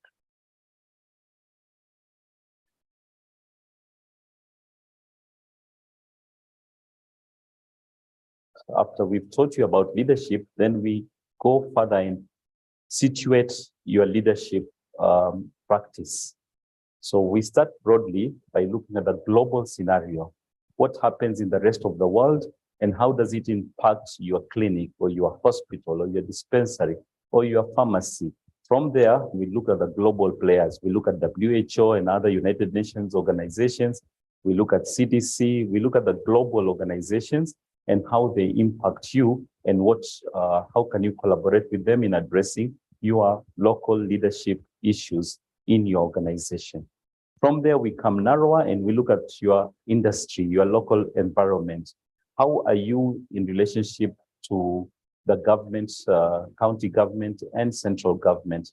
How is that impacting you? How are your competitors impacting you? How are your collaborators impacting you? Then from the local environment, we bring it down to the institution. So we look at how do you manage your institution? And lastly, from the institution, we bring it down to the individual. How do you manage the individual? So if you look at it, would have taken you from how do you manage the individual in the institution, in the Kenyan environment, in the global environment, with this adaptive leadership approach. The experience with LIHO was exciting. It was eye-opening. I learned a lot, starting from learning myself and my leadership style, and learning to interact with other people and their leadership style, and just that understanding of everyone brings their strength to the table and none is less than the other. And it was through those case scenarios and through sharing with my classmates and the networks that I created in that class, that was the most exciting for me. I view this program as one that really tries to define leadership and management in a very practical way. The course is in such a way that you get case studies that help you to think outside the box, case studies that really try to bring out true situations. And then from there, you go back to your place of work and you go through a mentorship. You are now trained just based on where you are working. Some of the concepts that you learn in class, then are deployed there? My current role is a global role. I oversee safety and quality education and training, strategy and direction for our programs in over 70 countries. My team is based in New York. I sit in Kenya. The course prepared me with that confidence of I have the tools that I need to do this job. And it helped me overcome the imposter syndrome much faster than I would have had I not been prepared with some of the facets that I have. I keep going back and referring to the notes that I have from the course. I keep going back and calling some of the classmates that I had and asking, how would you handle this, and just learn from them. So in addition to just being optimized in my leadership, I have a network of peers that I can rely on for guidance when I'm stuck. The LEO program is leading high-performance healthcare organizations. So it's not just hospitals, it's any health organization. So it would target public hospitals, it would target private hospitals, it would target faith-based organizations, non-governmental organizations.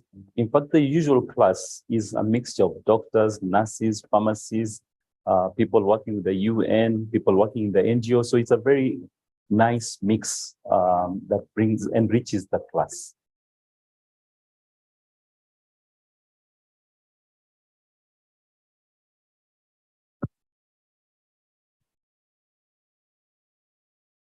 There's been a great boom in people opening clinics and hospitals and nursing homes in the country today.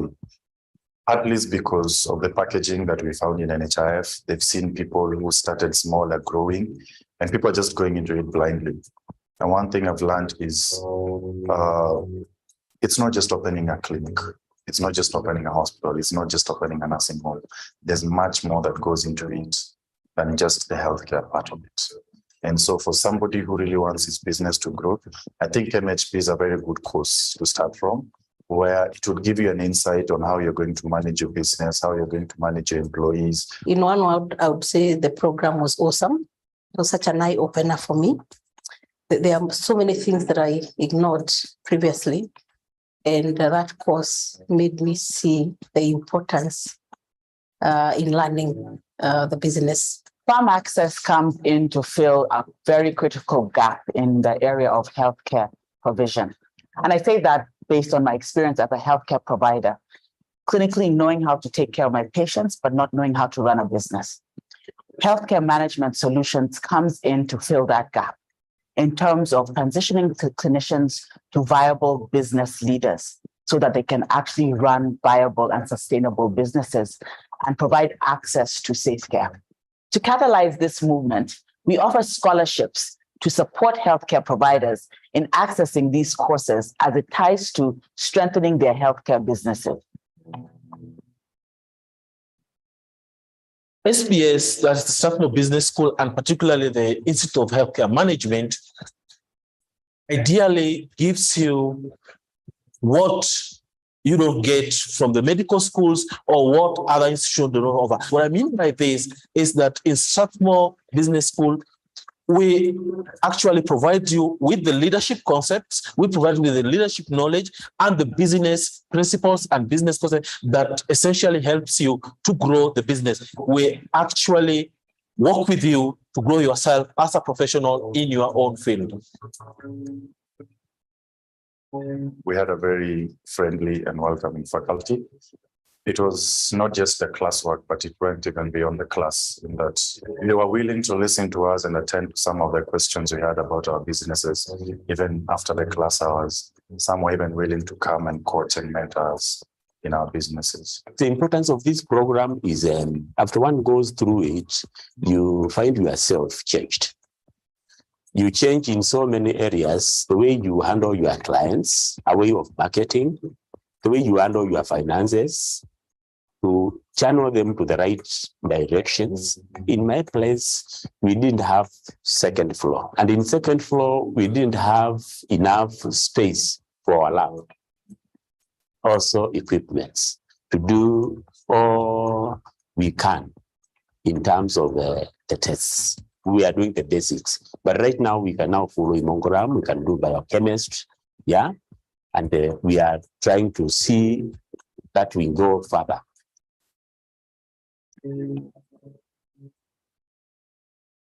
The most interesting was strategy. It made me start looking at things differently. That business is not just about opening a door and customers coming and going. You need to think differently, how you position yourself, how you package yourself, how you market yourself. The other unit that was really important was financial accounting. You know, as business owners, we always leave the financial aspects to our accountants and we just see figures. But this enabled us to start relating those figures and interpreting the business, how healthy is the business or how unhealthy is the business. The other unit was change management. Sometimes we implement change blindly and we really don't prepare our team into the change that is coming. Coaching and mentorship are key things so that you can continue growing and grooming your team. And even as a person, I still continue getting mentorship and coaching from the faculties from the Strathmore Business School. It was very deep, and the material that we got there was quite a big amount, and we've been able to drive various objectives in our organizations in a very different and diverse way. The class proposition was very good. It was not just business owners, but also the top management of other businesses that have grown. So you find a mix of experiences from different levels. So I challenge you, understand your healthcare business. Be a sustainable solution to improving healthcare delivery and outcomes.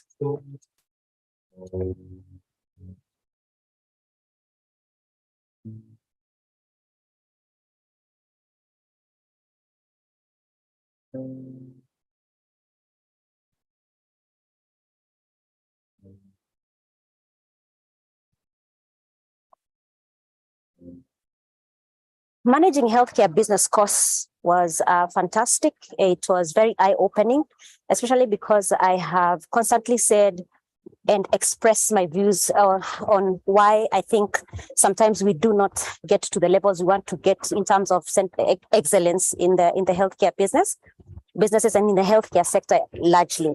So we usually have very nice and very meticulous policies. We have good frameworks that have been set, but the problem is with the implementation. Where do we start? How do we even go about ensuring that whatever we have on paper is actualized out here? So managing healthcare business has addressed that particular concern for me, and that question has answered that question, because I realized from the four modules we had, every other aspect, and especially the pillars, the 6 pillars of the healthcare framework according to the WHO has been addressed, which has been big for me. So this was one of the best investments I ever did or ever took for myself. To me, it's been an eye-opener. As a facility, we're operating, I can say we're operating in autopilot. Yeah, but I think since I joined the program, one of the glaring things, the project that we have to do, made us know that we need to have a strategic plan. To have a strategic plan and implement the plan, but also to have a business model, so that it's not just a plan that we are doing, but to have a business model. We've been able to refine our vision so that it's not about us, it's about meeting a challenge and a need in the community. So that as much as we have been trying to be a premier hospital, we want to be a premier hospital, providing accessible and high quality health services to the community that we serve, and that at a low cost. Number one, I'm now sharpened as a leader. It has also opened my mind. There was quite a lot, if I can quote an example, of what really goes on behind the scenes in the pharmaceutical world, how the people how the manufacturers, invest a lot, and sometimes some of the methods they're trying to use to advance their business, they're not ethical in nature. That has really opened my eyes, and it has really opened the eyes of my colleagues whom I work with. I don't think there's any module that wasn't beneficial for me. But the one that stands out really was on healthcare and technology. There's also service delivery. this totally stood out for me. And my takeout is also for, there's so many players in the health sector right now in the industry, and especially pharmaceutical industry. The issue of brand visibility is something that has stood out for me, because it means that young players who are coming up now in this particular industry are able to, get known by increasing their brand visibility. And we were given strategies of how to do that in the managing healthcare businesses. I enjoyed most being with my colleagues. You find people who've been in the business longer, who've worked in the healthcare business industry from a different facet. Some are in the urban, some are in the rural, some are successful in the rural more than we are. I've been given contacts for various pharmaceuticals that can assist me. And I've gained friends and people that I can reach to when I have a challenge.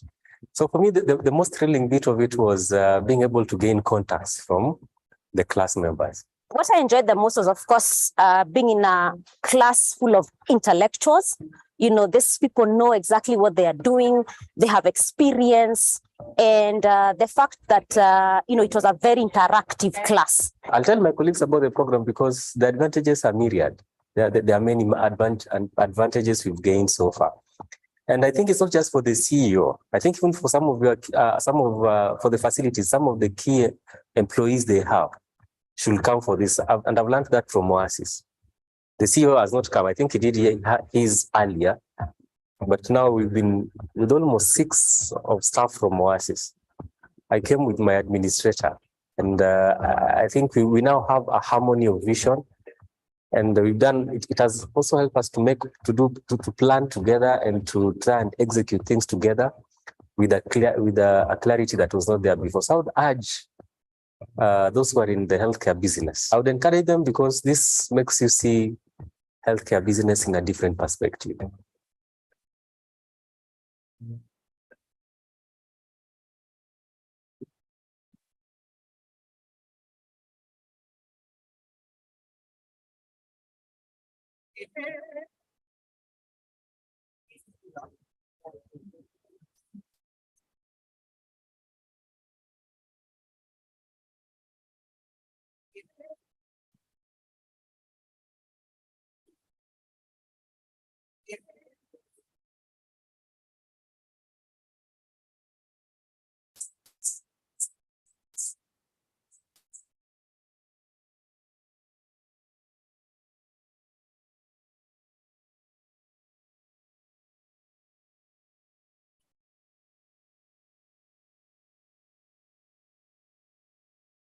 The experience, I would say, I would summarize it as breathtaking. It was completely insightful. It broke all the paradigms that I had about India and the healthcare environment in India.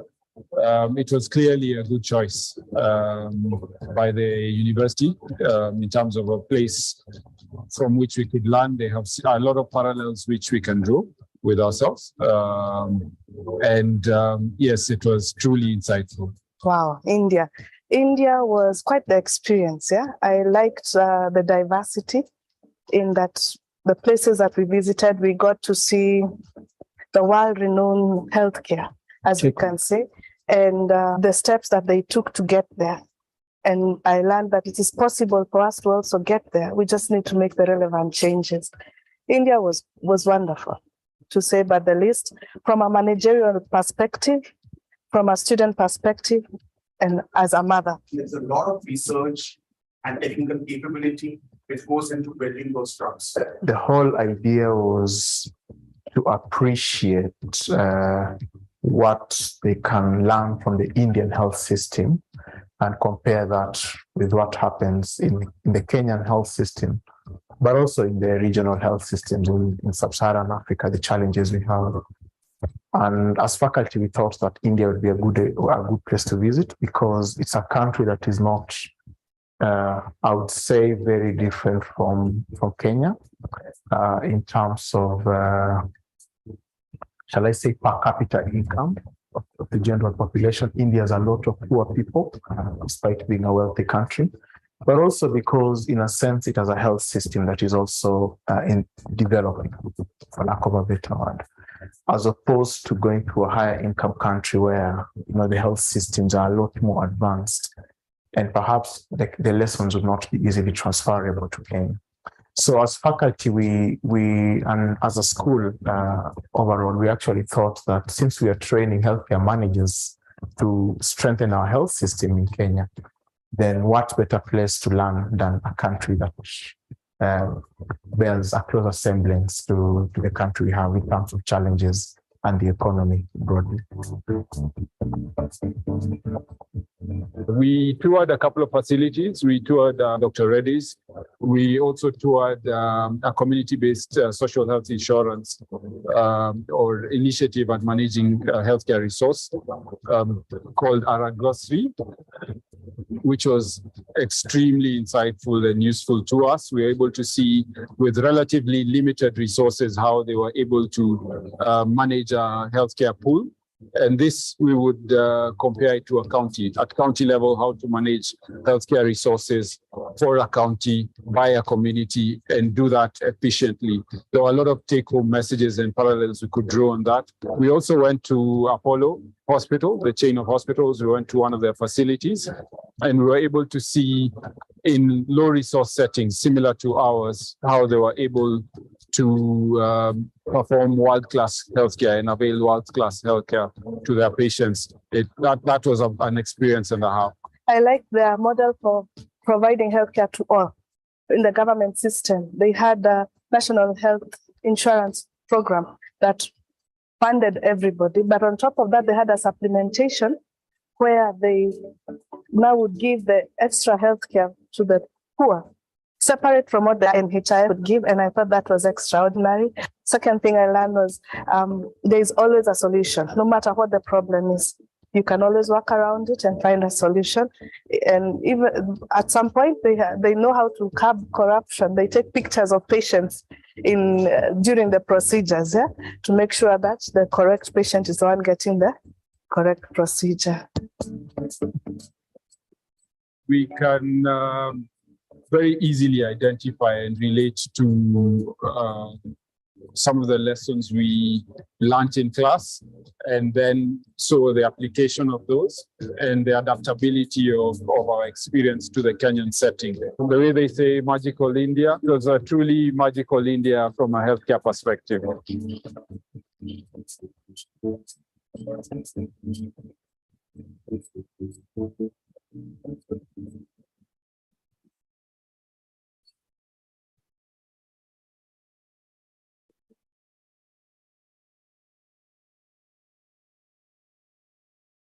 My name is Cynthia.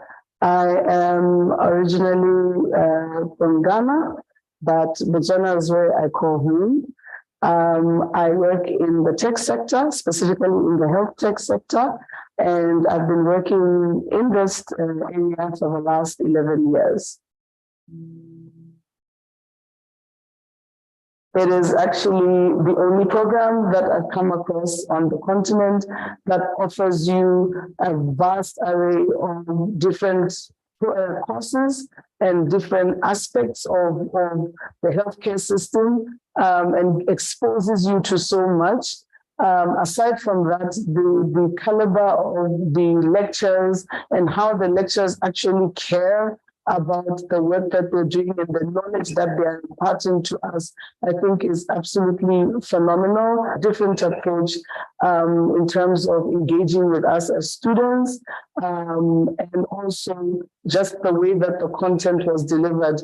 Mind you, this content was delivered during an entire pandemic. We only got a chance to meet once. It's really changed the way that I view things. It's really changed the approach that I take to designing and implementing the projects that I take on moving forward. It was very interesting because I was the only techie in the program. We had a vast variety of people coming from all sorts of walks of life, health profession, all the health professions, from lab techs to CEOs to managing directors in different hospital settings, some from public health, NGO. And so I think that diverse group of people gave me different aspects or different learnings based on their experiences and how that impacted my understanding of how healthcare works, and how, if I, as a technology professional, want to actually create the change that I'm looking for, I would need to factor in other things that they have taught me through this program. If you are curious and want to know more, and most importantly, you want to be the change agent and be given the space to actually learn and evolve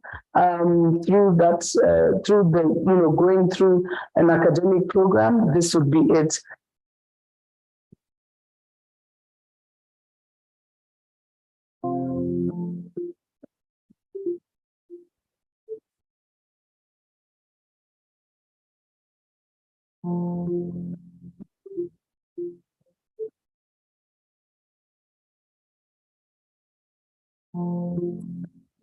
My name is Dr. Tariq Lodi. I'm a graduate for the MBA Healthcare Management program. I'm Jacqueline Kitulu. I am class of 2016 MBA Healthcare Management graduate. When I heard about the program and the fact that it was a pioneer program, I wasn't very sure. I was quite skeptical. But this is what changed my mind. I still remember it was in the morning that I thought, let me come and visit the Strathmore University Business School. After battling the Nairobi traffic, as soon as I got here, as soon as I walked in here, I think I already had the feeling of transformation, because in an educational institution, the environment is really very important. And as soon as you walk into this environment, you feel that, yes, this is an institute that wants to transform individuals, to make leaders of tomorrow. So, that was the first thing that really hit me. And then as I enrolled and I went through the program for 3 years, my wife would also tell me, you really look forward to your classes, don't you? Because when we come here, as far as the faculty is concerned, the atmosphere that is created, it's very student-centric. And the decision that I made was a leap of faith, and I'm not disappointed at all. The experience here at Strathmore has been absolutely amazing. The quality, the standards in terms of the staff, the admin, the quality of lecturers has been absolutely amazing. But more than that has been also the networking. In terms of what we had as a class, we had such a great variety. So we've had people from Uganda, from the coast, from Laikipia, and from different sectors in health. And that way, being together, we have, over those 2 years, grown together to be a cohort of leaders, potential leaders in healthcare who are going to transform healthcare. And we've already made the necessary links by partnering in class, so that when we are looking at healthcare now, we are going to look at it in a more wholesome manner, appreciating the contribution of private sector, of public sector, the contributions of the county, and what differences we can make.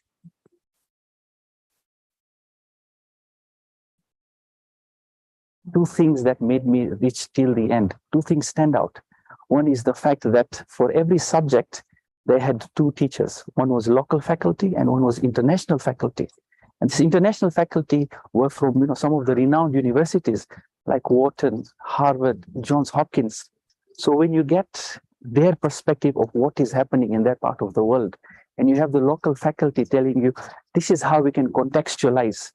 Oh, I think it was just wonderful. Every subject, every module, you look forward to see how is this MBA different, because it is different. It teaches you specifically in healthcare management.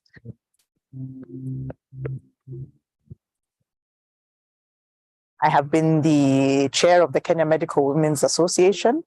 And I have been the vice chair of the National Resuscitation Council. I have been the secretary of the Kenya Association of Family Physicians. And finally now the Kenya Medical Association chair. And throughout all that journey, I realized that as health professionals, we are not trained for the other side of managing healthcare in a sustainable manner, should I say.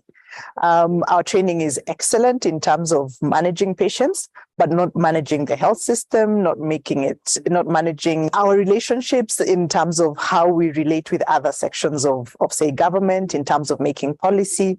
All those areas are lacking. So my thought was, where do I find a program that will enhance my leadership skills, will enhance my business assessment, will enhance my financial economic outlook to managing health? And this was the place that I found, the MBA Healthcare Management Program.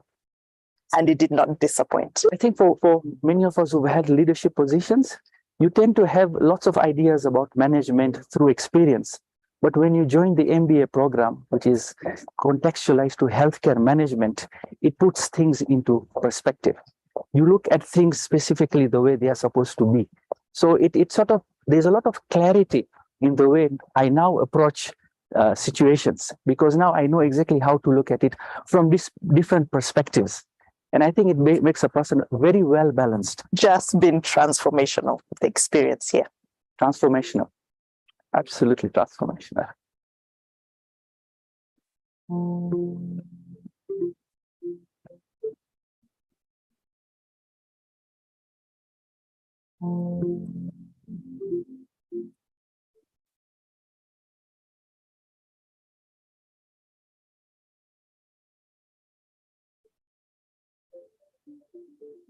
I'm Dr. Joseph Onyango. I'm a senior faculty at Strathmore University Business School.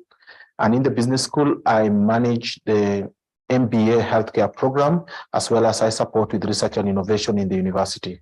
The key trend shaping healthcare in Kenya still rotates around universal health coverage. And universal health coverage is more of trying to ensure that we increase access and coverage, but as well as we are able to make our healthcare services affordable, and that every population of the country is able to access healthcare services. So when we talk about key trends, there are a number of key trends that are shaping healthcare. To begin with is the question about telemedicine. The increase in uptake of telemedicine in this country is showing a progression on availability of healthcare services. But still at the social level, we have an emerging trend on mental health, and this still need to be addressed at individual level, at family level, as well as at society level. So reshaping our healthcare around behavior change will still be important. Together with that, the other emerging trend that supports implementation of UHC is the health insurance. And health insurance has to do with how affordable is our healthcare in this country. So we have new regulation, the NHIF Act amendments, as well as the manifesto for this current government. Yes. And with that, therefore, is the trend around disease burden. So disease burden now shifting to non-communicable diseases, but also increase in the neglected tropical diseases.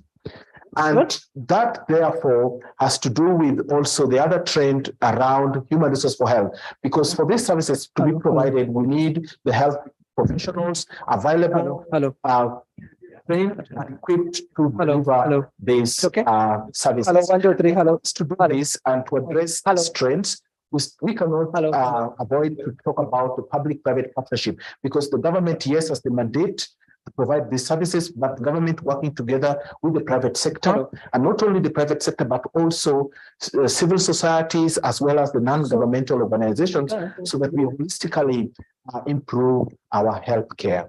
Healthcare supply chain and logistics remains one of the major areas that need to be addressed in this country. And with the new developments around reforming KEMSA, which is our Kenya Medical Supply Chain Authority, we still find ourselves in a situation where a number of measures need to be put in place so that we have the supply chain system of healthcare in this country working. And part of that also has to do with availability of essential medicines, also funding and ensuring supply of medicines for vertical programs such as malaria, TB, and HIV. And with that, therefore, with donor transition, that then is going to affect Kenya, we therefore need to find mechanisms and put strategies to ensure that our healthcare products and technologies are available, and we are able to finance that seamlessly so that the country ensure that the populations have medicines available for them. So when the government addresses those, the private sector plays their part, the civil societies advocate for those specific issues, we'll be able to address the healthcare agenda in this country 2023. Test, mic test, 1, 2, 3. Mic test, 1, 2, 3. Mic test, 1, 2, 3. Mic test, 1, 2, 3. Mic test, 1, 2, 3.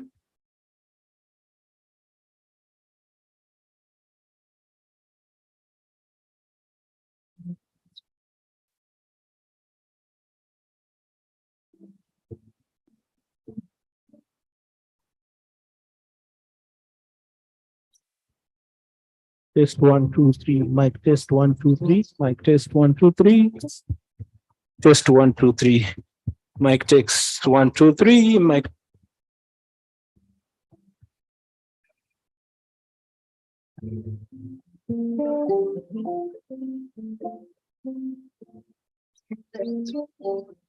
Mic test 1, 2, 3. Mic test 1, 2, 3. Mic test 1, 2, 3.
Mic test, mic.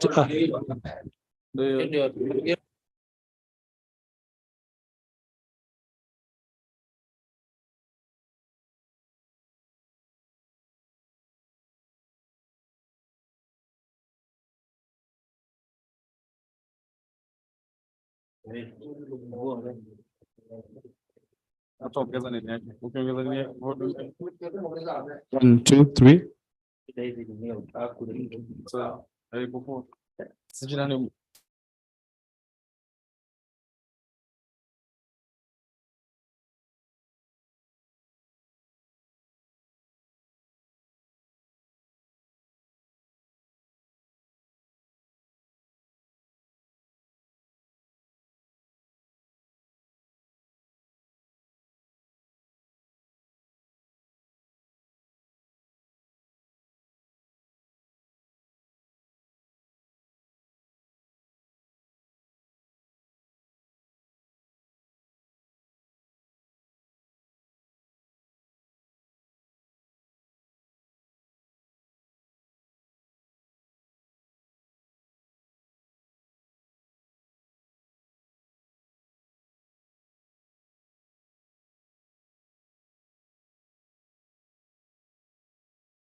One, two, three. One, two, three. One, two, three. One, two, three.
So welcome back to the afternoon session.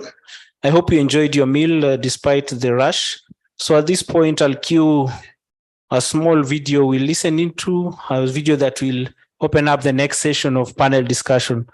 So I'd like the video to be on stage to play.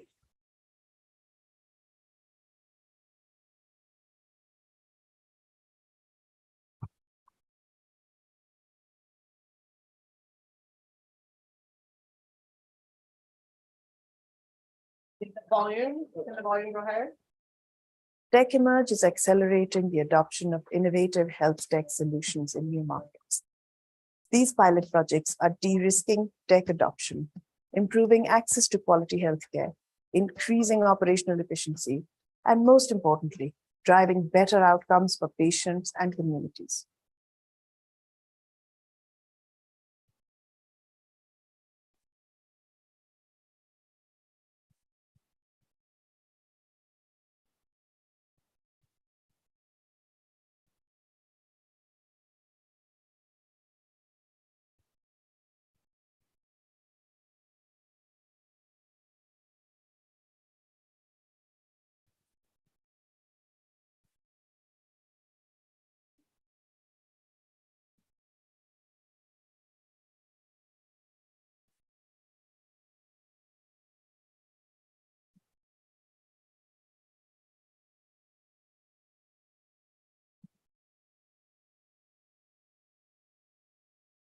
We are moving totally paperless. So where doctors used to write in files, we're having them now use a system that is accessible anywhere. They can access it on their phone, wherever they are. They can make a prescription. In terms of efficiency, the benefits, I just can't even finish counting them. Helium Health is a very well-known name in West Africa. That's where we're headquartered out of.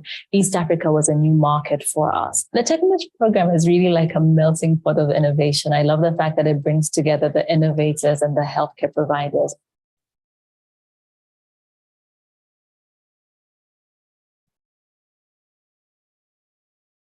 And Psycho was one of the solutions that really spoke to our need in terms of how can we be able to solve the diagnostic problems we are having. So we are able to give better care to the patient. And now the patient experience obviously is much, much better. We had this patient who came in. They had a diagnosis that they've been told that they actually do, the kid has a hole in the heart. When they saw the ecotech and when the cardiologist actually got to review the videos and saw that actually no hole in the heart, and it was quite exciting.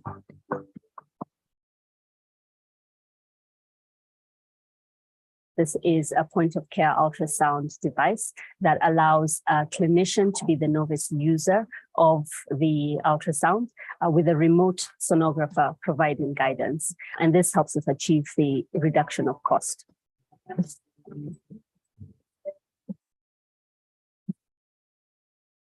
The traditional method that most hospitals, and including us, we used to use that. So what we use is the so-called bottle CPAP, which we can't measure the FiO2 or the fraction of the inspired oxygen in the other parameters as well. But this technology has made it possible to monitor the fraction of oxygen that is being delivered to the neonate, as well as adjust the PEEP, which is the post-index expiratory pressure. It's quite a remarkable technology that we are planning to go forward with in Nacelle Technologies. We thank the governments of Finland, Israel, and Japan for their support for the Tech Emerge Health East Africa program. And we now welcome like-minded partners to join us in our mission as we expand the program to West Africa.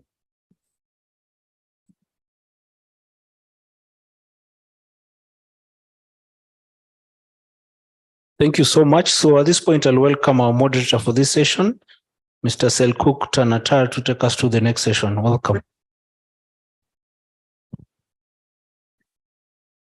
Oh my God, you're going to record what I say? Okay, so I have been assigned to wake you up after the lunch, which can be a very difficult time on the day. But just to start with, like, you cannot imagine how happy I am being here at this stage after 2 years. The Tech Emerge journey actually started back in 2016, and it came from an idea of that we wanted to do more on helping accelerating the adoption of technology, which I spoke to about this morning. We are seeing this gap of technology adoption, unfortunately, increasing. The developed countries, Europe, US, Japan, Korea, and etc., they are very fast. They have the resources to both invent new technologies, but also adapt them, test them out, because they're rich countries. And in the emerging markets, as IFC, we want to do more in the markets that needs us most, as we are saying, is that we are seeing that this adoption was really lagging behind, and the gap and the distance to the developed countries are increasing rapidly. So thinking about what do we do about it, we said, let's look into what are the reasons for that this technology adoption goes slow. And having been an entrepreneur myself, trying to launch new technology in Turkey and in the Middle East and in Central Asia, I said, where it goes wrong? The biggest challenge is that when you buy a technology that comes from abroad, you don't really know whether it's going to work or not. There are different business cultures, different way of doing things. There are minute details maybe, but they make a lot of difference. And then there's the infrastructure side, which is not always conducive to take a technology that works in a very developed infrastructure and then try to make it work in a very resource limited or poor infrastructure. So the way that we built the Tech Emerge program, we said, let's give an opportunity to both innovators and adopters, an opportunity to test accelerating and increasing the adoption of it. We're also talking to a lot of innovators from around the world, and we said, no, you are needed in Africa, you are needed in India, you are needed in all these emerging markets. And we said, why don't you go then? They said, it's because it's so costly trying to go into a new country. So that's how we then designed the Tech Emerge as a process where we said, we are going to de-risk the testing and the adoption of new technology. And we do it in two ways. One is we actually do it it's a very complex process, but in essence, where we are different from other matchmaking programs is that we are not trying to find the technology that gets famous in the developed world and try to push it into the emerging markets. We said, let's use the IFC strength. Well, what is our strength? What is our knowledge? We know a lot about emerging markets. So we said, instead of trying to find the technology and push it, let's start with the clients and the people that we are talking to and we work with and understand what are their challenges, what are their plans going forward, what is it that they are struggling with. Without really talking about technology, but maybe talking mainly in the health sector about what is the challenge that you are having in providing your services. And then we use that information to call for technologies. And this call then attracts innovators from around the world. We have been having technologies from, I think, close to 50, 60 different countries that have applied to our program. And then in order to save the time of everyone, is like we don't bring all applicants to the market. We set up a technical advisory group who evaluates the technology, evaluates whether it is scientifically good. So we don't try to push something that has not been proven. We are looking at it from a price point of view on how it will work, whether it has a chance to meet the demand. And then we also look at the business context in the countries that we operate in.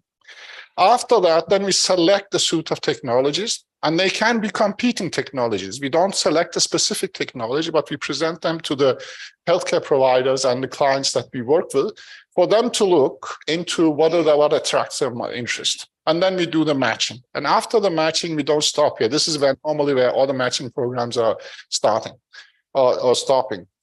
After that, we then encourage our adopters, as we are calling them in the healthcare service providers and the innovators to sit down and talk about maybe field testing and designing a pilot, drawing out a budget. And then we then support implementing the pilots with financial resources for offsetting what we call incremental cost and risk, financial risk of testing a new technology. And we have also technical experts and local consultants that we work with that provide services in order to resolve problems, challenges in implementing. And as probably all of you probably know that when you try to buy a new technology, there is always a kind of a problem in the initial phases where you have to figure out how you solve the different things. And at the end, of course, we hope that this will lead to business relations. It will lead to the growth of the healthcare providers we have helped. It will lead to growth of the disruptive technology companies. And that at one point that they're going to need financing to really scale up. And that is where our IFC's financing arm then is ready to step in. So, as I said, we started 2016, and we initially started in India.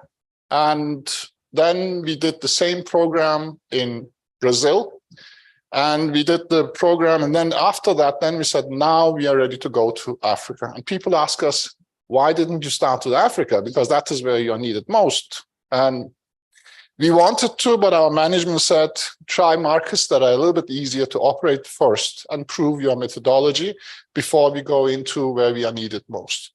So to date, TechEmerge pilots have been conducted in health in more than 150 clinical sites on the 3 continents, and has been signed around 50 commercial contracts worth more than close to 2 million. And deployment of these technologies is expected to reach millions or more than 1 million people every year.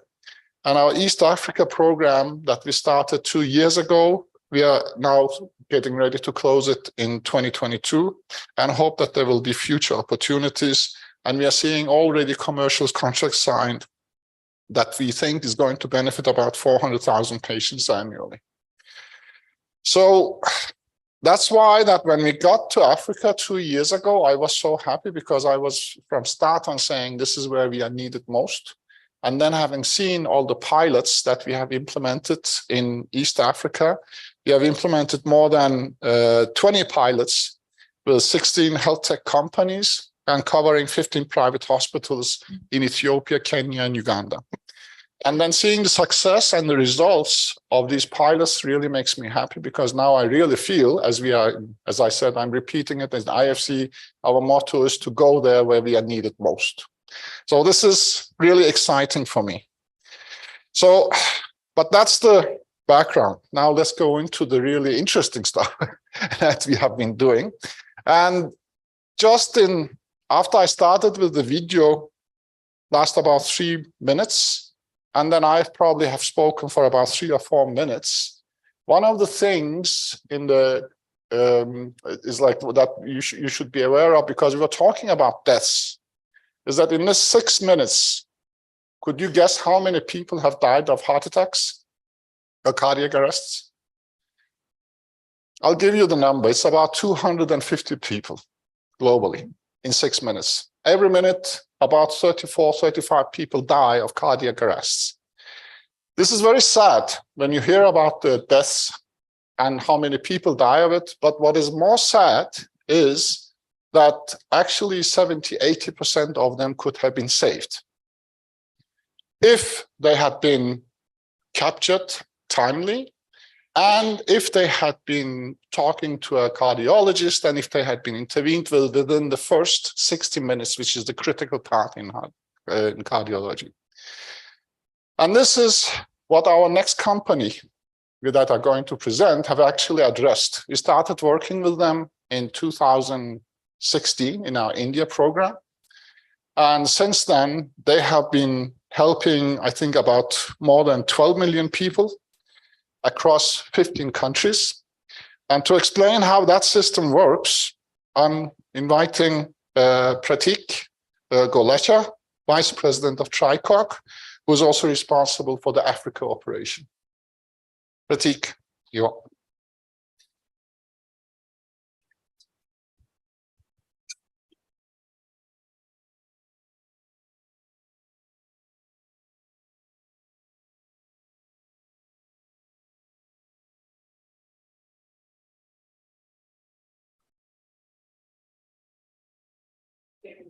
Thank you so much, Selçuk, for setting the ground. Good afternoon, everyone. My name is Pratik. What Selçuk highlighted is actually a very big burning problem across the globe. And there are 2 big culprits for that. The first is delay in identification or diagnosis of the patient. And second is setting them on the care path, he said, in the first 60 minutes of time. So I'm going to do a speed demo for you of the solution that TriCog has put forward in both of these problems. First, and the most important problem is diagnosing these patients in the first few minutes of onset of heart attack. So what I'm showing you on the screen is basically nothing but a projection of a ECG machine, and TriCog Insta ECG solution, which is required for diagnosing the patients in the first few minutes of heart attack. Actually, it's a device agnostic. For the purpose of this demo, I'm using a TriCog vCardia machine. And what I'm going to do is show you the workflow and the keys that TriCog has been able to.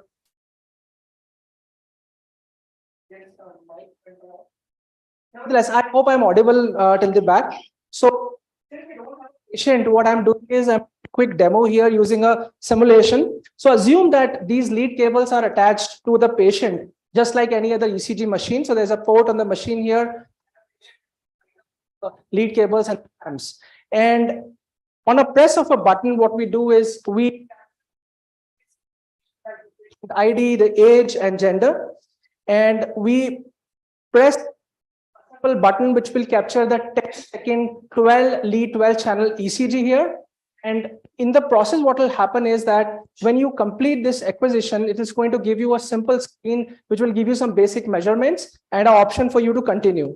When we continue, first thing that you're going on the right hand side, uploading it somewhere. Now this somewhere is TriCog cloud system, which is a all the ECGs and echoes that we are doing. From here, there is a AI involved. There's an algorithm which does the first level of diagnosis. Now, this diagnosis basically is within the first few seconds and prioritize the queue, which then goes to TriCog medical team. Now, you would see on the right pending diagnosis, this result will come back within the 6 minutes of diagnosis. So that is the big breakthrough that I was talking about, from days of diagnosing the patient, cutting down it to the minutes, 5 to 6 minutes of time. And this is the first piece of the whole thing. And then the report goes, the diagnosis of the AI goes to the doctors, who then overread the report. These are all cardiologists and medical doctors, and send the report back to the healthcare providers. This is, I think, the first part, which is diagnosing the patient in the first few minutes of the heart attack onset. The second and equally big problem is, what do we do after we have done the diagnosis? How do we set them on a care pathway? So you see, this is the ECG which I did in front of you.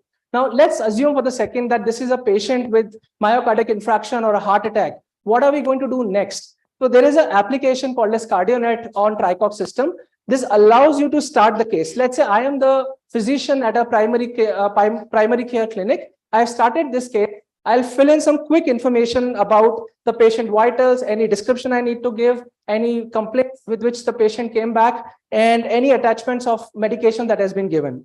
The moment we create, and I also can select the case, let's say it's a critical severity, it's a heart attack. And as soon as I create the case, what is going to happen is, let's give it a second. Yeah, what is going to happen is something like this opens up. This is like a WhatsApp chat window, but in a medical setting on the CardioNet platform. It allows the physician to coordinate with the ambulance provider, with the tertiary care hospital cath lab, and make sure that the patient reaches the care pathway and into the cath lab in the first 60 golden minutes of the time. The basic information which can also be shared here is what kind of medication is given, if the ambulance is dispatched, and from the cath lab side, they can just indicate the cath lab is ready, we are ready to receive the patient. And then you can also live track the location of the patient so that in the emergency, someone is around there to take the patient directly to the cath lab. So what we have done in the whole process is integrated these two solutions to diagnose the patient very quickly, and then within the first 60 minutes, move the patient to the nearest cath lab. So with this, I think I would like to end this speed demo. What I want to say in the end is that our aim here is to really save the patient's life in the golden hour. And that's the motto of TriCog. Thank you so much for your listening.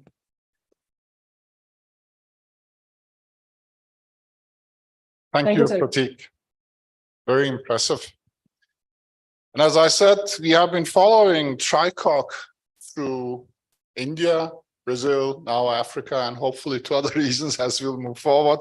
We'll get back to that. But the whole thing that I really liked about this system is that it's accelerating the detection of that there is something wrong, and provides an analysis using very advanced technology, AI, and that can lead to an action the first 60 minutes. right? It's fantastic. So these are the type of technologies that really, TriCog among one of them, that are leading in this area, but there are also other areas that the disruptive technologies can really speed up the data collection and collection of the vitals and etc. from that patient. And then there's typically a flow of information, a lot of information coming in. And as I have been consulting with a lot of companies, I always say, like, what determines a good manager's success is the amount of information that he gets. But when there is too much information, then it also becomes very complex. And our next company, they have actually addressed this on how do we capture all this type of information of complex situations, vitals, whatever there is. There are millions of tests and etc., or hundreds, I don't know, I'm not a doctor, but all this information, how do we capture it? And how do we manage it? How do we store it? And how do we make it useful for the medical doctors to make the right decisions? And that is our next company, Helium Health, that have developed a solution for this. Dr. Jean Kiola, she's the country manager for Helium Health in Kenya and covering East Africa. And she's with us today to show how her system is improving the performance and speed.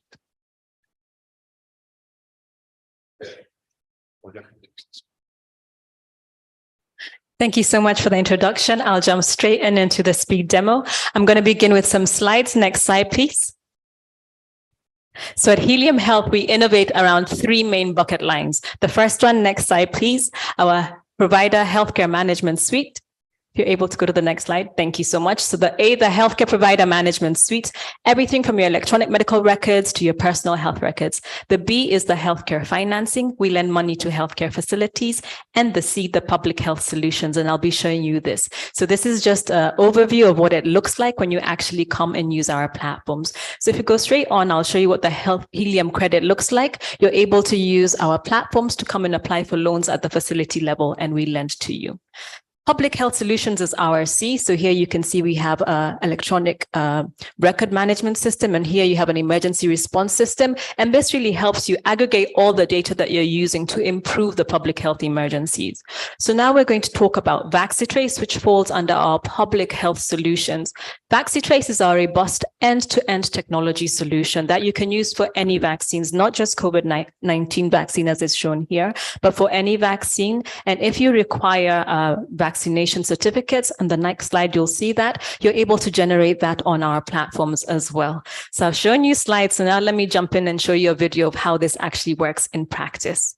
So we'll start the video and I'll talk you through our electronic medical records. So that's our flagship program. This is what it looks like when you're clicking in. I'll just wait for the video to load so we can talk through that. The electronic medical records. This is a demo page, so I'm not showing you any real data at all. This is what happens when you log in. If you have multiple locations, you can also do that. So once it loads, you're welcomed onto this page. There's a lot of features here because I'm showing you a demo platform, so it has all our available features. This is not what you'd see if you were just, doing vitals. So if you want to do registration, you click on the registration tab. It takes you to this beautiful page. You don't have to fill out everything here. Just where there's an asterisk, those are the mandatory fields. Of course, privacy is key, really important. So we emphasize that in our systems, and you're able to welcome your patients with a welcome SMS or email. So if you go on to patient Peter Daniels, this is what his record would look like. You can see his vitals, his medications, any allergies, lab results would pop up. And at the point of care, if I want to submit new entry, I can click that button, go into an encounter note, or I can take his vitals or write him up in a prescription. So that's a whistle-stop tour through our electronic medical records. I'm going to jump in to our next platform, which is our Helium Doc, and that's our appointment booking. Patients want convenience. They wanted a click of a button to be able to come and see you. So booking with generalized care, specialized care, and they want to be able to decide, am I coming into clinic to see you, or am I going to do a teleconsult? So this enables them to do that. At the back end, as a physician, you are able to then plug in all the information. You can put a personalized profile for your facility. So here you'll see all the physicians that are available within this particular clinic. You can book even when the clinic is closed. Your patients can come onto your platform and do that. And they're met with this personalized profile that shows you all the patient reviews, shows you the credentials of the doctor, so you actually know who you're going to see, what languages are spoken there, you know, what treatments are offered there, where is the actual facility, and what hours are they open. And if this patient is going and traveling somewhere and they want to use the system, they can also change the country in which they're looking at. So you can look for another country as well. So a patient wants to be able to access their data. You know, usually we hold it at facility level, but if I'm going to another specialist, if I'm going to another country, I want to know what medication was I taking. And this enables you to do exactly that. So at the touch of a button, they log in and they have access to their records. Remember, our B was our helium credit. We lend money to facilities. They plug in information into our platforms. We're able to generate a credit score for them. We lend them money and they pay us back over a period of time. I'm going to show you the last one, which is the C, and that's the public health solutions. So you can see here a beautiful dashboard. And here you're really able to plan your public health emergencies. You can look in and get all your curves that you need. You're able to plot the graphs at a national level, facility level, or a county level as well. So in terms of laboratory, you know, how many bloods did we do? How many samples did we take? You're able to look at where these labs are being processed as well. And you're also able to look at this within a certain period of time. So if you want to look at a custom date, you can plug that in. So in terms of case management, when you want to plan, you know, how many discharges do we have? We really learned this with COVID, you know, where do we have available beds? What beds are occupied? What beds have oxygen? You're able to get all of this information at the click of a button. You want to know how many cases we have. You know, I think we got familiar with all those news briefings that were happening. And these are just some of the examples in which you can use this information and bring it all together visually. Okay, you're able to look at the contact tracing, who has come into contact with any confirmed case. So I've gone through a lot of our systems and we're very happy to partner and collaborate. And indeed at Helium Health, we welcome you to partner with us as we build the critical digital infrastructure that's needed to power and optimize healthcare across the continent. Thank you so much for your time. Thank you, Jean. The speed of your presentation, I think it was a good reflection of the efficiency that you are going to gain with the helium system. So that was great. So far we have looked at Pratik's and Tricock's solution on how do we accelerate, how do we cut the time on collecting the data and information that we want. And helium is a really, really good example on how do we then manage it and how do we use it as a good example, as a tool for making the right decisions and managing the cases that we have in very different aspects. And so it's a full suite of solutions. So it's a kind of the system that provides the overall. But as you heard in the, you probably were here in the traffic safety session before, there was a lot of talk about changing behavior in order to make a good impact, preventing accidents. As the professor said, most of the accidents are preventable, all the cause. And this is actually what, when I was listening to them, is like, you know, the tools that we have with Tricock and Helium Health, they're good in capturing data and managing the case, but we actually need to prevent it. And prevention is a very important aspect. And there was actually from the authority of the traffic safety, as he said, we cannot, you know, make laws about how people should behave. But I have a good news for you. We have tools for making a new disruptive technologies to making people behave in a different way. And that is our next company, Baobab Circle, who has actually using AI and advanced technologies to address challenges with chronic diseases, such as diabetes and so on. And they are using AI and behavioral science to do this. For explaining this, I would like to invite our colleague, Dr. Precious Wilson-Kandel, Group Chief Operating Officer of Baobab Circle, to show how they use the technology to change behavior. Thank you very much for that kind introduction. As I wait for the slides to come on the screen, statistics show that 1 in every 3 people has a chronic condition. So I want you to do something with me. Turn to the person next to you and say, neighbor, are you the one? So AfyaPub is a platform that we built that is really centered around changing how we look at taking care of chronic conditions. We built a platform that allows you to be in control of your health outcomes. So when you think about who's using AfyaPub, I'm not diabetic or I'm not hypertensive and therefore this doesn't apply to me. You're very wrong. The statistics that I've shared with you are backed up further by saying that up to 50% of hospital admissions in Kenya, I'll make it real, in Kenya, as a result of chronic conditions. So you're either diabetic, hypertensive, or pre-diabetic or pre-hypertensive.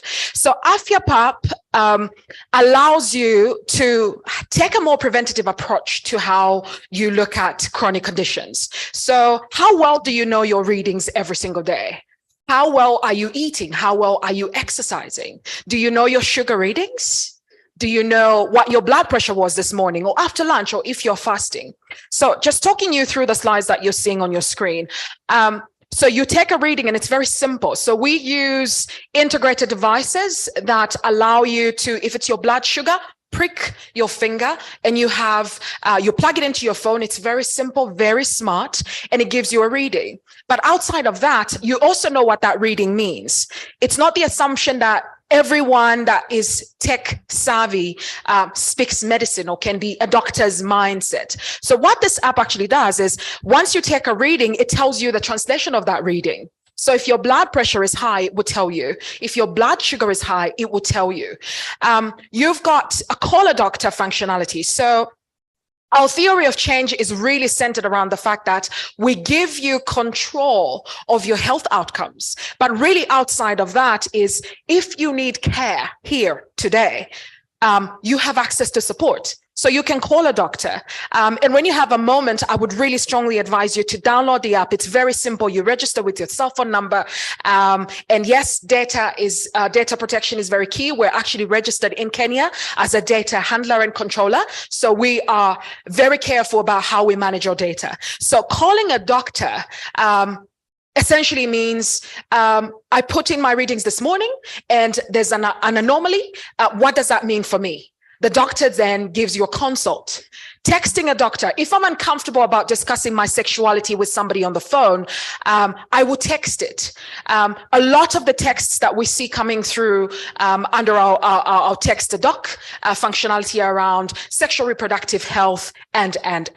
So when you look at this, this is basically a really simple way to register and make a call. So you've got two options: schedule a call or have an instant call. If it's an emergency, you don't want to wait until 2 hours before you're assisted. So you have the option to make an instant call. Outside of that, we've learned that giving people the information about how to take care of themselves is not enough. We want to be able to tell you what that information means, how you can continue to improve your health, how you can take your readings. So that's an example of some of the electronic devices that we use for blood pressure, for blood sugar. So DNS is there and a jumper that you would use. So understanding the fact that you're in control of your health outcomes means one, am I exercising? From a behavioral perspective context, am I living the type of lifestyle that one lends me to being disposed to being pre-diabetic or pre-hypertensive? Or am I simply a person that is interested in making sure that I don't lose track of my health outcomes? Data, as one of my colleagues mentioned earlier, it's important to let you know what your historical performance has been from a health readings perspective. So if you're hypertensive, you want to know that over the last 6 weeks, your readings have either been consistent, inconsistent, or you haven't done any readings at all. So the app allows you to actually store your historical data. The example that you gave about walking into a hospital with your medical records on your mobile phone is fantastic. We're moving away from having a book. If you've known anyone that was hypertensive, you know they move around with a little book in their handbag or their back pocket that says, if I drop today, this is my safety. Take me to the nearest hospital. They'll know what my readings are. This app allows you to have your readings on your mobile phone. And the ability to integrate to any hospital means, Dr. John, these are my readings. This is my health records over the last 6 months, and you are attended to. So we're not only targeting people who are using smartphones, because we know that accessibility when it comes to smartphones in Africa is a real issue. So we've got a USSD version of the app as well that allows you to text using a feature phone, which is the majority of the users that are using the app for diabetics care. They're using feature phones. So we've got that option as well. Outside of that, NCDs, I think, have remained underserved in many communities in Kenya, in Uganda, in Zimbabwe, and in Zambia. And from the work that we've been doing across 9 countries on the continent, 150,000 active users on the platform, what we've learned is, give me the information that I need, give me the information to change my lifestyle. But really outside of that, give me the ability to get access to the help that I require now. So if you know anyone that has any of the chronic conditions that we've mentioned, today is an opportunity for you to change their lives. No longer do they have to suffer in silence or suffer because they don't have access to affordable, accessible care. If they have a feature phone or a smartphone, this is the solution. Afia PAP is the way that they get the support that they require here, now, instantly. And just before I hand back to you, the support of partners like IFC and a lot of the partners that we work with makes it possible for us to provide such support at scale. So if you think about regions like driving in, I came from the airport this morning, and I remember asking the driver, has anything changed in Kibera? What's different now? And when you think about 1 million people living in a really small population, and you think about how can we drive an impact when it comes to providing healthcare? We don't build hospitals and settle people or unsettle people. We give them access to mobile hospitals. So whether they're in Nairobi, in Kibera, or wherever they might be, they have that access on their mobile phones. So thank you very much for your attention. Thank you.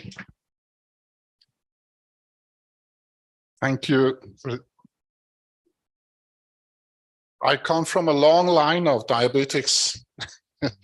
So now I have my tool to manage on how, instead of asking friends and so on. So this is, but one thing is also, it's not only helping me to manage and change my behavior, but I also kind of see that these are the tools that are kind of used as education material, increasing the awareness and knowledge about health among the people that are using it. But with that, it's like the preventing, and that is what we should be working on. It's like when I was also listening to other panelists and I'm thinking about the work that we are doing, actually we are working in areas that we don't want to work in. People are saying, you know, our doctor from the previous panel, he said, I should not be treating injuries. That I should be doing something else, not from traffic accidents that could have been prevented. I should be doing other stuff that are more important. And these are the tools that are now coming up, working on the prevention side in many different aspects. But we still need care.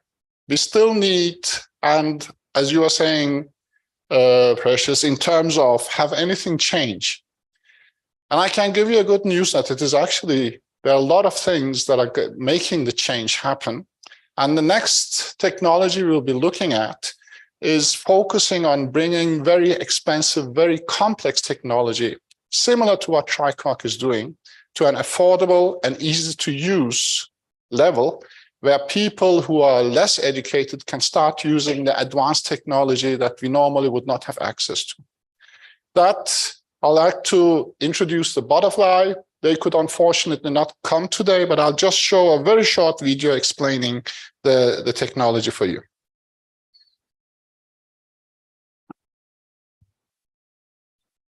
Imagine a world where an entire ultrasound system fits in your pocket. This is the butterfly I created, the world's first handheld full-body ultrasound system that plugs into your phone or tablet. The IQ can generate a curved, phased, or linear beam, all on one probe because of our ultrasound on-chip technology.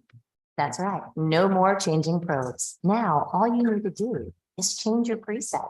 Scan, capture, upload. It's that simple. Pull patient information from your work list and send your study to the HIPAA-compliant Butterfly Cloud within seconds.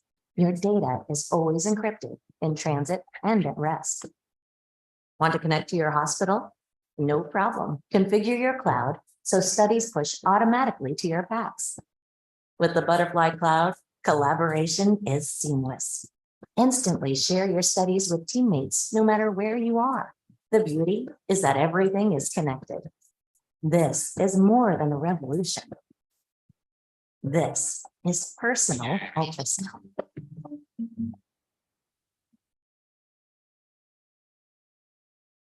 And with this, I'd like to invite our panelists, starting with Dr. Daphne Gunjiri. I hope I pronounced it right, Daphne, who is the CEO for Access Afya, who actually did the piloting of this last technology. And she is providing, for their focus in Access Afya is focusing on providing affordable quality care to people in informal settings. So, Daphne, if you can take your place. And the next is Jean Kiola from our health. Jean is, as we said, she's very detail-oriented, quality-focused, and we actually just realized that although she has a medical education background, she has actually worked in a parallel where she has been focused on quality and information and analytics in public health. And she's even a certified Six Sigma green belt and certified professional trainer. I'm very impressed. I never took the Six Sigma myself.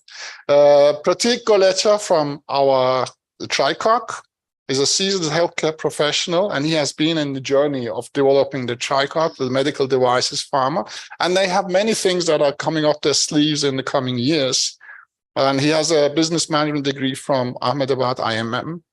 And have been working in East Africa last 2 years, right? And last one, Dr. Precious Wilson Nkando. And again, I was talking to Precious yesterday very shortly.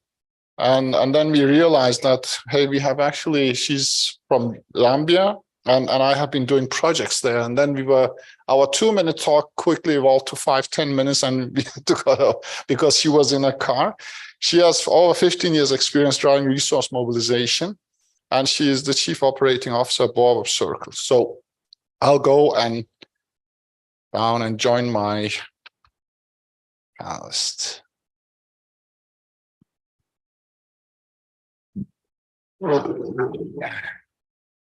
Do we have the microphones? Yeah.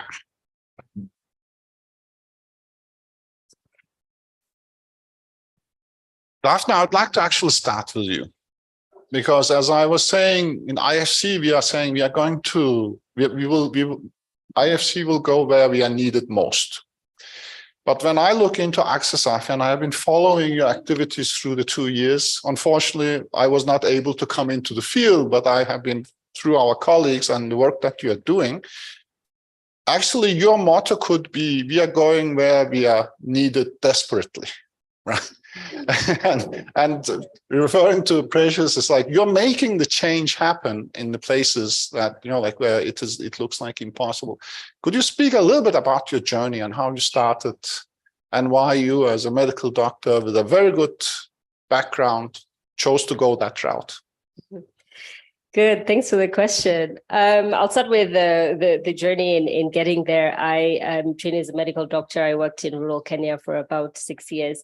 And it was really my experience working in the public health sector that put me on this path. So typical, systemic challenges faced in the public sector, and quickly realizing that as a doctor, I didn't have the power to control the change.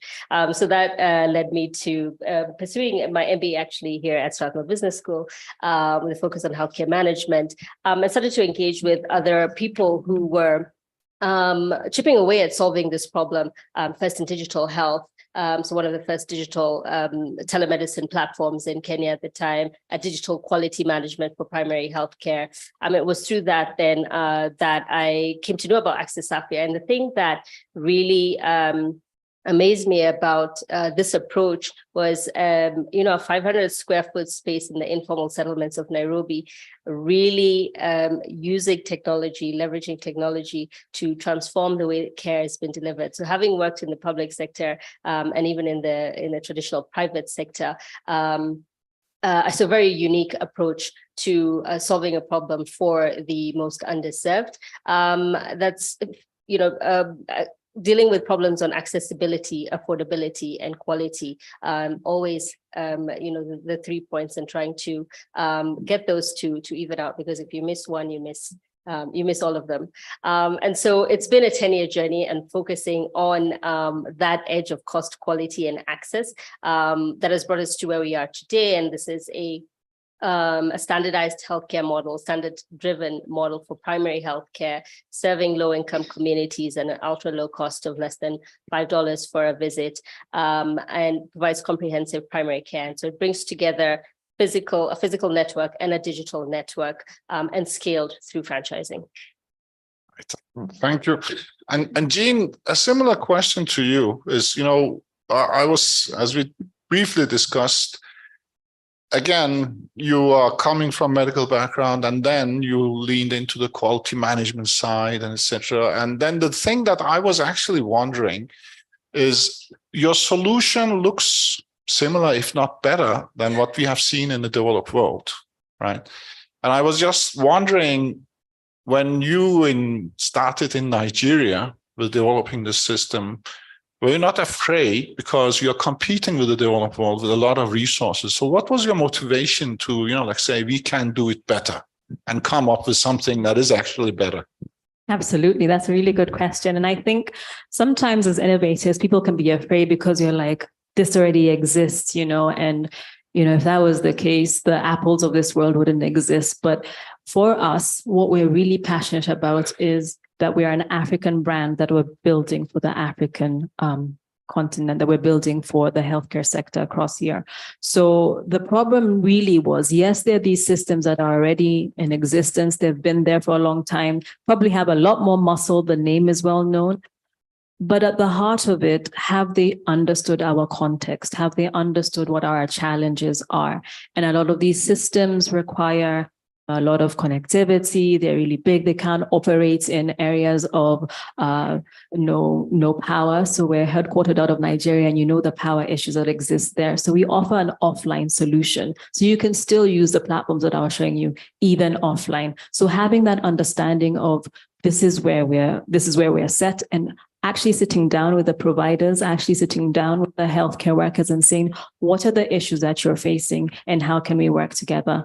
And I think another thing that has also enabled us to set aside from these solutions that have existed, these legacy solutions, is people don't just want technology, people want a partner. So you don't just dump tech on them and walk away. You have to walk the journey. And we're really passionate about collaboration, really passionate about making things better. So what are your pain points? How can our technology actually improve the quality of care that you're offering at the facility level? So I think for us, it's beyond, Dr. Malik, who's on the screen, has actually become a friend, because we sit down and understand what are you struggling with at your facility level. And so having that relational aspect as well, and wanting to see better for the facility and for the patient at the end of the day, is what has really driven us. So I'd say that's what's made us stand out. Thank you, Jane. Really. Pratik, I'm going to jump over. It's the ladies first through. So I'm going to turn to Precious. Precious, I come from a quality management background. I've been working, before I joined IFC, I worked with, probably more than 300 companies in quality management, and mainly in manufacturing industry though. But one of the things that we always underlined and emphasized is, like we said, prevention. Prevention is what you should be focusing on. And sometimes I would, after working in that area for 12 years, sometimes I would get really, really angry and tired, because people more tend to do firefighting and correction, right?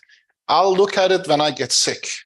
I'll look at it when, when a drop down and then they will take me and they will cure me. So they are not looking so much into prevention.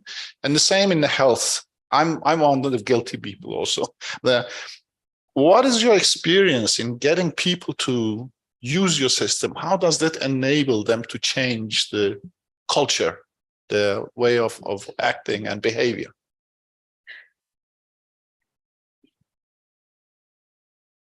There we go. Sorry about that.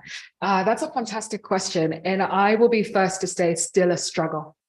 I think the Africa context is very unique to itself when it comes to how we approach healthcare. When you talk about prevention, I think the key that we've come to embrace and appreciate about the users on our platform, for instance, and some of the clients that we work with, is once you begin to see a difference, an improvement, you start to look at things differently. So I'll give you a simple example. We did a pilot in partnership with the fantastic team at IFC with Equity Bank. I hope there's no one from Equity Bank here. If you're here, you can put up your hand and we can have a real conversation. What we learned from that pilot is one, yes, there's a lot of firefighting. I think affordability and accessibility of quality care is a real issue. The rate at which people are able to put away $10, $50, $60 a month towards healthcare or health insurance, and they have to choose that and a meal for the day. Likely they will eat before they worry about going to the hospital. So what you find is simple conditions that are, So what you find is that simple conditions that are preventable are becoming much more serious. You end up hospitalized simply because you didn't get the care when you needed to. When it comes to diabetes, you end up being amputated simply because when you needed to go to the hospital, you didn't, or you end up losing your sight. Teaching people that prevention is better than cure, in the same way that we learned during the HIV teaching days with chronic conditions, is at the heart of what we do. Behavioral science and helping somebody understand that while eating is much more important than your healthcare, your health is your wealth. So a meal tomorrow won't really matter if you have poor health and you need to be in hospital and you need to be looked after. So what we've done to address that or bridge that gap is, one, we provide affordable care. We provide accessible care at scale. And next to that is it's the behavioral science aspect of the app that we provide. We're nudging you every single day. How many steps did you take? What are you eating today? Based on your BMI in the last few weeks, you've gained a few pounds. Have you changed? Maybe it's too much ugali. You're eating too much of this. Consider maybe swapping your meals, driving it on and on consistently, daily, as we become your partner every single day. And what better way than to do it through the mobile phone that you move with every single day? I'm sure everyone in this room has some sort of mobile device, whether it's a feature phone, an iOS or an Android device. You've got something that you move with every single day. So if I can text you every day and remind you that this is what you need to do to make sure that you're healthy much longer, much better. It's working so far. And outside of that, what we've done is we've built an ecosystem around lifestyle. So you could be 31 years old, and based on you, because you're on the slender side, you could have really high cholesterol and be predisposed to maybe being diabetic or whatever the case might be. The app takes the preventative approach by telling you, because your BMI says it's 20 or 21 and you're in good weight, does not necessarily mean your cholesterol agrees with that. So drilling that and nudging you, but also helping you understand what the data means. 120 over 76 means very little to somebody who doesn't understand what that means as a reading for your blood pressure. So the app telling you constantly, this is what it means. You're doing great because you're exercising more often, or you could be doing more of this, really does help. And that's what we've learned. Thank you. Yeah, no, this works. This is really good. I'll jump to Pratik, and as I said, it's ladies first, Pratik, but you are actually the company that I have known for the longest time in the tech commerce journey. And I have been really, really impressed about how you evolved. I do remember when we were initially looking at the technology, the idea was to getting the data and sending it quickly to the hospital. That was the kind of a business model. But since then, I've seen it evolve. Can you talk a little bit about the different stages that you have gone through? Because now we are talking about AI and everything that has been brought into. Absolutely. Thanks, Selchuk, for that question. So, as you rightly pointed out, the rule of any business is as you scale up, you need to pivot to really suit the local needs and the market that you are working in. So when we started off, the idea was to really centralize the whole ECG diagnosis. And we started with the ECG. Of course, over a period of time, we have evolved and done a lot of other things. But ECG was in the core focus when we started off way back in 2014.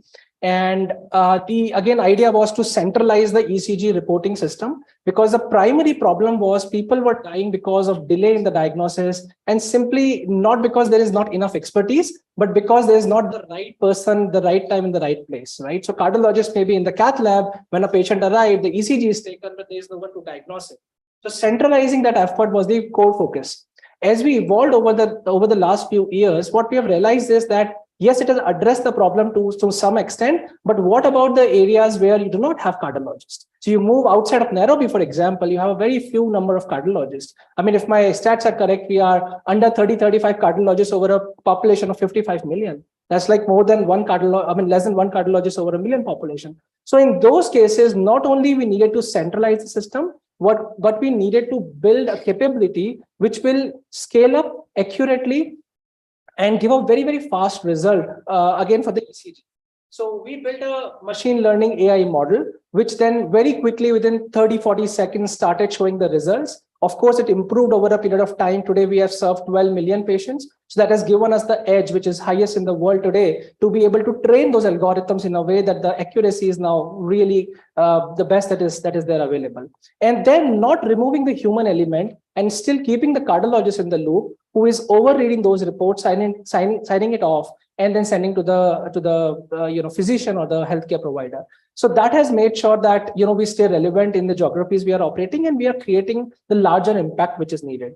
The other small aspect of the whole process is that is this enough right now? What we were doing to centralize it, and then AI taught us that we can even develop a lot of new modalities which can cut down the cost by developing algorithms with the data that we already have. So today we can diagnose the risk of heart failure from a simple tool like ECG. So this has been our journey so far, exploring the modality. No, I've been really impressed, because as I said, we were so happy when we got TriCorp to work with. I think it was 2 healthcare providers, hospitals, and that was the kind of the first step. Correct. And then since then, expanding to 15 countries, 3 continents, and then moving forward. But it's also very interesting on how the technology evolves over time, right? In working with, for example, Daphne. And Daphne is like, I've heard about how our innovators are using these like the adopters or those who are using it to evolve the technology over time.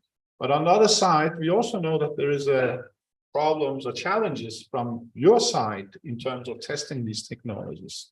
And I know you have pretty good success with Butterfly, but can you speak a little bit about what are the challenges when you're testing a new technology?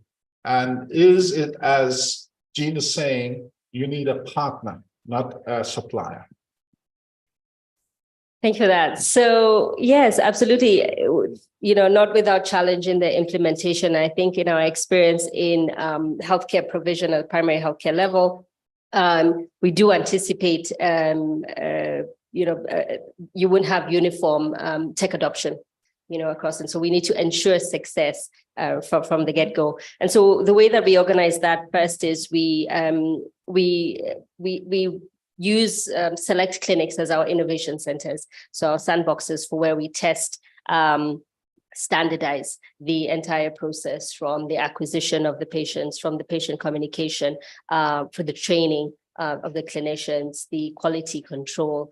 So standardize the entire process. And then we develop the modules if we need to develop additional training modules to support the clinicians, beyond the first training that they get, and also in consideration of things like turnover, and new people coming on board. And so we standardize this end to end in our innovation sandboxes, and then we scale them up to the rest of the franchise. And so that methodology has worked a lot for us in the past to ensure successful scale up and adoption of the model.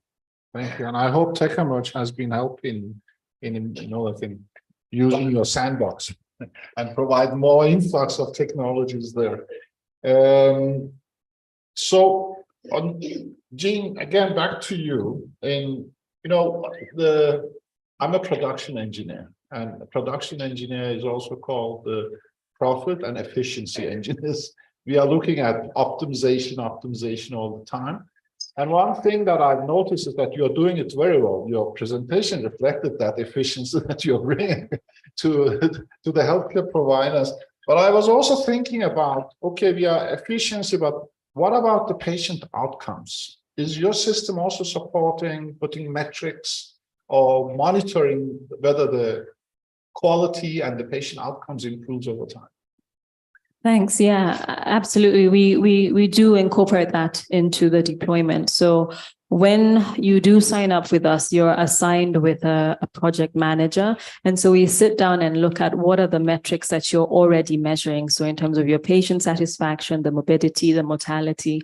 Because again, if we just give you tech and we walk away, how is it helping you? How is that at the end of the day going to improve at the patient level? So we have particular metrics that we look at and we send routinely to the facilities, but then also we develop with them reporting dashboards. So we look at what are you going to actually look to see how has our system helped you?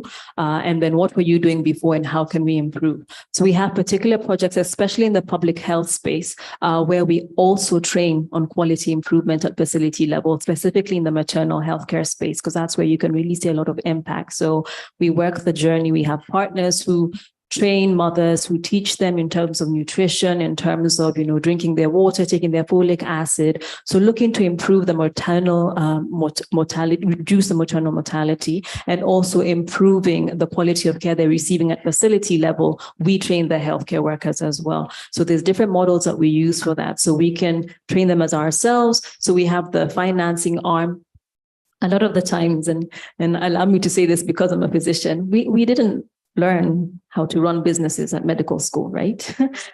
We can take very good care of you, but we didn't learn how to run businesses. So you have these doctors, nurses, clinical officers running businesses, but may not have the skills required. And so we also train on that. We have partners that come in, financial management, the regulatory framework, the corporate governance, what do you need to have in place? So at the end of the day, you're making the facility better, and then that will outwardly lead to improving the quality of care. So yeah, absolutely. We have to look at the metrics because, as you say in Lean Six Sigma, if you don't measure it, you can't improve it. And so if we're not measuring as Helium, we don't know what impact we're having at the facility level, at the patient level. Right. It's a question to Pratik and to you, Precious. It's like I saw the glucose meter, you're bringing it down, so you plug it on your phone, and other devices are coming. And I was thinking also with Pratik, when I saw your device first time back in 2016, it was a box like this. And now it's gotten smaller, more features. And then, and I was wondering whether that is also going to go down to so that you plug on it's already plugged into a mobile now, right? But whether it's going to be small so that everybody is going to have maybe an ECG and maybe plugged into Precious. Is that the route to go, Precious and Pratik, that you guys are? Can you give us a little bit insight into what's coming up? Go ahead, please. Oh, thank you.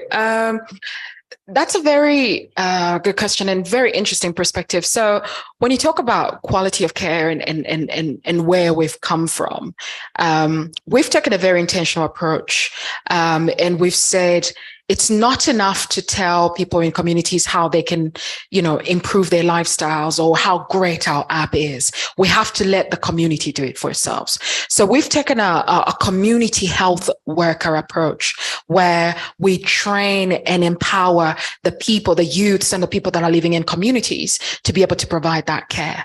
So when you think about how the integration of third-party technology onto the app, like the DNS device or the jumper and how that works, it's been very, very efficient in terms of making sure that, you're tracking your data as Jean spoke about. We give you the data analytics dashboards that tell you how well you're doing, but also how well you're not doing. So when you think about that evolution and how that's going to change, probably we'll find ourselves in the near future collaborating more with each other, because I think that there are great synergies that we bring to the table, but there are also areas where we're stronger than each other. So when I looked at your technology, I thought, my God, if I could integrate that to the DNS device, and now I have the cardiology perspective, and then I can tap into your health records and use that back infrastructure that we've got to be able to tap into that. And then looking at your technology, I think more and more we'll find ourselves integrating more than we're competing as we go, purely because who we are serving is the patient, the user. And when you look at a market like Kenya, we're looking after the same people. Go next door to Uganda, Zimbabwe, Tanzania, Mauritius, Zambia, some of the markets that we're in, we're serving the same people. So I think pivoting off of the successes that we're experiencing will make us much stronger than saying, oh, Afya, Access Afya, you're doing this and that, so therefore let me change my app to doing that, but rather recognizing that there's strength in collaboration based on the technologies that are coming up and some of the technology that you're invested in. So yes, certainly to answer your question, I think that's the direction. And Pratik, are we going to see the TriCock ECG on my phone, on my watch? Well, it's the work in progress as we speak, but answering your question and taking on from Dr. Precious mentioned, see, one of the stats she talked about in her presentation is that 1 into the 3 people sitting in the room probably have some sort of a comorbidity. And another statistic I can give you is that in the country like US, where it is so well tracked in the developed markets, right? 1 in the 4 heart failure patients who have who have undergone surgery have a readmission within the first 30 days. 50% of the patient have a readmission rate in the first 6 months. Now, why I'm telling you about this is because it is very important to evolve with the flow.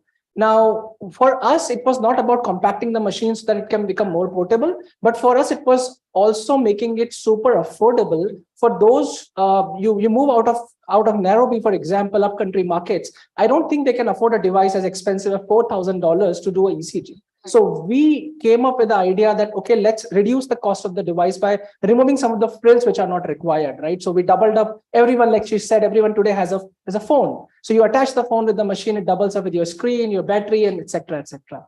But the evolution doesn't stop here. What we also need to understand is it's not only about the devices that we can make compact and put in the hands of patient. I mean, the watch she's wearing, for example, is the watch which can take a single lead ECG and send it to your phone and detect some conditions, right? But with the use of technology and AI, how can we become device agnostic, cheaper, and more affordable for those who really cannot afford the expensive machines which are currently existing in the market? So the role of AI and the integration of the technologies like they have, I think this is going to be the future in impacting the patient care in the long term. Right. I'll actually finish with Daphne. Daphne, it sounds like that these technologies become more affordable, more efficient, and they're going to do a lot of upfront work. And so you're going to actually be able to utilize these technologies and focus on those that need the help most in the areas where you are needed desperately. How does this sound to you? Well, are you excited about the future for doing and following your mission in really providing affordable healthcare? Absolutely, absolutely. The innovations in diagnostics and digital health, I think, are very transformative for models like ours. Case in point with the butterfly ink ultrasound, we were able to increase access to ultrasounds 3 times and growing year over year. We managed to increase the number of women having access to ultrasound from 17% to over 50%, and that's of pregnant women. So, where a lot of hesitation in testing models like this, like you mentioned as some of the barriers as to why some of these collaborations don't happen, and obviously through this TechEmerge program, and we're able to actually test that. And of course, you have doubts whether the adoption is going to be, complete, whether we're going to be able to make a sustainable business out of it. And so, having all that de-risked and able to put these kind of components together and just get to doing the work, I, for one, are completely impressed by the uptake. Also, anticipating some of the concerns that we have in the community on myths about ultrasound and things like that. But to see that level of adoption, and also to see other providers now providing ultrasound services as well in the community, I think is quite transformative. And alongside other technologies that are coming out, lab diagnostic tests, looking forward to getting that lab on a chip. I think, again, really driving the quality of healthcare, driving down the cost of healthcare, because the reality is 75% of Kenyans are uninsured and are paying out of pocket for healthcare. They should be paying for good quality care, and that includes the evidence base for their diagnosis and management. Thank you so much. How are we doing on time? Oh, sorry. So I will finish here. So first, I bow with respect, Daphne, for the great work that you're doing, and also to all of you for working with us, following our mission, coming from abroad, coming from other countries in Africa, and so on, with all the 16 other companies that we have been working with. And I'd like to thank all of you. We really appreciate this IFC and for enabling and helping us to follow our mission to go there. But we have not done it alone. I'd also like to thank John Mute and his partner, Justice Kilonzi, who have been working from the start of in the TechEmerge process for structuring the program, finding our healthcare providers, designing our strategy, and have been working with us. Thank you, John, for all the great that we appreciate. And a thank you to all other healthcare providers who have been working with us. We have really been appreciating the support that they have given. Thank you all. Thank you. Thank you, sir. So before you leave this, what if you could come to offer token of appreciation?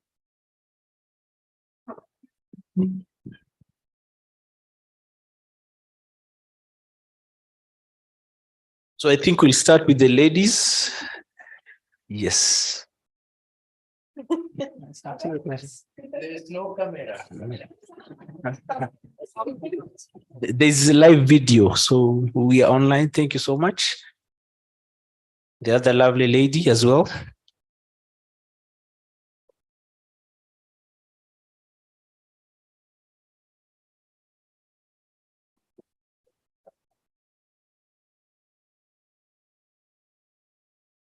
And finally, the gentleman. Thank you so much, Bob.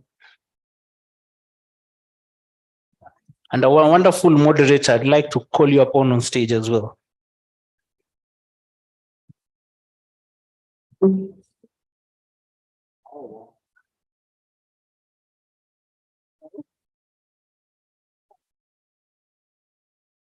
Wow.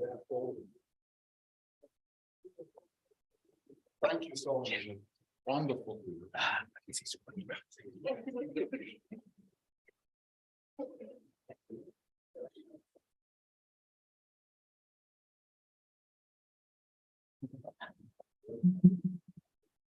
So thank you so much, and for those insightful innovations. So at this point, I'd like to introduce the next panel, which will be discussing on improving access and coverage of important intervention, the role of impact information. So I'd like to call upon a lady who's a true strategist, and having been an MBA programs manager, a healthcare innovator, passionate about doing things differently to bring positive, sustainable change in healthcare system. A round of applause to Angela Kamakil from Farm Access.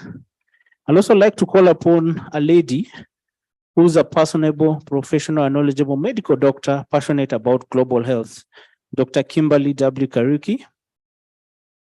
I'd also like to call upon a gentleman experienced in corporate and institutional banking, sales, implementation, and support transactional banking.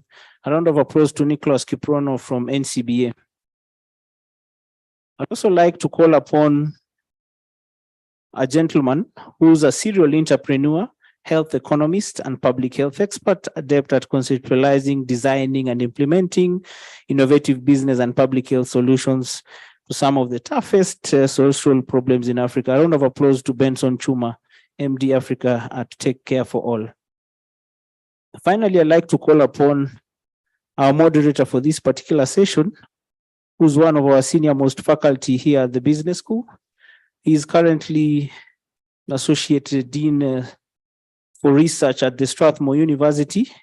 His areas of interest, he draws wealth of experience having consulted for leading global professionals, commonly referred to as the Big Four, and he has served at PwC and Kellned Pitt Matrick. He's a member of a number of professional bodies that include international economics development, and he has also served as a adjunct faculty at Jomo Kenyatta University. So a round of applause to Dr. Joseph Onyango, PhD, who's a senior faculty member at the Strathmore Business School, who's the moderator for this session.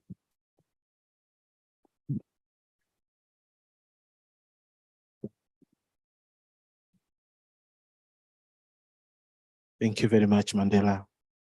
Good afternoon, ladies and gentlemen, and to our distinguished panel this afternoon.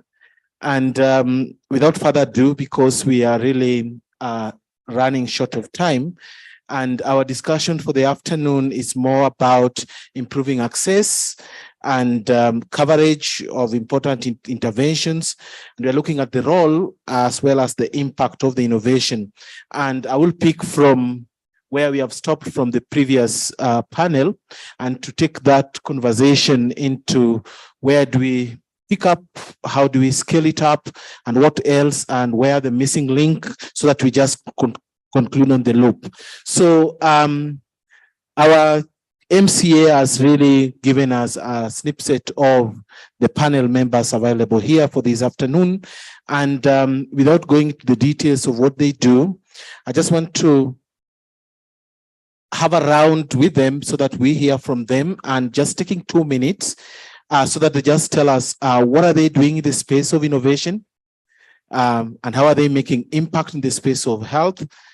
Just those two, so that we can pick the conversation. So I will start with Angela. So Angela, from Farm Access perspective, what's happening and what are you doing and how are you making impact? Thanks a lot.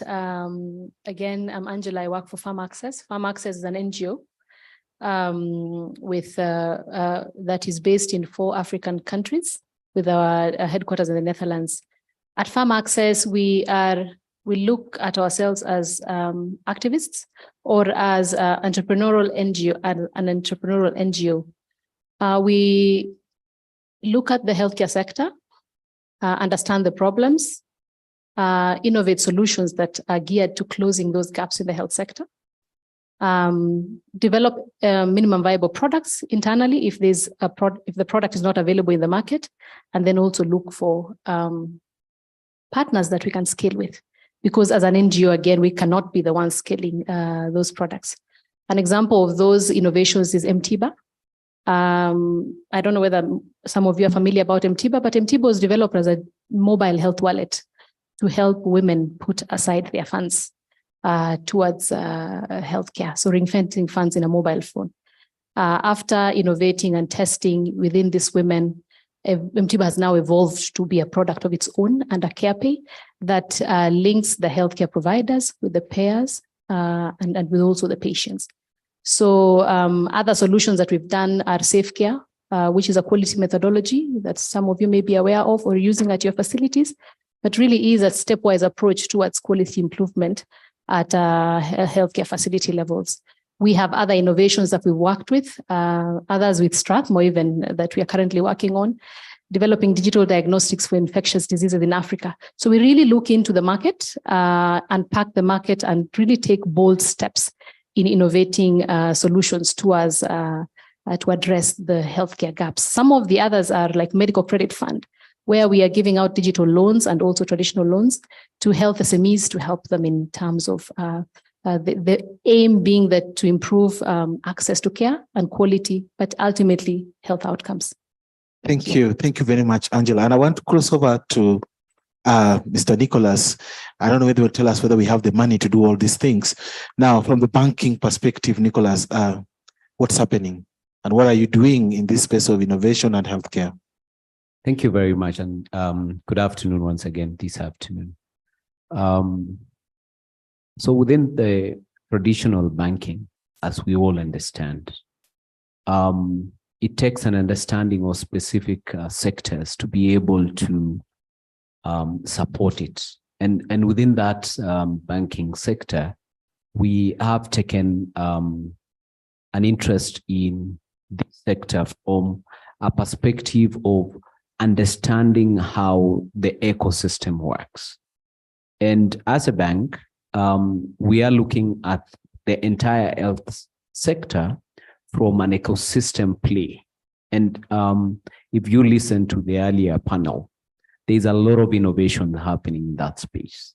Digital health, a lot of funding in terms of what Iliam talked about, and building capacity and all that. But what the traditional banking has missed out is looking at the same sector with the same old lenses, where we shy away from financing an hospital, for example, because if that hospital doesn't play, we cannot foreclose. I mean, you can't hospital because they didn't meet their side of the bargain. But then that is to the extent of lending and, term using our balance sheet to support the sector. But there's a lot of innovations happening around, collections. So if all of you within this ecosystem are playing with a consideration with some money to be made at the end of the day, how efficient are you collecting that?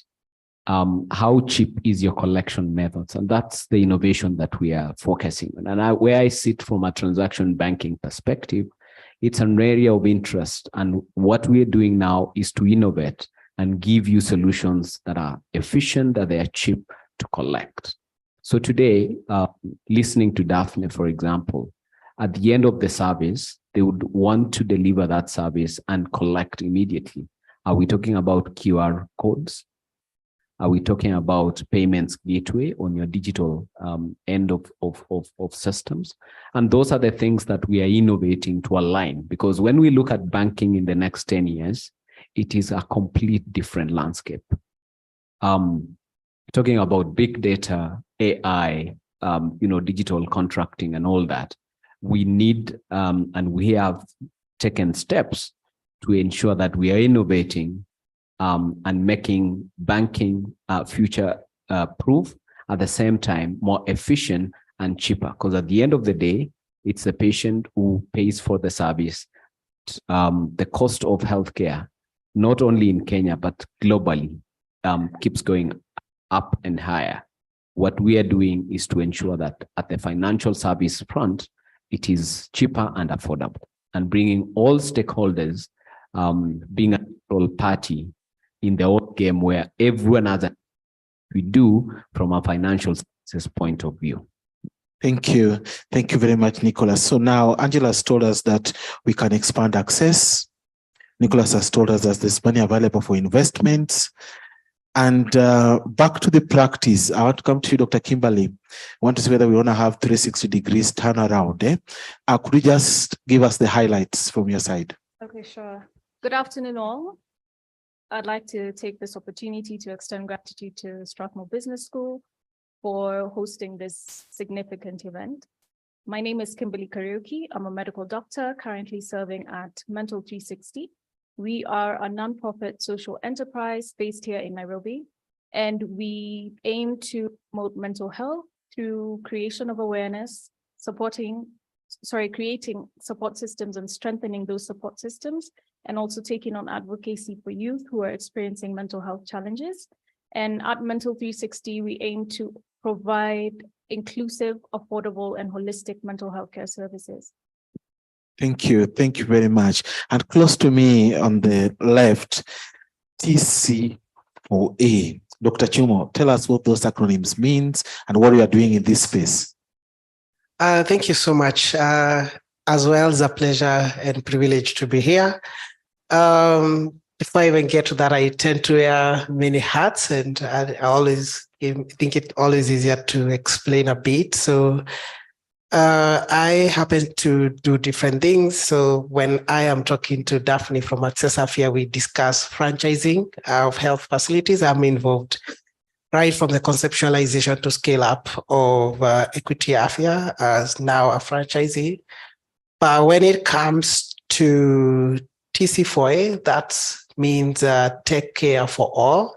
We are a tech company focused on different markets in Africa. And essentially what we do is support different players to understand how to use technology to improve long life learning for healthcare professionals. And the logic is if you have healthcare professionals who have access to the best quality continuous medical education, you can then improve access to quality of care. And we do this with multiple tools. We have mobile app that helps with offline download. We have tools like I'm sitting here talking to you, can give you a site that you go, and I'm able to run a poll with you. That helps pharma, that helps NGOs to engage with their audiences. And we have multiple tools that we use to support continuous medical education and long life learning for healthcare professionals. Thank you. Thank you very much. And just to come back to you, Angela, in terms of where's the gap? In terms of the gap, when we talk about improving this access, coverage, using technologies, innovations, where's the gap? And just to describe what, from your point of view, what do you see as the gap currently? Because there are so many innovations, so many technologies, some we have just even seen this afternoon that we have never heard of and very useful. So good question indeed. And it is one that we have been pondering on as an organization. So when we look at the four speakers that were here and even us here, we see that we have a lot of technologies or solutions, very fragmented. It actually replicates at the provider side. Sometimes you see healthcare providers with 4 different platforms where they are entering data. And the world now is moving to standardization and interoperability, where each solution needs to be able to speak to one another. As much as we are having portability of data, we should be able to standardize the way we capture this data so that we can speak, they can talk to one another. We have wealth of data already existing at the healthcare facilities, at the community levels, different platforms collecting them. We have the aggregators like Helium that are here and the others. We have so many players in that. I think we do not lack those innovations, and they keep evolving every time. But I think the game changer or the shift in the paradigm is to go the way the banks went. Right now, I can be able to access my money through NCBA Bank. I can also link to KCB. I can link to M-Pesa, simply because I think the way you have done standardization of data, collection, and also speaking to one another has been done very well. And so transformation has really happened in the other sectors. That transformation has not happened in the healthcare sector. And I think until that transformation happens in the way that data is collected, data can speak to one another, data is actually standardized. There's now the talks about fair data, that it's findable, that is, interoperable, it is accessible, fair data as well, that is, it's accessible, it is reusable. what we believe as farm access is that we need to get to that tipping point. But you cannot to get to that tipping point in a day. It means, first of all, organizing from what we call the operating core. And the operating core here is the patient and the healthcare provider. Being the provider, being maybe a supplier, a supplier of the pharmacy or the one giving the care at the hospital. So organize, that being the organizing principle, where do you identify, where are the problems here? What solutions do you need to develop to address the problems, and for who? Recently, we engaged with patients in another panel with Dr. Twahir, and we were asking patients, what does value mean to you? And the patients were like, we had a set of different kinds of patients from different diseases. And they said, value for me means, you are collecting my data and it has to translate to my better healthcare. Value for me is, insurance is harnessing all this data that you have and making it valuable for me in terms of my health outcome. So I think that is where the gap is. We are not lacking in terms of innovations, but we are lacking in the sense that these innovations need to speak to one another. With all that wealth of data, it actually can be put in the right hands of the right people who can be able to do analytics and be able to give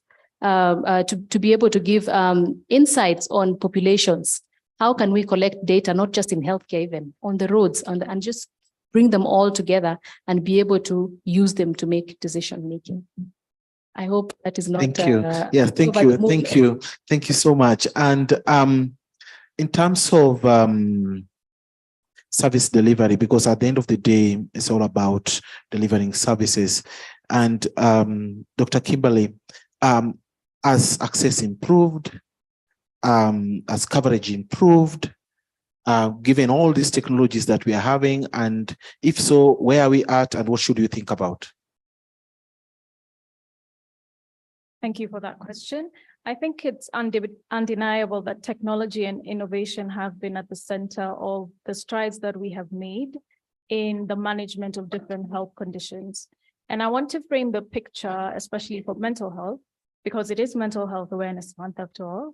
And statistics show that 1 in 4 Kenyans experience mental health challenges, and very few of them seek or receive the help that they need.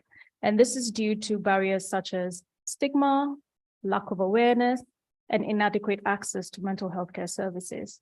So with this, you have them suffering from marked impairment in both social and occupational functioning, which then translates into the larger invisible burden, the larger invisible economic burden, which manifests as absenteeism or premature mortality, and even reduced productivity at work. Globally, 2 billion suffer from mental health, and this number actually excludes the ones that do not fall in the diagnosable category. This is because they may not have developed the 4th, 5th, or 10th symptom that qualifies them according to the diagnostic criteria we use. And we need to discuss how we are going to reach these people, because it might be 5 to 10 years before they come and interface with the health system. And we need to target that 80% that Dr. Goye highlighted in his insightful presentation in the morning, where we target the 80% of social determinants excluding the healthcare system. So how do we do that? And the best way is to leverage technology. People are largely living their lives online. And if we want to meet people where they are, we need to leverage technology. So this is where health tech comes in. And I'll give an example. Nutrition and exercise have been shown to be just as effective as medication in treating mild depression. Now, how do we get this message across to those who need to hear it if they are not aware that they need to hear it? So at Mental 360, we are actually developing a platform where we provide digital health solutions to help people improve their mental health and awareness and wellness.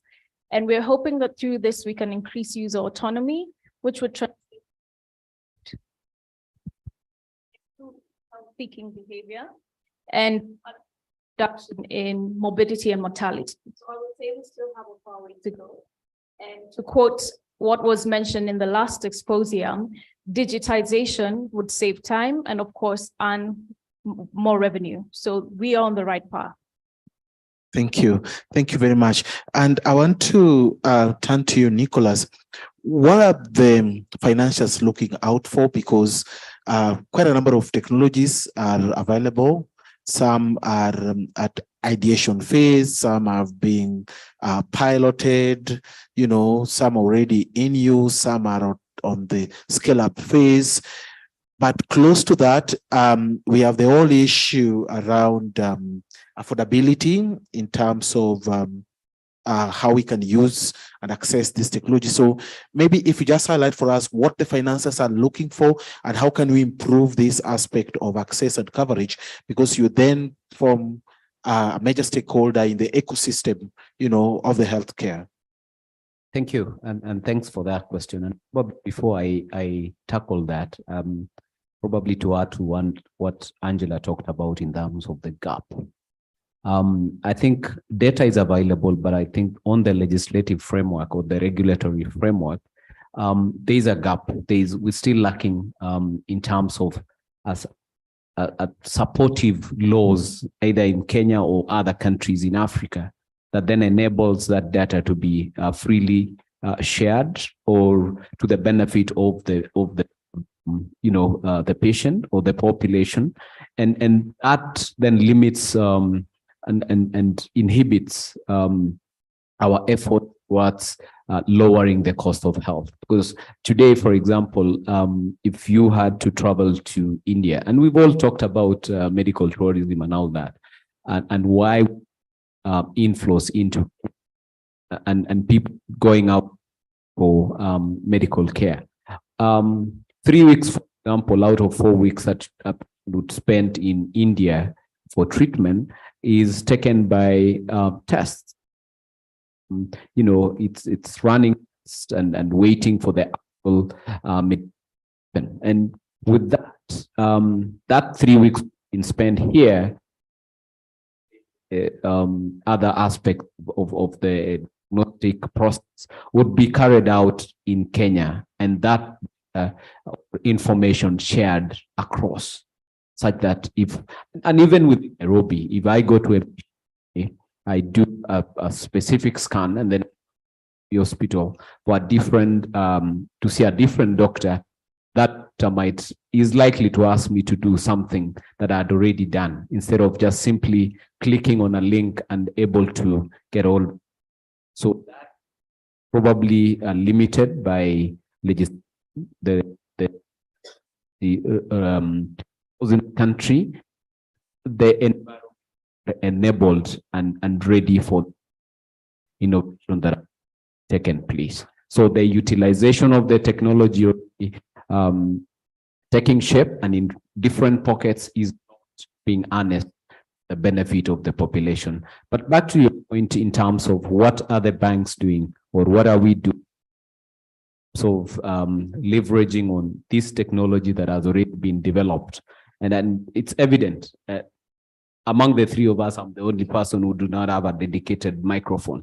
It's simply because we are happy to always, cooperate, build synergies and work with people who have developed technologies. And therefore, as banks, we are ready. And most banks now have innovation centers on hubs where they take on partners in different sectors who are developing solutions. So what we do and to make sure that these are either funded is to form collaborations. We take on already built ideas being incubated by or incorporated by banks as subsidiaries these technologies and be able to be rolled. So what this gives is a leverage on an existing brand, so balance sheet. So just making sure that that is rolled out and benefits are then delivered to the communities and the societies that we serve in. Thank you. Thank you very much. And to close that round, I just want to come to you, Dr. Chumo. So many technologies, now we talk about artificial intelligence, augmented reality, virtual reality, interesting things.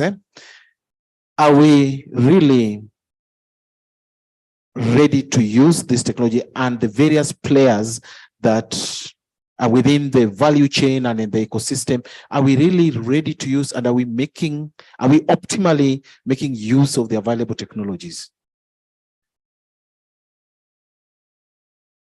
Yeah, that's a very interesting question. And I think one way of looking at it is that I think the first answer I would jump on and say yes. You will find if I'm running, sorry, for my code, you write that river, you find if I'm running a startup, I will have looked at AI, I will have looked at blockchain and all those things, and I will have figured out or thought about how to incorporate them. So we do have a lot of new technology coming in. I think it's a question of scale. I look at the health sector, there are a lot of problems. When I talk to people working in government, they say the Ministry of Health has the biggest problems compared to other places. But we also don't have a shortage of innovations. We have a lot of innovations. What we lack is, or what is not as much, is innovations that are scaled up. So you have very many innovations, you have pressing needs.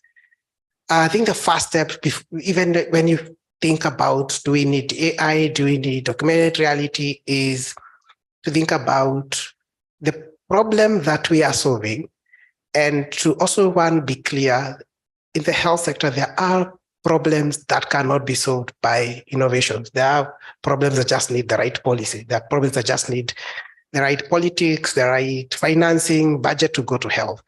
But there are definitely problems that can be solved by AI, blockchain, all these things. I find it different when you look at private sector. When you look at private sector and how they adopt and scale innovations, is an innovation the first step that if I have a private entity is it generating me revenue, or is it going to help me, if not, lower my costs? So there is a strong element of what's the bottom line going to look at, and there is their return on investment on this. So if I want to have AI, or if I'm selling AI to private sector, I have to make, no matter how good it is, I have to make that strong story or pitch about what's the bottom line. Now, it changes a bit when you go to public sector. Just to give an example, if I am an innovator and I am selling, or let me say, if I'm a governor A and I pick up a fantastic EMR, and governor B picks up and finances a fleet of ambulances and a large hospital, you'll tend to see the one who gets mileage is things that are physical. And you find a lot of innovations, fantastic innovations, tend not to be physical. People love what in the public sector, what can be seen, and at times you can touch. So it's always, yes, fantastic innovations coming up, and thinking about how do you balance, how do you scale them. I think lastly, he mentioned, and I can't help it that he wants them, we should share the mic. I think also thinking about scaling, it's also difficult to finance innovations. I'm not a banker, but having worked with the banks, generally, if I borrow money, if I come to you as my banker, so let me not point at him. If I want 10,000, I have to prove to you that I already have had 10,000, or I have something worth 10,000, and I can afford that 10,000 to repay. So you have to prove that you actually don't need you need it, but you can repay it. And it's also difficult for innovations to have that, because they have promising tech, promising things that is in the future. So it's really a question of scaling and thinking about such things. So yes, maybe- I see Nicholas want to give a rejoinder. No. Demonstrate money will be available, right? Yeah, and in an innovative way. I mean, in the traditional banking perspective, we looked at cash flow, we looked at balance sheet, we looked at P&L. Now, and as I mentioned earlier in our innovation hubs, for NCBA, for example, we have the Loop DFS, which has allocated funding and ready to cooperate with innovators to then bring to life some of the ideas that they are there in the market. Because we're million people out there, and I hear you in terms of if you come up with an innovative rates cash flow, traditional banking will tell you, no, I can't touch that. But I like what IFC is doing. I mean, picking on specific innovations and actually helping them and changing lives through those startups. That's exactly what we're doing as a bank. We are also stepping into financing healthcare in an innovative way. So today, for example, you want a certain machine either supplied by the big guys, GE, Philips, and the likes. And we actually just look at that specific item that you want to purchase. And from our leasing arm at NCBA or asset financing arm, we are then comfortable to look at that, financing that specific machine for you. But remember, we have also built a collection mechanism, which is a digital collection mechanism. We have sight of your collections as an organization, and we are able to see the throughput.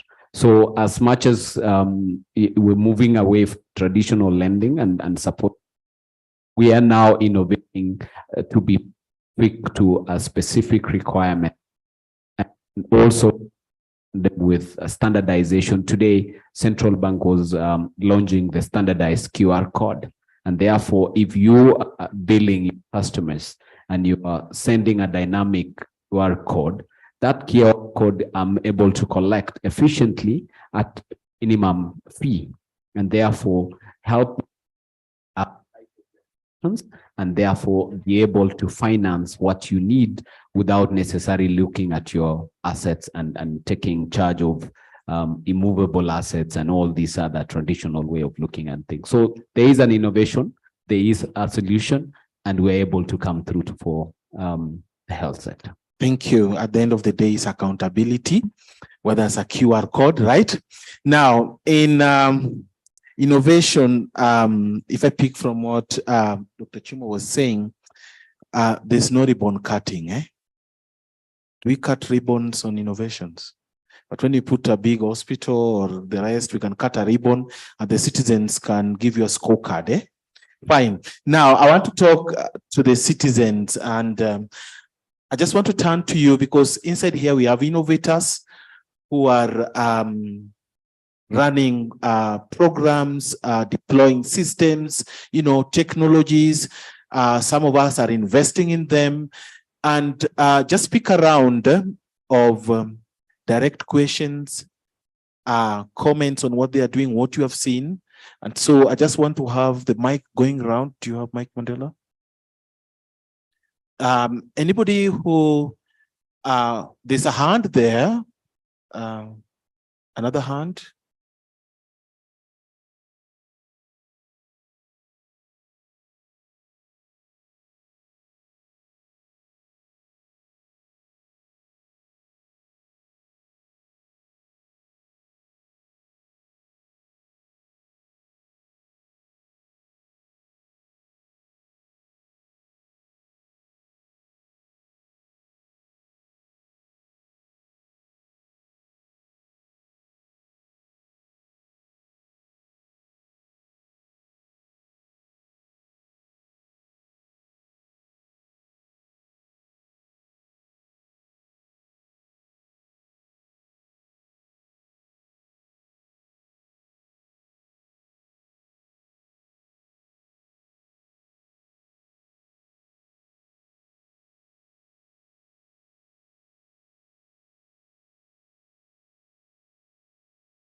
Okay, thank you. So because of time, we'll take one more question, then you wrap it up. There was a hand somewhere.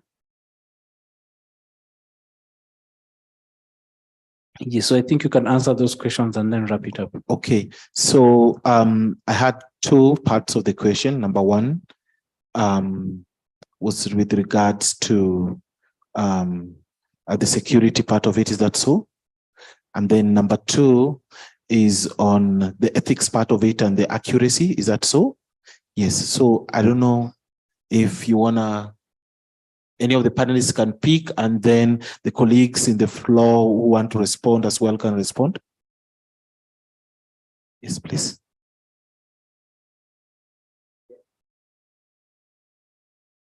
Sorry. Okay. Now, in terms of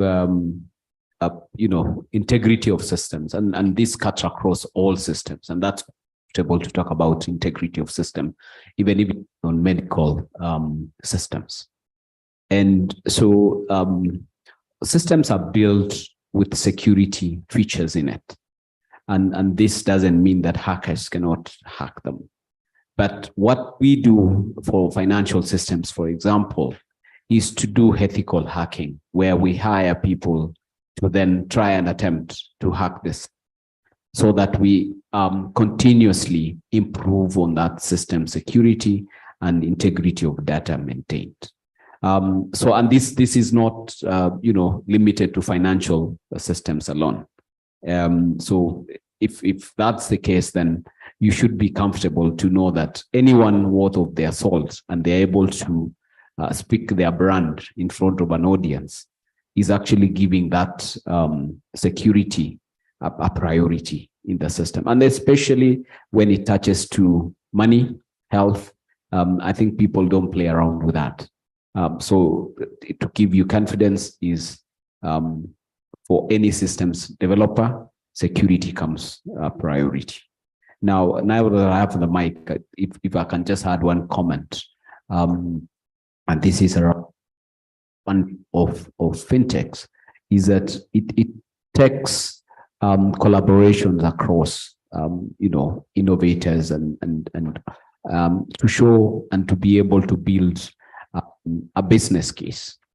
What I see in Africa, for example, it has attracted a lot of venture money, in investor money in the financial technology space. And this is because there's a clear future picture that is being developed and being sold out there that says, hey, look, this is how the financial sector will look like in 5, 10, 15 years.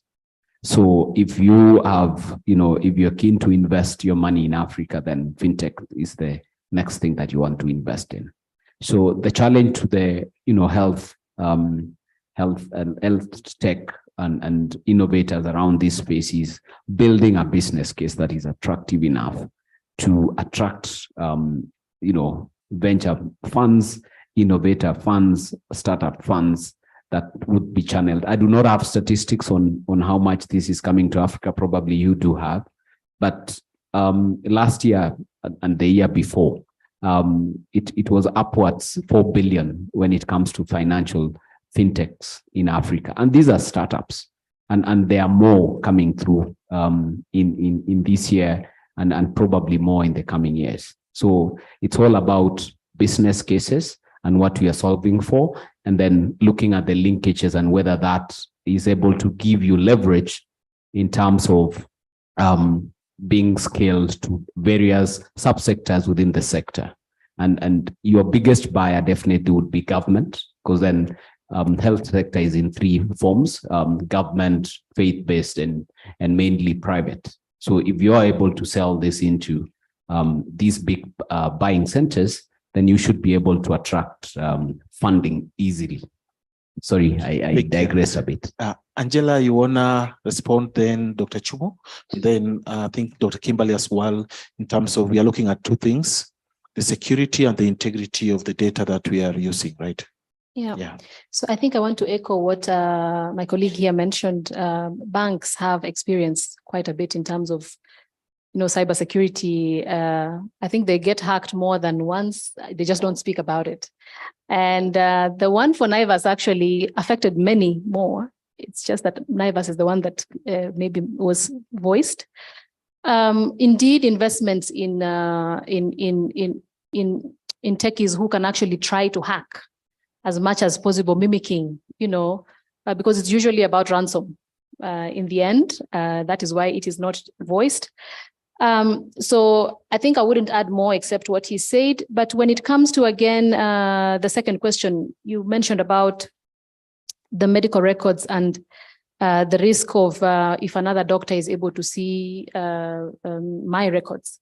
I think that, like he mentioned also, that the fact that if I go to Aga Khan Hospital today, I'm asked to take some tests, then I go to another doctor at Nairobi Hospital, I'm asked to take another test, is because they are not able to view what Aga Khan did, or a lot of times hospitals also use that as a way of getting cash. It then builds into the high healthcare costs. I think interoperability and portability of data, ensuring security of it, actually will create a lot of efficiencies, a lot of accountability, a lot of transparencies, which in turn will bring those healthcare costs down. I think we should not make, there have been a buzz about, data protection, people as, it's more fearful than looking at how data protection should be approached, where it ends up becoming the enemy of the good. Actually, with the right hands of the professionals, this data can transform the healthcare sector. So in a sense, I would vouch for, and we are looking for, as Farm Access, we are looking for collaborators, basically organizations or partners who would be willing to demonstrate, even if it's on a small scale, how this portability will happen, how this interoperability can happen, to showcase, because we cannot leapfrog into, connecting all these fragmentation by not demonstrating small scale. So where the world is going is that data is portable, that data is interoperable, that governments can be able to use data to inform decision making, so that we are not gotten flat-footed the way COVID did. COVID taught us that there are no boundaries to these diseases. Yet we already have a lot that we can work with, except that they just need to be in the right hands of the right people who can make sense of it. I hope that answers a bit. Kimberly, you. Sure. I wanted to take the second question that she had raised, which was to do with the ability of repeated misdiagnosis or misdiagnosis, although I'm sure someone like Dr. Daphne could expound a bit more. I just wanted to say that as a physician, should any patient present to me with or without records, my duty of care to you remains the same. I would have to examine you and have my own clinical impression of what I think is going on afresh. But why are records important? Coming with your health records also allows me to see how you have been managed in the past. And it could be as simple as a medication that you were prescribed and you've been taking for an extended period of time has led to you manifesting certain symptoms. So it would be useful to rule in or rule out different causes that we think are at play. And then at the same time, we could be thinking of a few, maybe for differential diagnosis, and something as simple as your most recent lab result would also help to rule in or rule out one or two of those diagnoses. So overall, I think the benefits of having those past health records outweigh any risks. Thank you. Could you summarize, Dr. Chumo? Sure. Actually, on the last one, I'll not even mention to comment on the data security. I think it has been well commented on. I think, and at times doctors, we do not like saying this out loud. Humans, doctors included, forget. Everyone forgets. And that's why and the health sector changes, medical sector changes so frequently. Today, there are things being published all over the world that I'm not aware of right now as we speak. That's where, and that's the reason we focus on continuous medical education. Now, she has a genuine concern that if Dr. Chuma made a mistake and the records go on, then people will build on that mistake. The other way of looking at it is misdiagnosis will continue to happen. We will need to figure out how to minimize it, whether it is deliberate or it's by human error or anything. The question is, would you rather that is not recorded somewhere or documented, or wouldn't a better way be, I would rather that documentation exists. I would rather then my doctors, whenever you are reviewing records, be keen and have full, somebody talked about transparency. So I would rather it be, perhaps we are bringing those cases out, being seen, whether it is deliberate or whether it is by human error or whether it could be patient gave the wrong information. But I think what the technology here does, and this is the portability of benefits, it gives you an opportunity to have an audit trail, and you can actually go and see where the error happened, as opposed to if there was none, it becomes almost shooting in the dark. Thank you. Thank you very much. And I think 2 words can summarize that: validity and reliability. So without further ado, and for the interest of time, I wish to adjourn this conversation and hand over protocols so that we should be able to manage our time for the day, given that we are running late. So thank you very much. And I want to thank my able panel for articulating the issues around technology, innovation, issues to do with coverage and access. So thank you very much and most appreciated.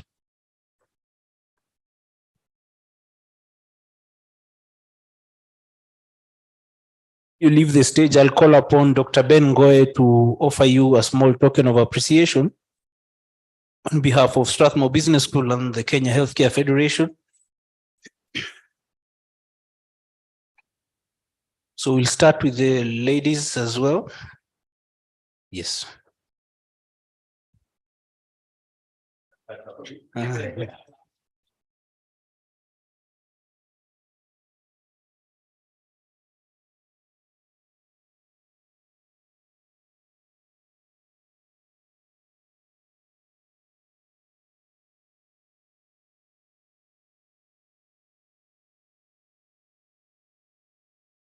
So to the gentleman.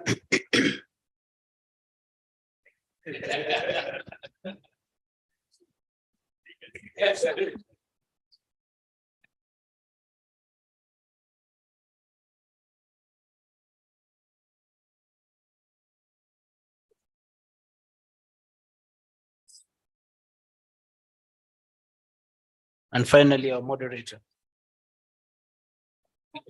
Let me give this one.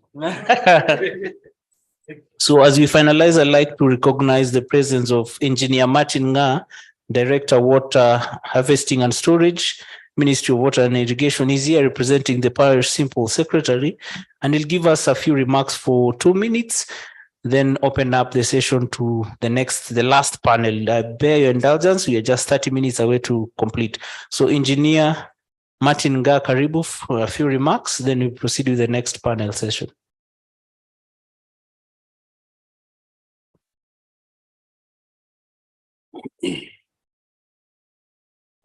Good afternoon.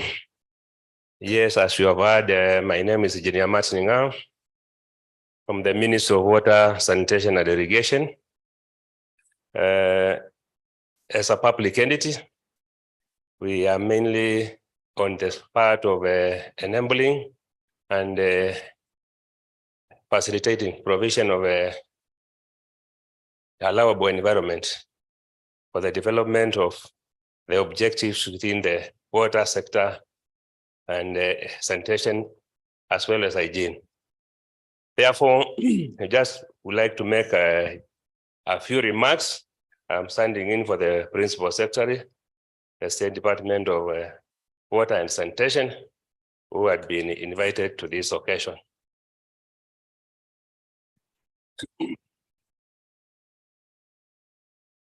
I know much has been as passed on when I was away, but then I would just need to make 1 or 2 remarks about that.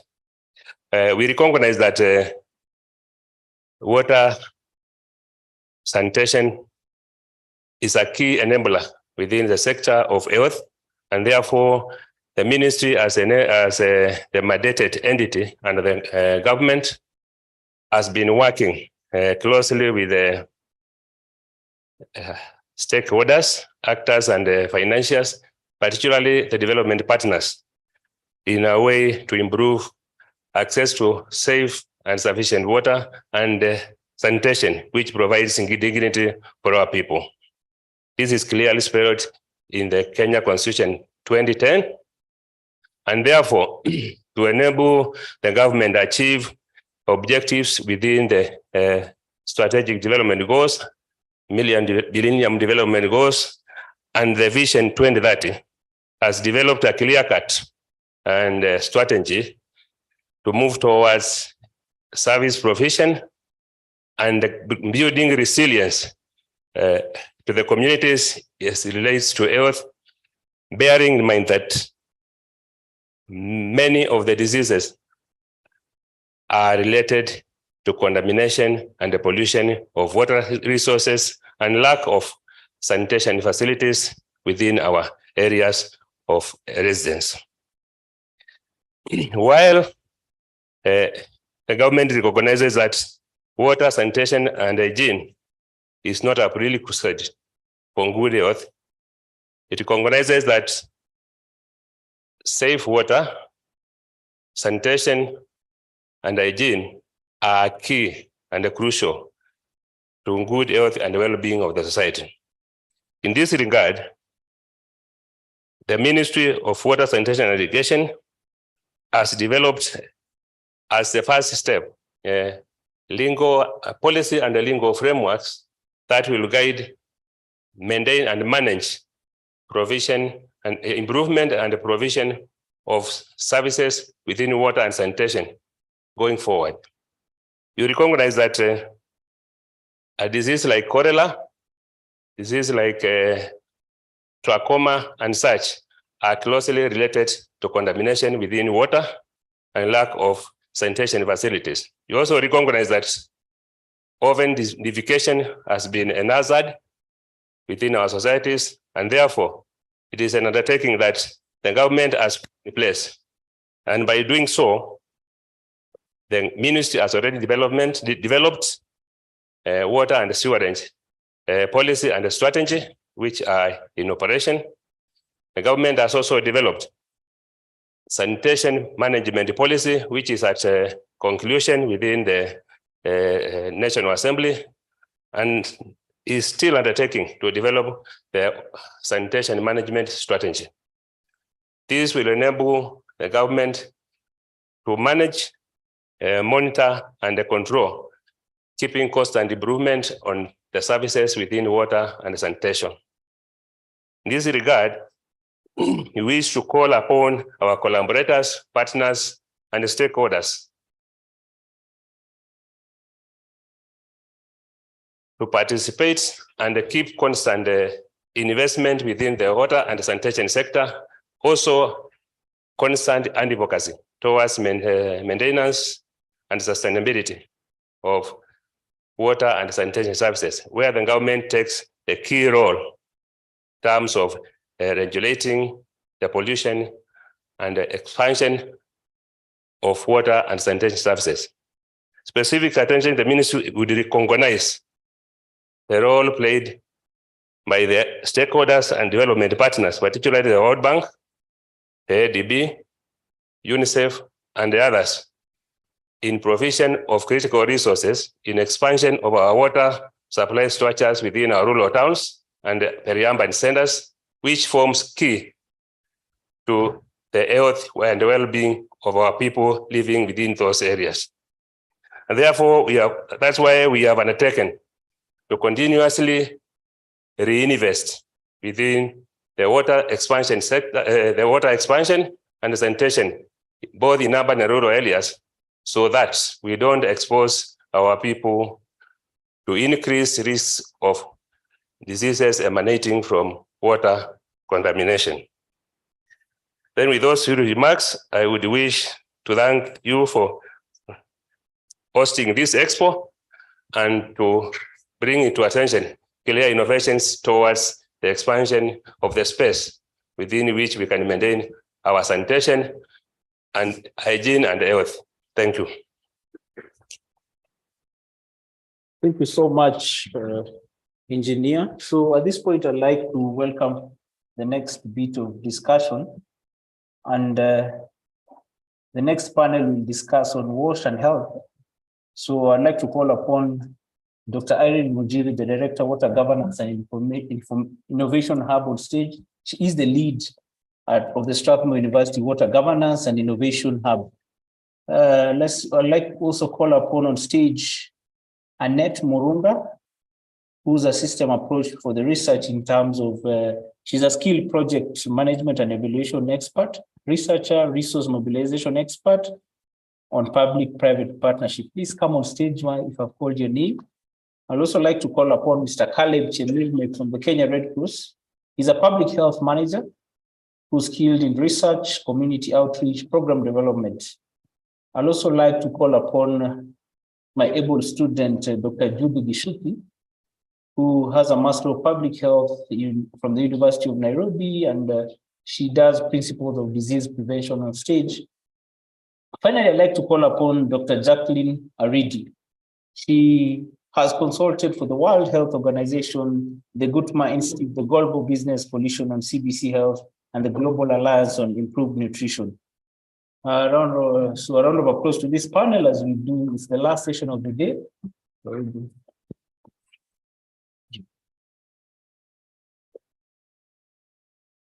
Thank you, Mandela. So this panel is dedicated to WASH and health. So WASH is water and sanitation and hygiene. And the title of the panel is What is it with cholera? So I hope everybody's going to stay to learn what the big deal is with cholera. But beyond cholera, we'll also speak about water and sanitation in detail. So I'd just like to start with Judy Gishuki. Dr. Gishuki, since you're coming to us from Nairobi County, maybe you can give us a little bit about the current state of water and sanitation infrastructure in Kenya and how it affects health outcomes. Thank you. Okay, so thank you very much, Dr. Ari, and thank you for this opportunity to be here to talk about WASH. I know I do water and sanitation hygiene activities on a daily basis. And I think from the talk we've had from the director for water, we realized that nearly 40% of Kenyans do not have access to water.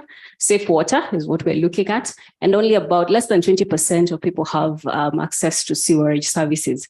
And therefore, one of the biggest battles that we have are the fecal-oral transmitted diseases because of the challenges in accessing safe water and the challenges in accessing sewerage systems. So we find, especially within our informal settlements in the urban areas, that we have a lot of open defecation. So people who have no access to toilets and therefore have to look for alternative means. And what this results in is contamination of water, but as well as challenges in terms of utilizing water. So as we are aware, we've been having a cholera outbreak within the country since October of last year. As of February this year, we had about more than 4,500 cases, more than 90 deaths, and this has continued across various counties. So we have a number of counties that are still having cases, Nairobi being one of them. And so water and sanitation remain to be a challenge within the country. And therefore, usually we are having mitigation measures, but we do need to have solutions to be able to address diarrheal diseases. Thank you. Thank you, Dr. Judy, for reminding us that we're in the midst of a cholera outbreak. Maybe, Annette, can you please elaborate on what these challenges are in terms of providing safe water and sanitation services, especially to the people Dr. Judy mentioned in the informal settlements in places in urban Nairobi and other urban centers? Thank you. Thanks, Jacqueline. I'll talk a bit also about some of the research work that we've done around cholera, just to help you understand what is happening. So our research work was a health systems-based research, and we carried it out in refugee camps. So we did in Turkana, where we had the Kakuma and the Kalobeye camp. and also in Garissa, where we did the Ifo, Dalhale, and the Hagadera camps.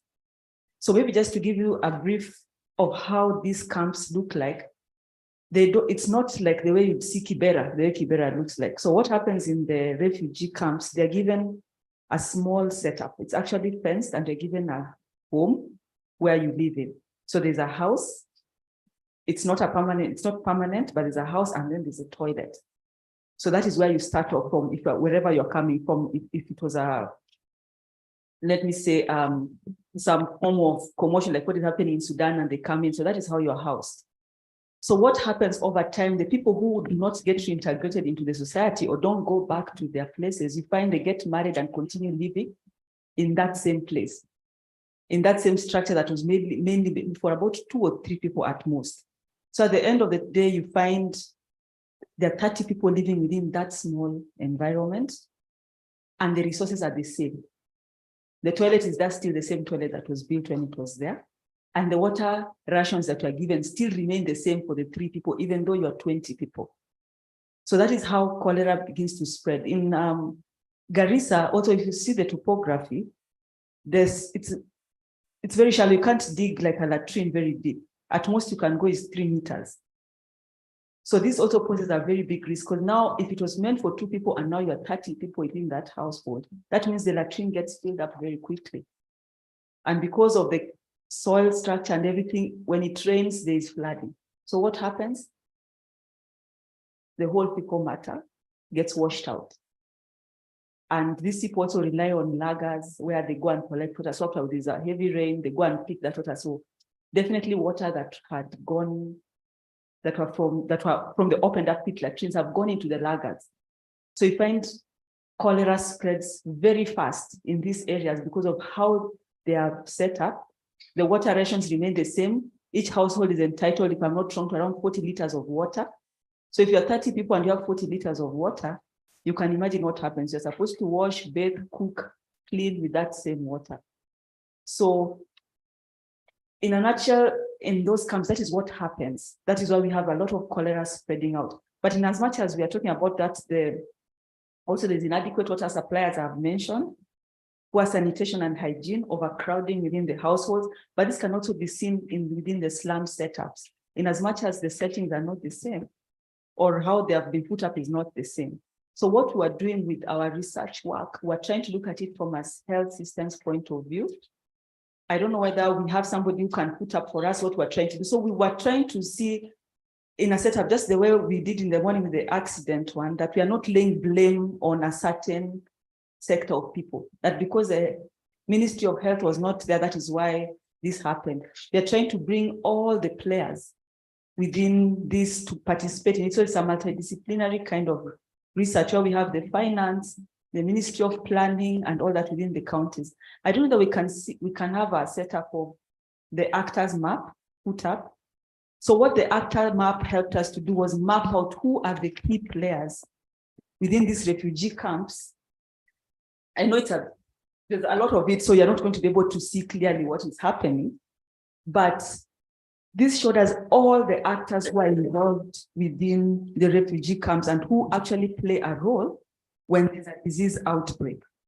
So you find if it's UNHCR are the ones who provide the money and all that, you have Ministry of Health, you have Council of Governors, we have the county government itself, with the Ministry of Health, the Ministry of Education, the Ministry of Water, Planning, and all that.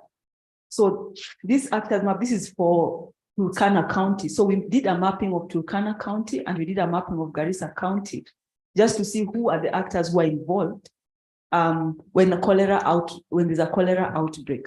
We can go to the second slide.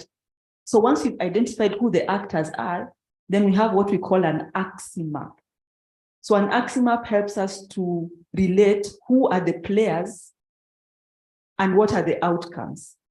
So we've already mapped out who are the players. Now, what are the outcomes? How are all these people involved in preventing, managing, or are they enablers to the cholera outbreak? So that when now we come to start working on how do we prevent cholera, we are not just working with Ministry of Health and saying, Ministry of Health, what do you need to do? But you're going to go to Ministry of Water and tell them we need this kind of infrastructure put up for them. when it goes to Ministry of Education, how are we empowering people or students to begin to plan for disease outbreaks? I really liked how the Asian countries dealt with COVID when it first broke out, in a sense that these people already knew the importance of wearing masks. From when the children were very small, they knew the importance of washing hands. So it was not a fight. They would wear masks, not like us when you see a policeman and then you put on a mask, but they knew the importance of putting on the mask right from when they're small. So are these some of the things that we can implement using the Ministry of Education? If it is planning, how do we plan our roads? How do we plan our settlements and all that? Because right now, cholera is not just in informal settings. Even in areas like Karen now have cholera outbreaks. So how do we plan our setups to make sure that we don't have cholera outbreaks? So I think in a nutshell, that is what we have been doing in the space of cholera. And these are some of the challenges that we have found, or some of the ways we are trying to see. This is actually, Dr. Ngoe will be the lead author of this.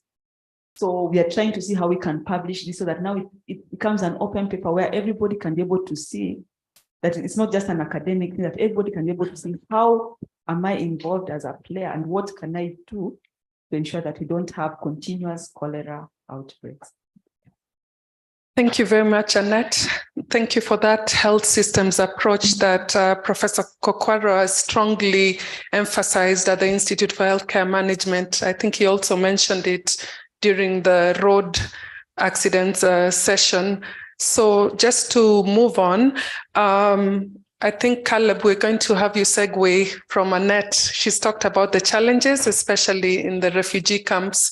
I'm sure the Red Cross was in one of those small boxes that were shown there, the Kenya Red Cross. I saw it there. Can you please speak to us on how you're making investments in water and sanitation infrastructure to try and improve these health outcomes related to cholera and other diseases? Thank you.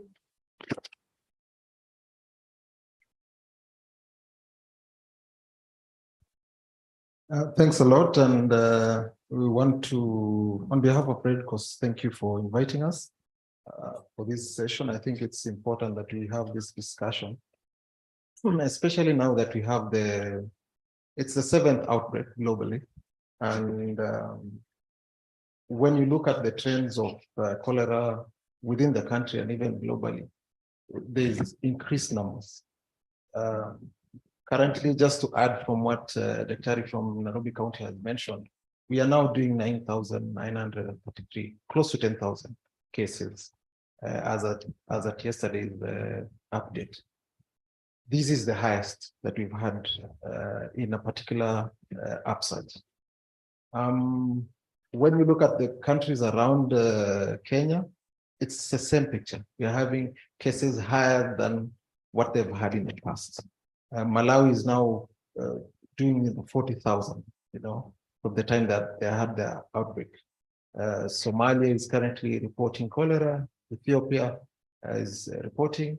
Globally, we have 22 countries that are in active transmission of cholera. What I'm just trying to say is we are having more and more of this, and the intensity is increasing more and more. And therefore, it asks us to ask ourselves, why are we having this? And as an organization, Red Cross, we invest in various WASH approaches for increasing access to safe water, sanitation, especially within the rural setup, and even in the displaced population setup, where we have other hazards like floods, and drought, just to improve, the WASH indicators, those particular areas. This also includes hygiene improvement practices within the communities that we work in. Now, specifically for this current outbreak, we are working closely. I'm a member of the National Task Force on Epidemics that is led by the DG. And within that, we are able to coordinate with all partners. There are other major stakeholders like she has mentioned, WHO, UNICEF, and the rest, who are able to give technical advice at the national level, but also importantly, to support the county governments in how they go about it. Now, if you may pick different clusters of counties in the country, you will find that you are presented with unique things that need different approaches. Dr. has mentioned that in October last year, we reported the current surge that has since spread to several other counties. Kiambu, Nairobi, Kajiado, Machakos, you know, and the rest. But when you look at the outbreak closely, you realize that they are linked to different spreading. The ones that we're talking about, the Nairobi metropolis, are linked to the Kiambu event or thereabouts. But when you look at the refugee setup that you have, it is linked to a neighboring country. The one in Marsabit, we are having active transmission right now in Marsabit. Total of 22 counties are reporting in Kenya, and Marsabit is one of them.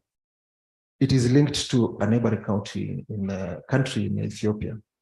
And one thing that you would want to ask yourself, what mechanisms do you have as countries to coordinate epidemics, including cholera? Because we all knew that cholera was being reported in Somalia. We had drought, we had population movement, and due to that population movement, we had an outbreak in Garissa, especially in the Dadaab refugee camp, Wajir, Mandera, all linked to population movement, people seeking pasture, water, and consequently in that movement, having that outbreak in those confinements. So that is an area that as a country, we would do well by improving on or giving more attention to have a coordinated inter-country cross-border mechanisms for disease outbreaks and response. Other is critical for Kenya Red Cross is risk communication and community engagement. We have deployed over 1,500 volunteers in all these counties, well trained on the appropriate messaging and WASH related actions for household level. We have also supported 4 counties with actually now 5 on case management. This is where we've had very high case fatality rates only. Counties where we have less than 1.32, we've not supported the case management. But there are some counties that have had very high number of deaths. And in consequence of that, we've been able to support either by medication or also technical staff where they are overwhelmed. There are counties which it is about the numbers, but there are counties which is about the distance. Especially the arid areas where you'll have the outbreak in a very remote area, and the next facility is like 70 kilometers away. So we've supported those counties specifically to set up cholera treatment centers there. And we thank God that from the time that we've done that, all the 5, we've closed them down. It's only one that is active that we had to set up end of last week in Wajir. Thank you.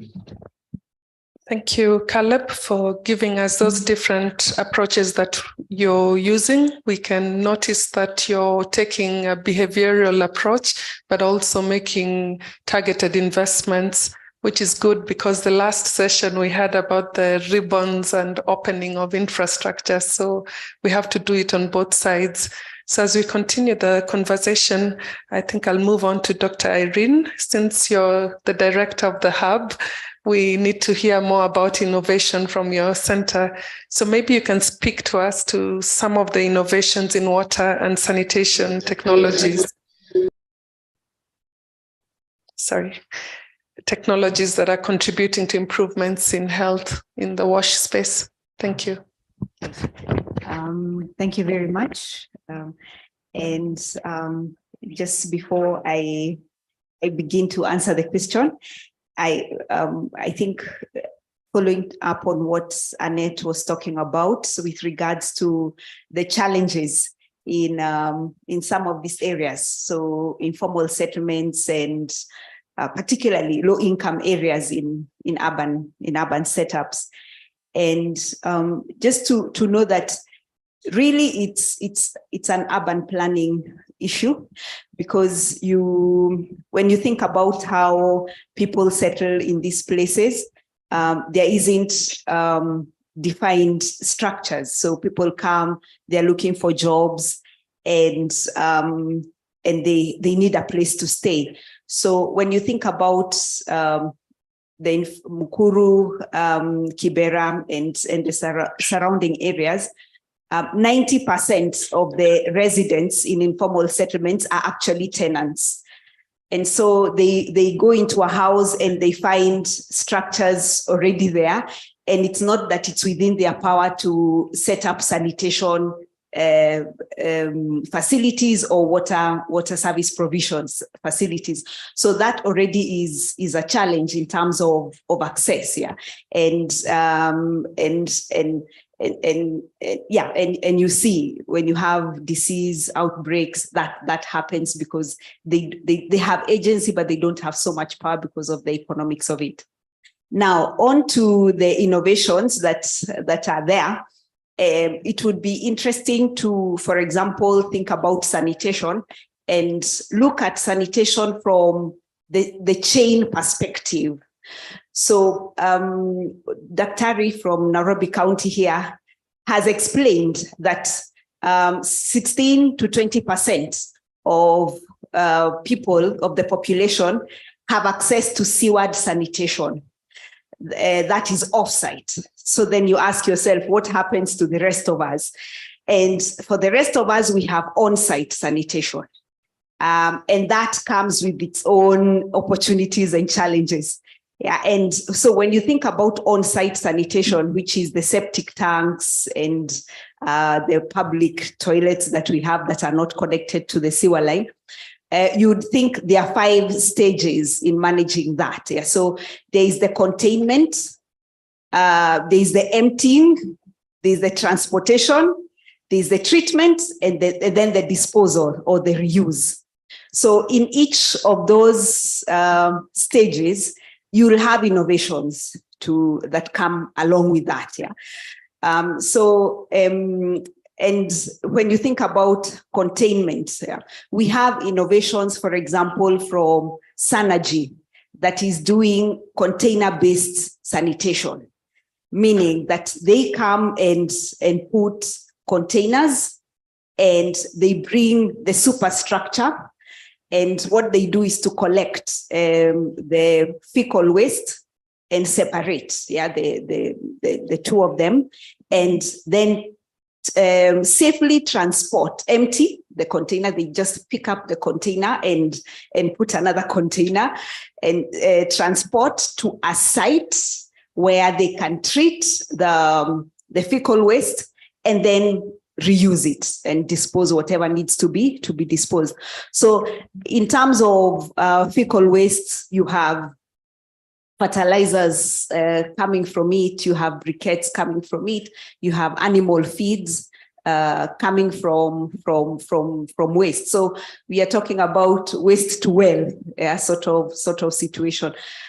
In terms of water, there are different technologies that are coming, either from the point of view of capture, abstraction of water, from treatment, then the distribution. So we have different technologies that and innovations in that particular line. So I think when we talk about innovations, it's important to look at a chain because each point is going to give you numerous opportunities for you to invent and to innovate. Thank you. Thank you very much, Dr. Irene, for walking us through the different ways of sanitation and how you're innovating in the different stages, and also reminding us that this is a historical urban planning problem. So Dr. Judith, back to you as the representative of the government. How do we then address this issue that this was an urban planning problem within the context of some of the challenges that have been mentioned, like population growth. There's also climate change, urbanization, and how do we relate this to the economic costs of treating diseases such as cholera? Thank you. Okay, just as a disclaimer, I'm not speaking for government, but I speak for the health sector. And I think health sector, unfortunately, bears the brunt of WASH issues when it comes to diarrhea diseases, cholera, and all that, because eventually they will present to us as patients, so we have to deal with it. And what you find is that health sector is always trying to battle, trying to deal with the issue. But I think ultimately, we have to go through what Annette was speaking about, the systems analysis and coming up with a system map, because we need multi-sectoral collaborations. Ministry of Health or Department of Health cannot just by itself come up with solutions. So we have a lot of mitigations, like what Kenya Red Cross supports us to do in terms of RCCM, creating awareness within the communities and trying to change behavior. But then you can only change behavior. You can only tell somebody, wash your hands if they have the water. If they don't have the water and you're telling them wash their hands, then how are they going to wash their hands? If you go to like Mathare slum, someone lives in 7th floor of Huruma and they have to buy water. So they can only buy this 1 liter, this 20-liter jerrycan of water at 20 shillings. And that's all the money they have for water that day. So if you incorporate trying to change their behavior, then it's difficult. So I believe we do need to bring all the sectors to come together and agree and try and see how best we can work together through intersectoral collaboration. So not just the Ministry of Health, the Ministry of Water, Treasury needs to come in, because if you're looking at planning, then you need to have funding for better water supply. I think restructuring of the whole blueprint in terms of informal settlements, and even, I think, just even formal settlements. We all have challenges with water. I'm not sure whether there's anybody who gets water 7 days a week in Nairobi. I don't know. I would be surprised. But those are challenges that we have to deal with as different sectors, and try and see how best then can we come up with solutions then that can work, so that we're not talking about these issues over and over again, as opposed to just looking at it from the health perspective. So I think that will be my take for this. Thank you. Yes, Caleb? Yeah, allow me to chime in, because when you look at the urban sector, and even some of our counties which were previously rural, are having so many urban setups. And if you look closely, you want to ask yourself, are the infrastructure, especially the housing units, moving faster than the service functions? And more importantly, for this case, the water, sanitation, infrastructure necessary for the growth of those same housing units. In some of the older towns, you would find estates or geographic areas which had certain size of housing units implicating on how many people being brought down, and now very huge flats and all that being put up. You want to ask yourself, are the wash services in line with the same growth? Just to add on what she mentioned on the health economics piece, are we saving, are we losing by having more of these deaths? Currently now we are talking about 157 deaths, most of which it's Nairobi and Tana River, followed closely by Garissa and Wajir. Of the deaths that we've had due to cholera, how much are we talking about in terms of the lost revenues, the productivity, the time that the sick are spending, the cost for health services? I think it's also a good time for the health economics, or health economics being a core function in determining investments, not only in the water ministry, but also generally for the economy of the country. Because if we have had certain counties consistently reporting cholera over time for the various waves, there are certain locations, Daktari would attest, if we know that there is cholera in Nairobi, there are certain areas we know it's likely to be in that location. You can predict that. So if we know that, then what are we doing to invest to ensure that we do not fulfill that prophecy, that it will happen in that particular area? Thank you. Thank you, Caleb, for adding in the economic costs. Maybe Engineer Nga, I'm looking at you because Dr. Judith here said that it's not only health that is concerned. Do you have anything to add on how you're integrating services across the Ministry of Water and Health so that we can? Actually, currently, like if we have to talk of Nairobi, we have already in place programs that are trying to upgrade the water supply services within the informal settlements. And you saw during the COVID time, we had to rush and do some drilling of bores where water was being supplied free. And now we are now under the funding from the World Bank, we are doing extension of wastewater collection systems and water supply to the informal settlements. So it's a program that is running and has been running for some time. So it will keep on growing. That's why we're saying as a ministry, we are targeting a position where by the year 2030, we will have like 80% of those areas covered with sanitation and maybe 100% is water, safe water. Thank you for the additional information, Engineer. I think it's good to hear that the government is getting financing to expand some of these projects to improve water and sanitation. I'd like to welcome questions from the listeners on the other side. Yes, sister. Please say your name so that we don't call you sister.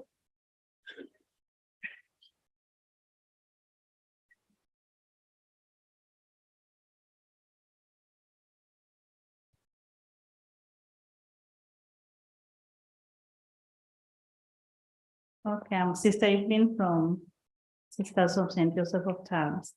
So I'm happy because this topic is really touching me in a way from the area where I come from. Apart from just water and cholera and the rest, I think we have experienced a lot of drought in that when it rained, 2 days after it had rained, the water was not even able to move. In this, I mean the poor drainage within our locality. And I think that has been a big reason as to why cholera outbreak occurred within our place there. Because it was not only the water itself from the proper source, but it was the poor drainage after it rained, of which for me, reasonably, I thought after it had been dry for a long time, this soil and the movement of water could not even have been enough. So out of concern, even I don't know whether it is a question or it's just sharing the experience, because out of concern, it is a culture where we stay.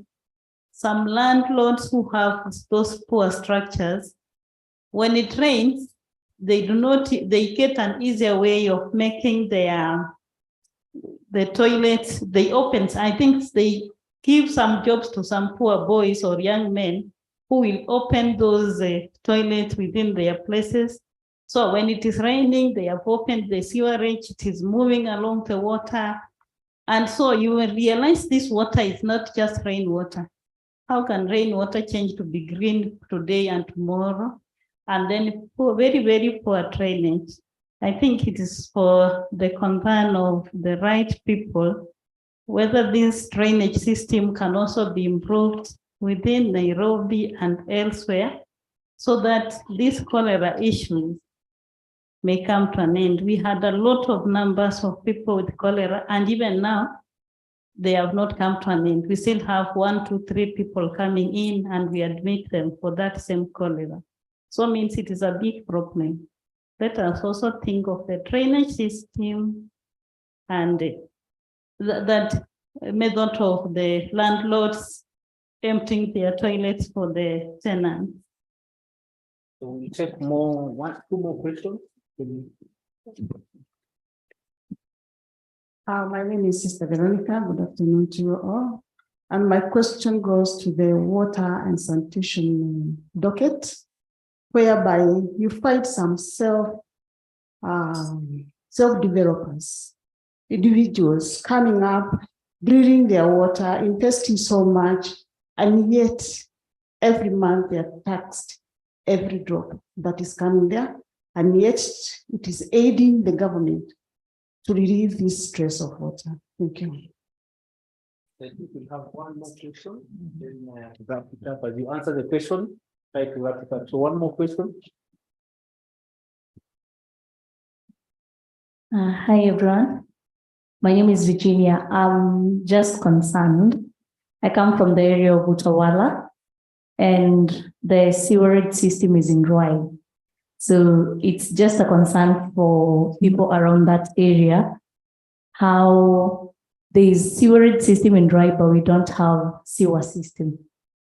There is sewer system all the way, it's coming all the way from Nairobi to Ruai, but Utawala, Ruai, we don't have. It's just a concern. Thank you. So who'll start? Dr. Judith, you look like you're ready to take it. Or Engineer Anga? Yes, I would like to respond and start from the last question. Expansion of sewer network and the wastewater collection systems within Nairobi has been growing and expanding. I know the areas are not covered.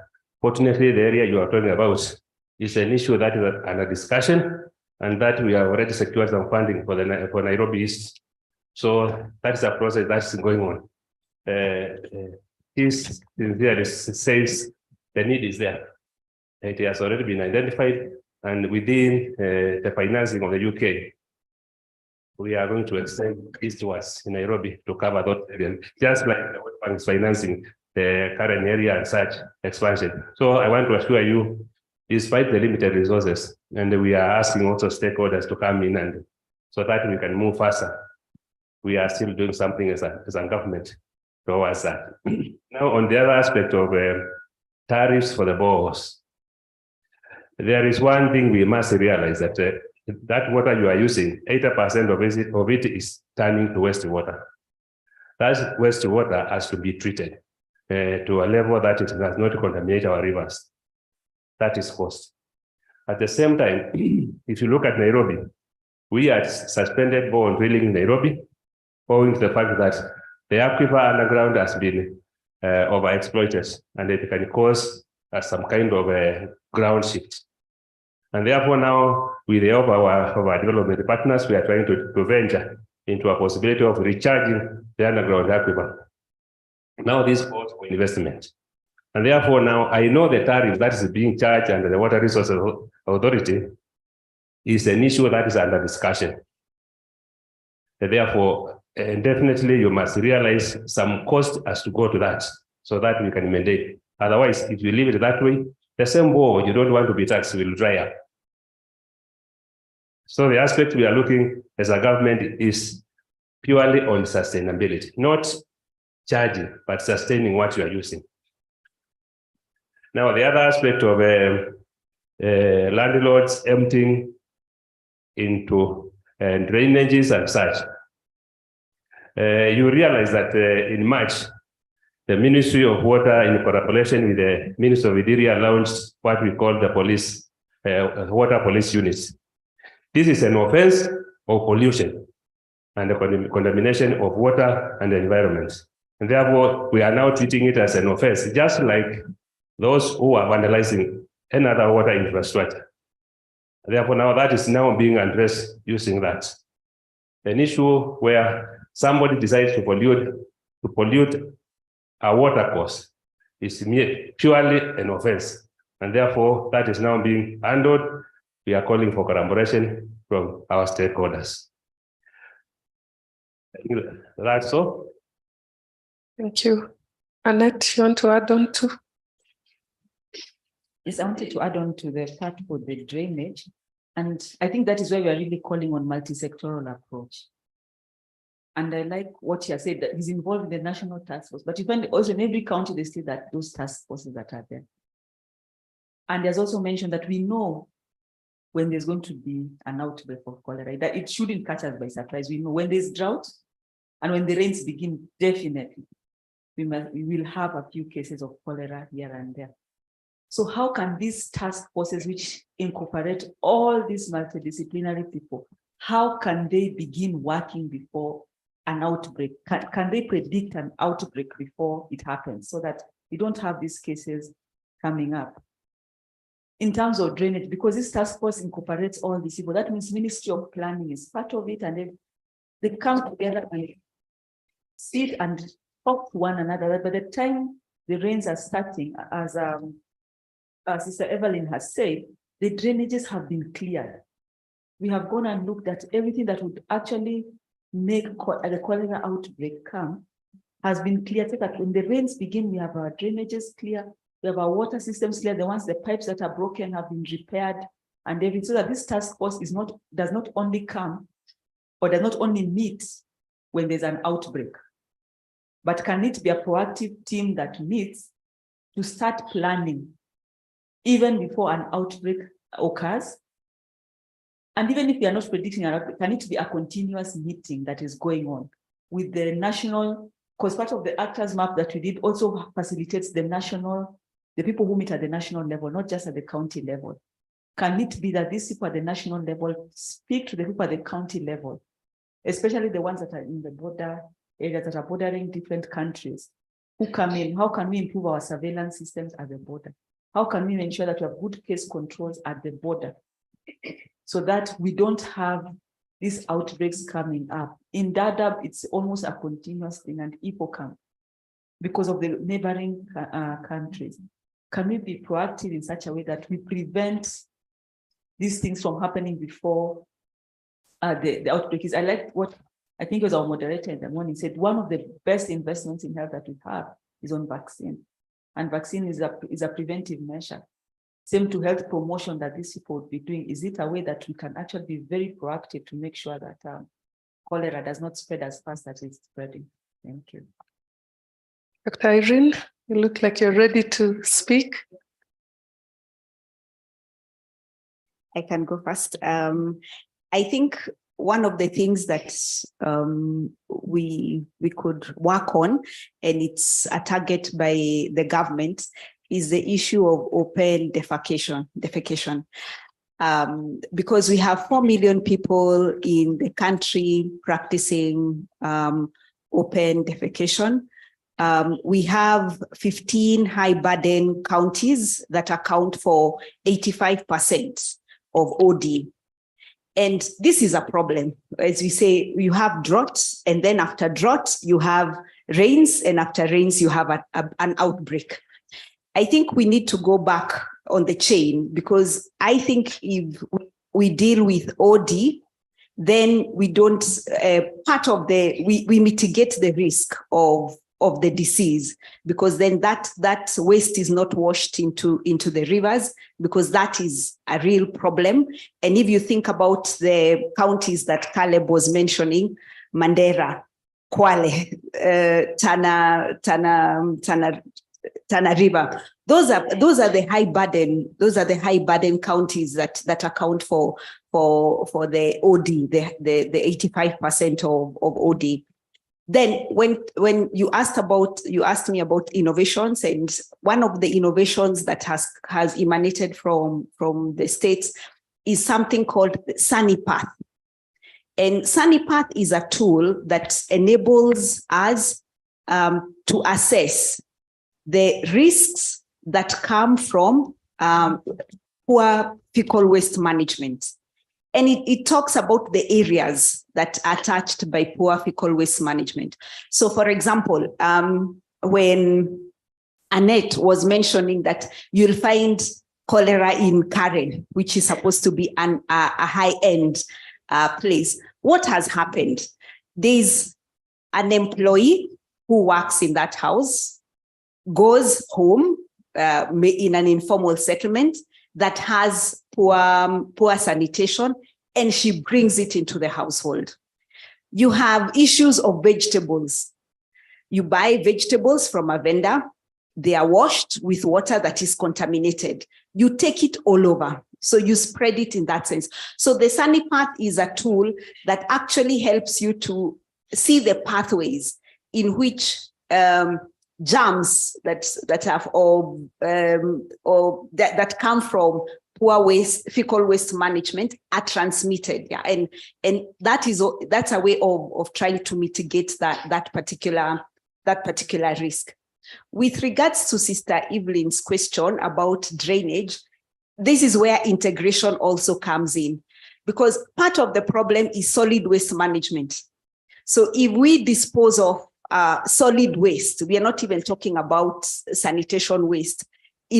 However, then you discover that is what goes to block the drainage, and that is how then we have the flooding happening.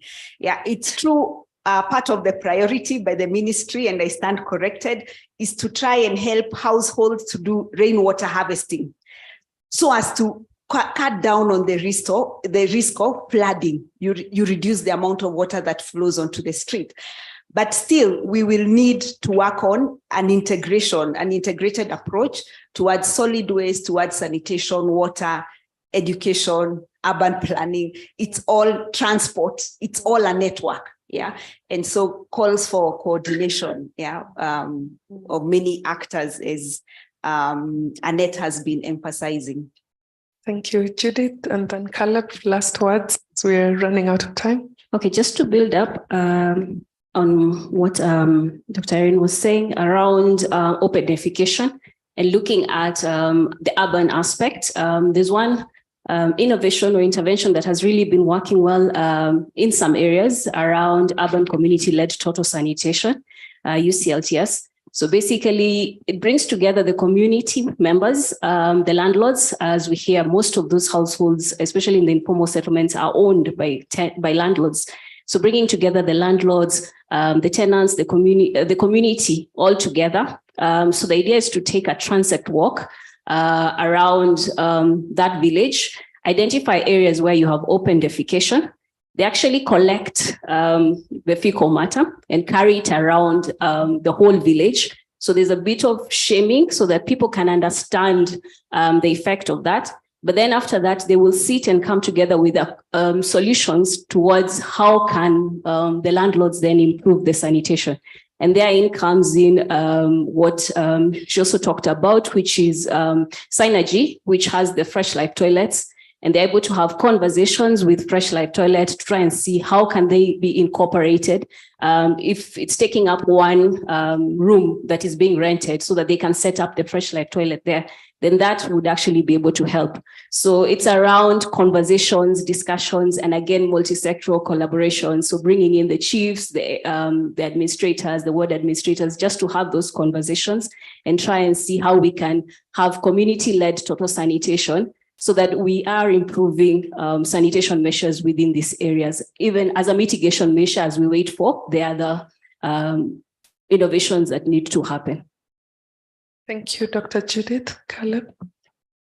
Yeah, I think I just want to pick on what she mentioned, the issue of the discussions that have been around in these sessions around innovation and that. We are currently working with the Ministry of Health and other partners to develop a dashboard that will have a predictive index in it. It will pull in data from other hazards, parameters like rainfall, historical and projected, to be able to predict what is a likely disease outbreak. This is work in progress, and being in a learning institution, if there's anyone within this institution who would want to participate in that journey, it would be awesome. Maybe that would be presented in the next Expo. I don't know, but feel free to join us in that journey. Thank you very much. Thank you very much, Caleb. In the interest of time, I'll just summarize what the panel said. I think I just had 5 things. One, there's the issue of cross-border surveillance. I think the government has to take this into approaches for preventing cholera. Then secondly, I think we've heard about financing. We're very pleased to have Engineer Nga here, who's talked about the Nairobi East financing initiatives to bring sanitation to Nairobi East. Then 3, Annette, I think you need to add landlords as a stakeholder in your multi-stakeholder matrix. Then 4, I think we've been talking about behavior change the whole day today, and also behavior change within specific contexts like displaced people, Garissa, different communities. So behavior change has to be contextualized.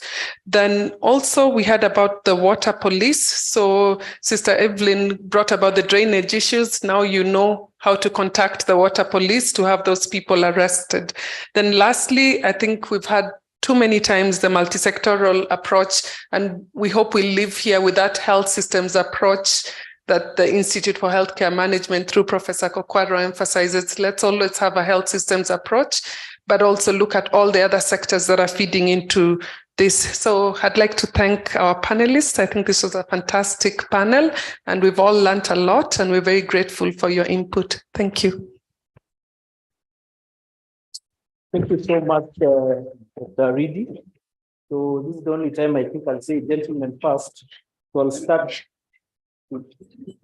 Before we do that, I think Dr. Roy has a few insights. So thank you. There are just 2 things, if you will allow me, before even the panel leaves, that I think if I can be allowed 1 minute just to emphasize, given the import of those issues on the theme of the day and of the symposium, right? So, James, I don't know if I can have the actors map projected. Yes? And I wanted to just put this back here again, and so that we can be able to appreciate the number of players in the WASH sector. You know, we've been talking about Ministry of Health and we've talked about Ministry of Water. Those are only 2 boxes here. I don't know if the rest of us, it might be very difficult to read this, but I don't know if you can see that we have all the way from international bodies to national committees, to national government, to regulators, county government, technical and operational. Then we have the level of the individual. But even here, we have focused our attention on only one level. Now, the other interesting thing that then comes when you begin to see this map, number 1 is that we are not aware of the panoply of actors involved. And because we are not aware, okay, then they do not get involved. Moreover, there is a degree of shared responsibility, but integration is very little. I mean, I know what the Red Cross is doing. You know, they do good work there. But who do we know in Red Cross? When Judy is doing her stuff in there, in Madare, I don't know how many times Red Cross, you don't have to answer, but I don't know how many times the Red Cross has gone there. You know, Caleb is seated next to Irene and then quite confidently asking for collaborators in research. Yet she's always been there. Okay, so we are aware of what we are doing. We are aware that we share the responsibility of making sure that we have safe and potable water, but we are not integrated. Number 2, if we go to the, let me have the axis map, James. You will also realize that we have a lot of top-down instruction that is going on. Yet our current government is what kind of government? So where's the bottom-up feedback? So maybe something we can borrow a little from. There's a lot of top-down things that come up. We know the stuff. We take it down and then we go. Third issue that I would want to raise, and I apologize for by the way, the fact that it is illegible just shows you the complexity of this issue, even though we were doing it in the refugee camps. Okay, we have focused a lot on interventions that are very reductionist in nature. I don't know if we realized that. A lot of the things we are talking about revolved around health promotion, distributing things, sharing things, getting landlords and people to act. Am I lying, Caleb? Yes. Yet, I dare to put it to you that it doesn't matter how many chlorine tabs, how many apps you put in. If I could just try to follow maybe some of this, a thread from here with you. This was about the refugee camps, okay? So somewhere in here is where we have, waste disposal, housing, and so on. But as you go up here, you realize that then now there start to become interesting challenges, okay? The reason why they are unable to say, for example, even have proper toilets, I don't know how many of us know, but there is actually a code. There is a code around what to dig, where to dig it, and who can dig it. So they can't just wake up with a hoe and do it. Now, the person who is doing that is where? Do you get it? Yeah, it was done by UNHCR. It was adopted without, don't quote me, without reading, and operationalized. And irrespective of the nature of the terrain, we just, as Prof said earlier, we tick a box. And so it doesn't matter whatever you distribute here. The regulations, what do they say, Caleb? It is the number of liters per, there is a ratio, isn't it? Yeah, per household. Yeah, but a household that has a toddler or an infant, a household that has adults mainly, a household that has more female rather than male, do you think the water consumption is the same? So where's the logic of 20 liters per home? Where does that come from? Remember, there is somebody several levels up who is making that decision and who is clueless about the issues that are happening down here. So, in brief, you will find that we have very many things that interact. Yeah, decisions, actions, and actors that actually lead to this. And our focus has unfortunately been a very narrow and a very reductionist one. I dare say, for example, that addressing the issue of cholera in the camps has nothing to do with the Ministry of Health or the Ministry of Water. It actually starts with the Ministry of, who are those people who do security? Ministry of Interior. Yeah, porous borders. Okay. Who are surveillance mechanisms? Okay, at the borders. So you have large numbers of susceptibles and you have large numbers of carriers. Then they come in and engage with a community that has decided that they are not the problem. It is those people who are the problem. Yet they interact on a daily basis and buy stuff from them. So sorting that out from that level can actually lead to sorting out of all these issues. And those, ladies and gentlemen, are the things that we were able to find out from there. And I think they just underline the theme that we have been talking about. How can we think about some of these things differently? And especially when we apply the systems lens that has been set as a tone from the very beginning by Prof and others, that will then allow us to bring on other players to the table in order to address these health issues. So thank you very much. That was 1 minute, right? I had asked for a minute. I think the minute ends there. Okay. So from, do we have something from on the chat?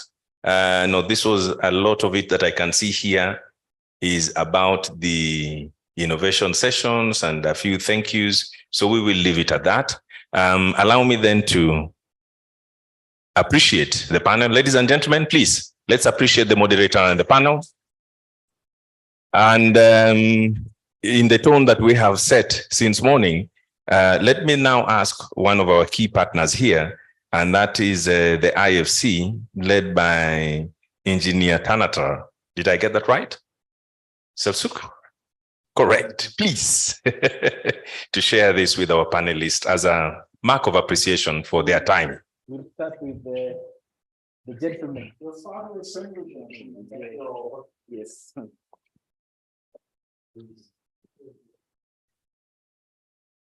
Like to also call upon Engineer back on stage to receive this small token. Engineer Karibu.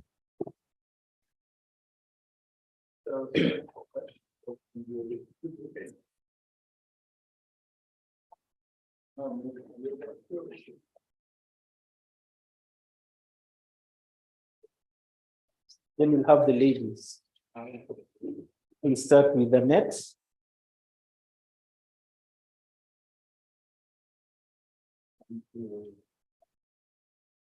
Then you have Dr. Gujiri.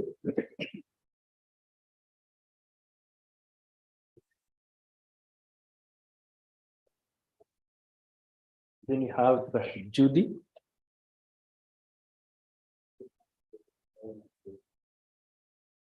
And finally, Dr. Reed. He's behind here. Yes.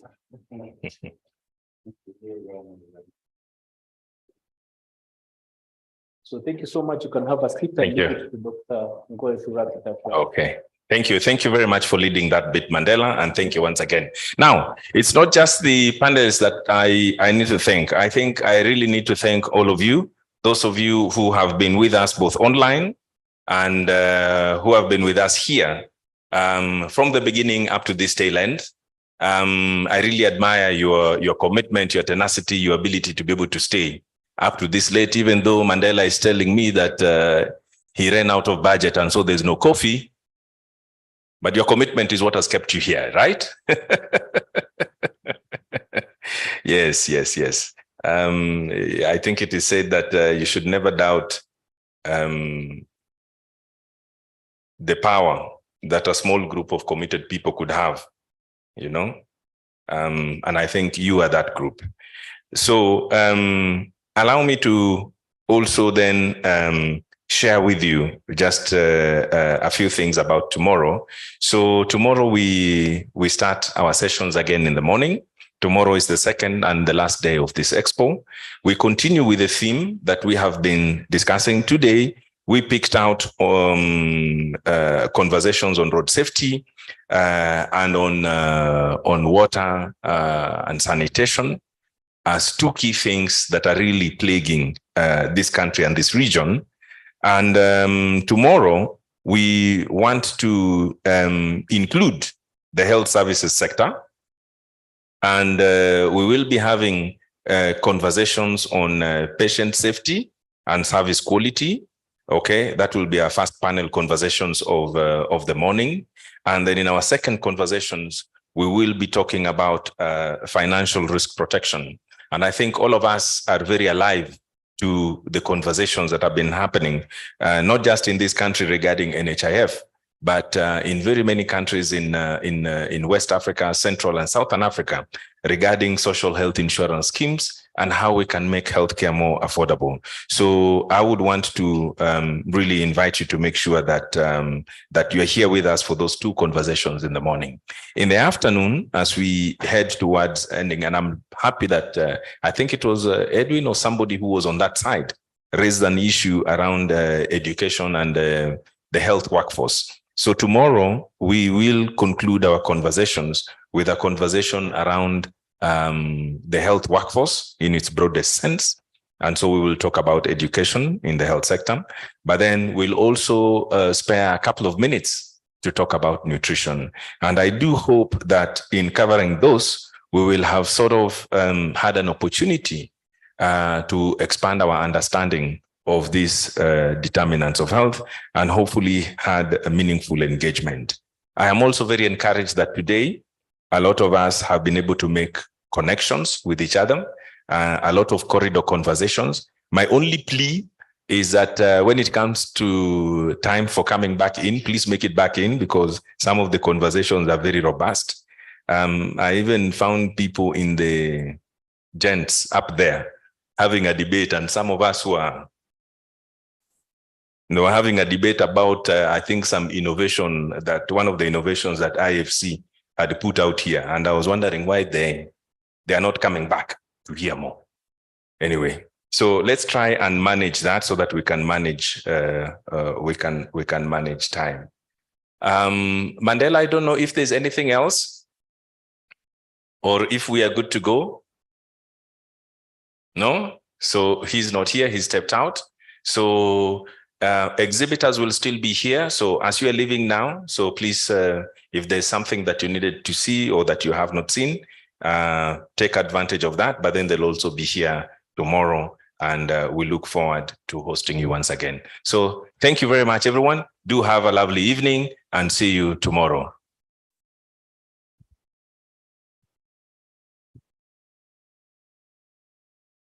Thank you so much, Dr. Ngoe. Have a good evening. See you tomorrow. Feel free to engage, move in the exhibition booths. They're still around. Feel free to network and connect. Thank you. Thank you so much, our online participants. See you tomorrow, Muhaidat, Sally, there is Prince from Rwanda. Thank you so much and have a good evening.